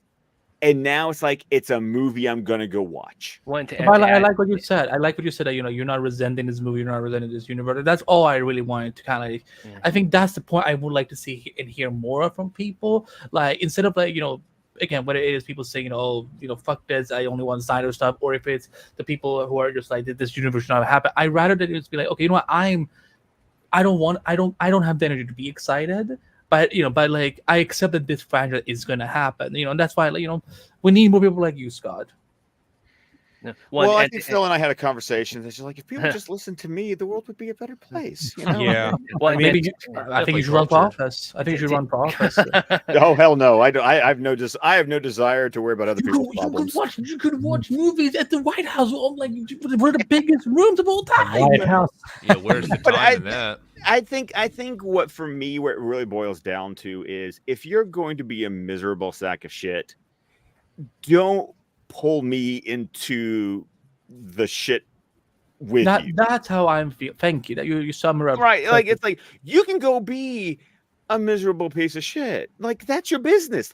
Once again, to William, I don't always agree with William, but William, I see what you're saying here, and what I'm agreeing with you on this is you go feel the way you're going to feel.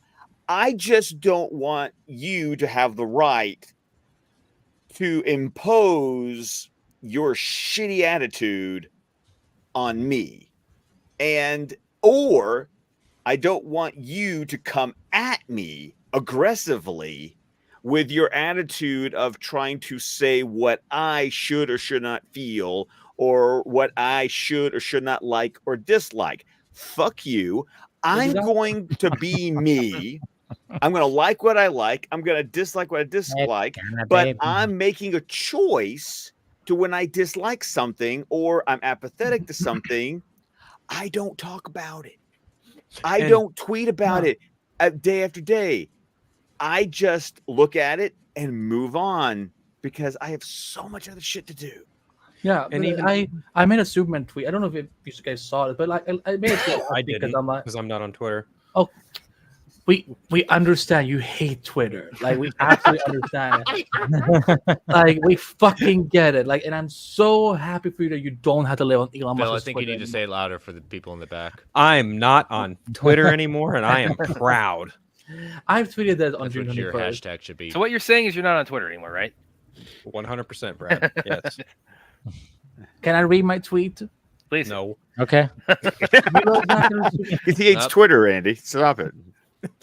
You love Zack and Superman? Awesome. You're excited about James Gunn Superman? Awesome.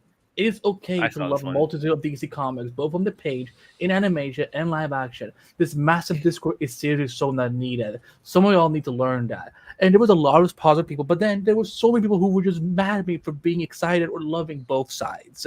And I'm like, that's what I'm like, okay, feel how you feel, just don't, like what Scott was saying, don't pull me into your shit. It's See, one I, of did, those I things. didn't need to hear that. I already heard it before. Yeah, it's just one of those things where it's like, yeah. he told me in a voice chat not too long ago. Andy, I hope you know I'm just giving you some shit, man. Come on. Of course, it's all ball busting. It is.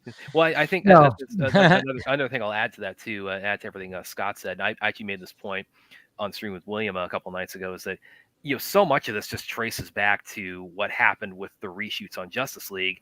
And one point I've made, and I've said this in articles, I've said this on Twitter and things like that, where if WB had not done what they did back in 2017 with revamping, retooling, and letting Joss Whedon act like a total asshole on set, and the movie just came out as was intended, and it was like a John Carter level bomb. And it was at that point that Warner Brothers said, okay, this isn't working. We got to pull the plug. We got to start something new. I think most people can make their peace with that. They could say, okay, it had a good run. We at least got up to what he wanted to show with Justice League, and life goes on, and he's doing new things. They're doing new things with these characters. Let's all jump aboard on on that train now. But that's not what happened. You had the calamity of what happened behind the scenes of that, and you had just the ripple effect of everything that happened in the ensuing years, and the fact that we had to pry that movie out of their hands with the jaws of life. And well, I think Brad, to your point though, what happens there versus you gave us the alternate scenario where the movie comes out, it bombs, but the problem is that what you've done in the version of the multiverse that we're in is you've given the extremists moral validation in their minds for acting like a complete ass. That's the sad part about the back there. The side effect of all this was the fact that it's like, oh, well, if I can make the movie come out, I can destroy other things, or I can do all.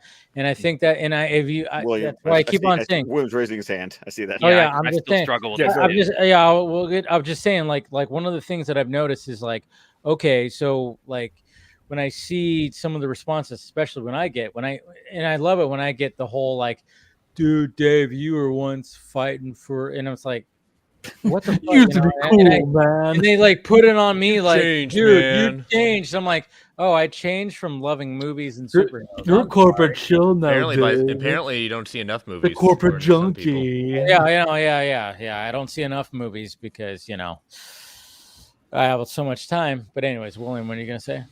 If you're an executive and say we're at the decision to make the Snyderverse or anything else that would have derived from any other universe, if your decision is being made by a pocket of fans on either end, you should be fired. Yeah, you are not capable of doing your job. If you think that some executive that's worth the zeros next to their name is making something to reward any end of fans, I have a flying fucking kangaroo that I'm about to sell you as soon as the stream is over. And B, no executive is that stupid. So I hear people saying, well, they're going to reward the extremists. I'm like, that's because you probably are one. If you look at, like I said, retail is in the middle. You can't make any money in the extremes. You cannot. There's a couple of bucks to be made out of either end of the extremes, but the majority of your money is in the middle. The moderate is where you make your money.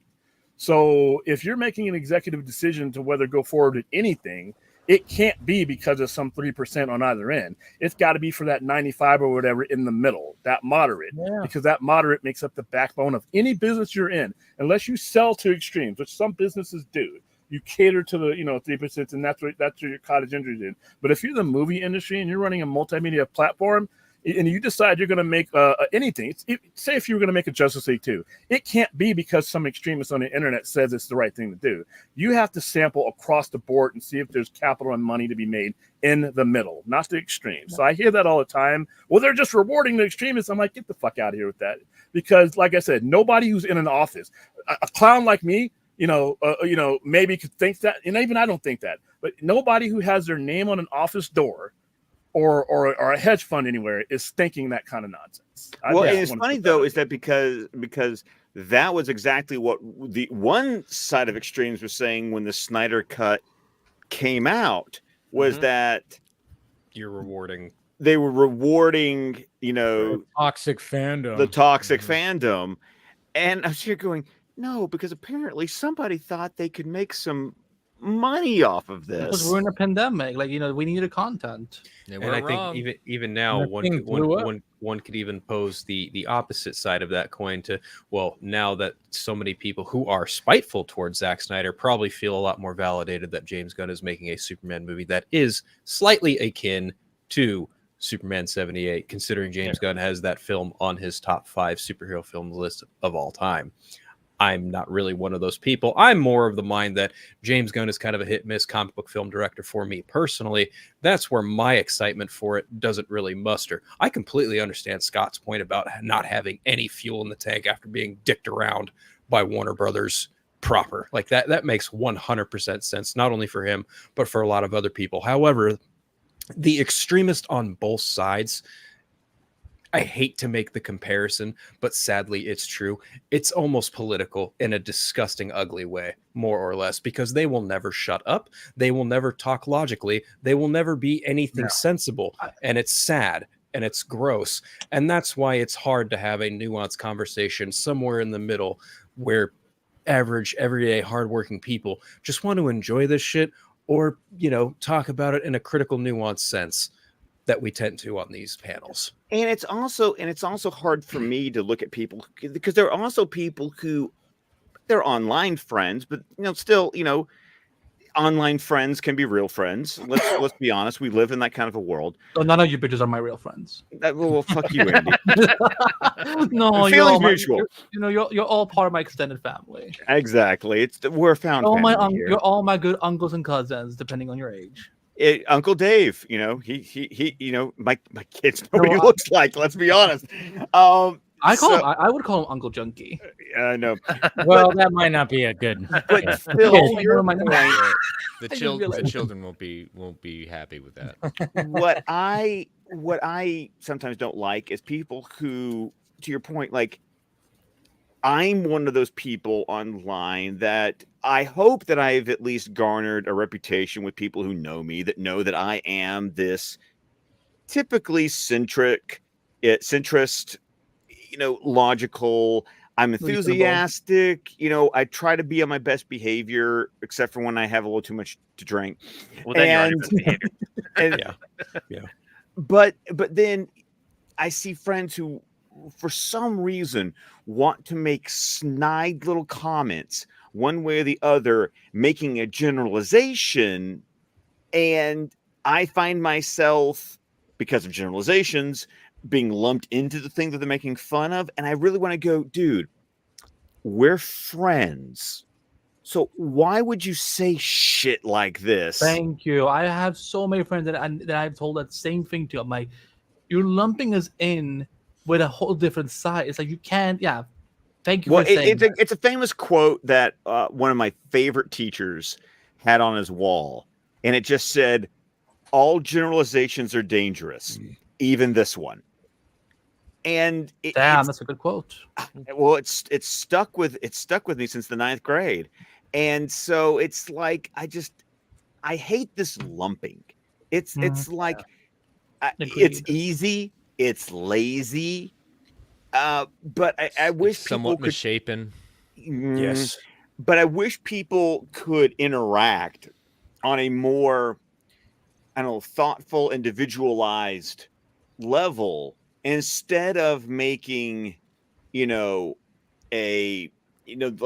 spray and pray kind of,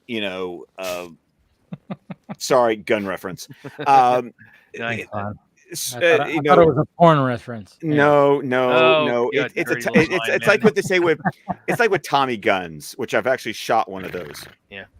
Spray and pray, because you can't aim it. You just point it in the general direction and pull the trigger. How flat up made the oh no, trust me. Because you see, you'd be shocked how quickly you go through a magazine on one of those puppies. Yeah, sorry. But the idea is that I'm tired of people just taking the easy, hitting it's like Staples and hitting the easy button and going, it was snarky, it was sarcastic, it wasn't clever. And I don't know why you think you're being clever when you take that route. You're not. And then when they when sometimes you see like some tweets and then all of a sudden it goes viral and then it's like, hey, what the fuck? It's like, what were you thinking here when you tweeted that out? And I'm talking about with anybody who's like, like either commending or going against certain things. And it's just like I see that all the time where I'm like, what were you expecting when you said something? It's like that. It's like that meme when someone is like shooting a talk show host. Like, I don't know why that even happened. Yeah, it's like you if you're gonna do something like that, it's like sometimes it's gonna go and it's gonna get. I've had that happen to me where I'll say something and all of a sudden it's like, oh shit, I'm getting now a lot of engagement, and I'm like, well, that's exactly what I thought was gonna happen. I mean, especially when I came to the Clark Kent stuff, and I was like, all of a sudden I'm just like, I get like all these mentions and everybody's just talking about his hair and either it's a wig or it's this or it's that. And I was like, I did not think that when I posted that I was going to have a bunch of dudes in my mentions just talking about another dude's hair. And I'm like, but at the same time, I'm like, this is where we've gotten to the point where we're like, people are now like getting this intense about a man's hair. I mean, I know women can be quite judged for their look, but like I never seen when it comes to comic books. I mean, that happened with Pattinson, and it was like, yeah, he doesn't work out, he's scrawny. And I'm like, I'm literally just like have people in my mentions, dudes in my mentions talking about another dude's physique. And I'm like, what are we doing here? I mean, this is like dwellers, weird thing with me. Something I was wondering what fandom is, though. I guess I don't know. I was wondering, could we talk about maybe something a little green? Oh, good way to make. Well, we kind of talked about that a little bit. When did we talk about it? We've talked about it a little bit, like how excited we are for the Green Lantern series. I've been here the whole time. When did we talk about lanterns? But what I'm interested in with this announcement is that shift in Warner Brothers release strategy, where it's and Welcome to Derry and the Harry Potter series are going to be HBO originals. I'm so excited for it. Okay. But I think business-wise, that makes more sense to put it on HBO. More people are going to. William, you have to go, huh? Mm-hmm. Yeah, but hold on. To answer that question, that was always going to happen because of budget justification. Yeah. Because of it. There was always when they announce these things, assume that anything big that comes to anything HBO or Max or whatever is going to be anchored by Max because the justification of the budget. The justification on HBO Max's budget in their mind is justified on subscription and everything else. Whereas there's different money for when there's different revenue streams when it comes to HBO proper. So that's great because you're going to get the most money. You're not going to get some Mickey Mouse, but you're going to get the money that Green Lantern needs. It's going to get, and it's not going to be. It's like Game of Thrones. They do not cheap on Game of Thrones. You hear what the budget is for a single episode of that series? It can be 15 million. It can be 15 million. 50 or 15? 1.5. And that's close to what they're spending on Superman and Lois. I mean, I think it's like 10 million an episode. And it's so crazy to me how polished that show is. I mean, it's by far. There are some shots in that show that look a little clunky, but yeah, you're right. Yeah, for a CW show. But but also because they took all the money from all the other shows and so they can prioritize Superman and Lois. wait, William, before you go, can I just ask you, because they keep using these images when they're marketing lanterns, what do you think about Green Lantern Earth 1? I love it. It's so good. I love it. It's so good. I love all the Earth 1 stuff. Yeah, it's probably in my top 3 or 4 overall Green Lantern stories since 1995. Oh, wow. Because prior to 1995, I couldn't give Green Lantern. I could think a homeless person, hey, you want Green Lantern? And they'd be like, no. And the reason, and like I said, once Kyle Rayner came along, I remember that book, what he did for that book for the first 4 years of him in Green Lantern, and then all the good stories started happening. But yeah, that Earth 1 story is in my top 3 as far as overall stories goes. But yeah, I'm happy with that artwork. Like I said, I'm really, I don't want to give the word excited because I know there's a process for me to get to You're this cautiously movie. Optimistic. Yeah, I know that if there's a right conversation that happened between Zaslav and the stockholders where he says, hey guys, Superman we're probably going to take it in the nuts. but this is the right path. We're probably going to lose some money on here. But he laid out a long form thing, and then stockholders are like, okay, yeah, we're on board. Then I know I'm going to get these things. But if he had that CineVegas, a CinemaCon conversation to where he basically lied to those people and said, cinemas are back, we're going to be doing this and all this for you, and basically blew smoke up a bunch of desperate people's ass, then if Superman, depending on what James Gunn Superman does, epic or not, may affect me getting to this. So I'm looking at it in my rear, I'm looking at it in the future, and I'm really hoping it could, because for Green Lantern, you could not have asked for a better semblance, in my opinion, of who they got to run this. But like I said, I understand the process. I've graduated from DCU. I got my cap, I got my gown, and I got my diploma. And my diploma on the bottom of it says, "Don't believe in shit until the shit is close enough to there." And I hope it gets there. I hope it gets there. No, you have to. I mean, Scott has a whole fucking list of development. Oh, I remember you guys. Yeah. You'd like list they were doing like Plastic Man, or they're doing Zatanna. Oh yeah, he's got a list still. Plastic Man has been like developed so many times. I'm like, oh, trust me, we know. We have. You can go through the Google Doc of how many all the different writers and directors. Can I please remember? Hey, that Google Doc. Remember, guys, there was actually a Michael Bay produced Lobo that was. Oh, thank God it did not happen. Yeah. Oh, I thought that would have been fucking the. Jason Fuchs was writing that movie. Yeah, William would have. I thought that would have been sweet. Perfect for Michael Bay. That was 2017 when that was fucking, or 2018. That was like 5 or 6 years ago that was announced. That was so crazy. Yeah. All right, thanks for having me, Dave. Yeah, you can I'm keep gonna my peace out co-host as well.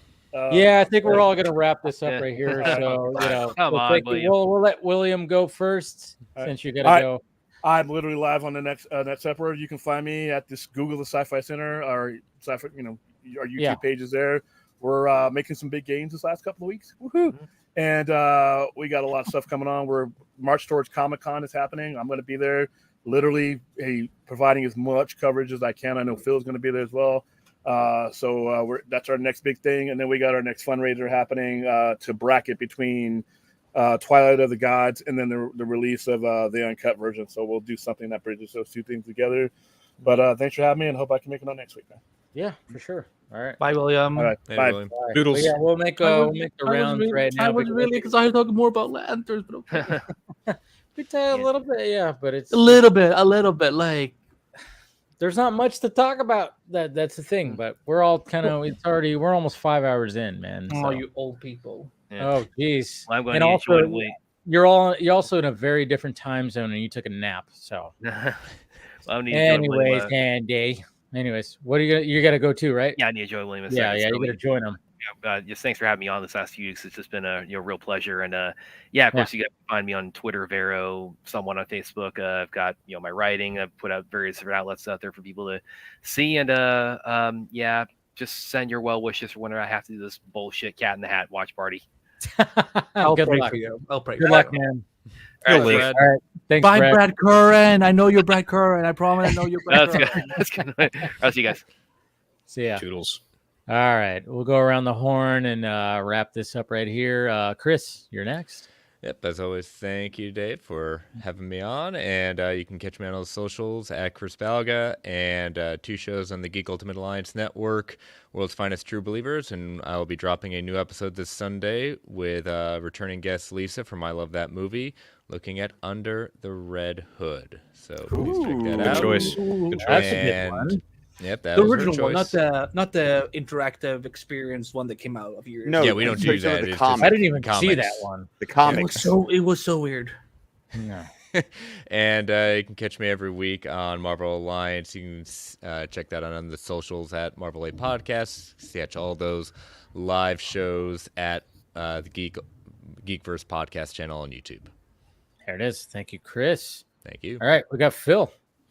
Once again, my man, thanks for the invite. It's always a pleasure getting to talk to you and everyone else here on the panel. If anyone wants to follow me along, it's pretty much everywhere except Twitter. Just right there at Unfiltered. You guys can catch my podcast, The Eternal Night Show, The Eternal Night Podcast on Podbean, Apple Podcasts, Stitcher, basically anywhere you get your podcast fix. We just did a recent episode talking about the Caped Crusader trailer, the Penguin trailer, and a bunch of other stuff. Maybe not the Superman set photos. Yeah, I also write for Multiverse of Color. I just had my season 4 episode 5 episode of The Boys published a couple hours ago. I also write reviews for the Acolyte as well as Game of Thrones, House of the Dragon. Oh, I almost forgot that. It's getting really late. But yeah, and you can also catch me on the 4 Nerds every Wednesday at around 5 o'clock Pacific Standard Time. There you go. Andy.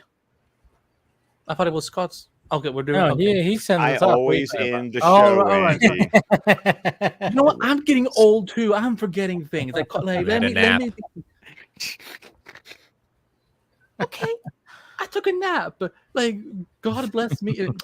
Ain't I special? Bless my heart. Good context. Good use. That's very good. Yeah. Yes. As always, I always love coming on here. So talking to all my uncles and cousins here. So love you all so much. You can find me at Anderbite all over on social media. I am on Twitter. Unlike Phil. You can find me. You can all of my news and interviews over at screenrant.com. So check me out there. I'm also the host of the Showrunner Whisperer on Wednesday, July 3rd. I'm dropping part 1 of my interview with Mark Guggenheim as he talks about his, there's a lot of stories that he shares. So part 1 will drop on Wednesday, July 3rd, and 2 weeks after that, the part 2 will come out. So go check out showrunnerwhisper.com, subscribe to where you get your podcast at, and yeah, I'm the editor-in-chief of Multiverse of Color, which like all my amazing writers like Lip, covering lots of different stuff from different perspectives. So I'm everywhere, probably getting annoying to most of y'all at this point, but I'm out there. There it is. You're out there. Like it. All right, Scott.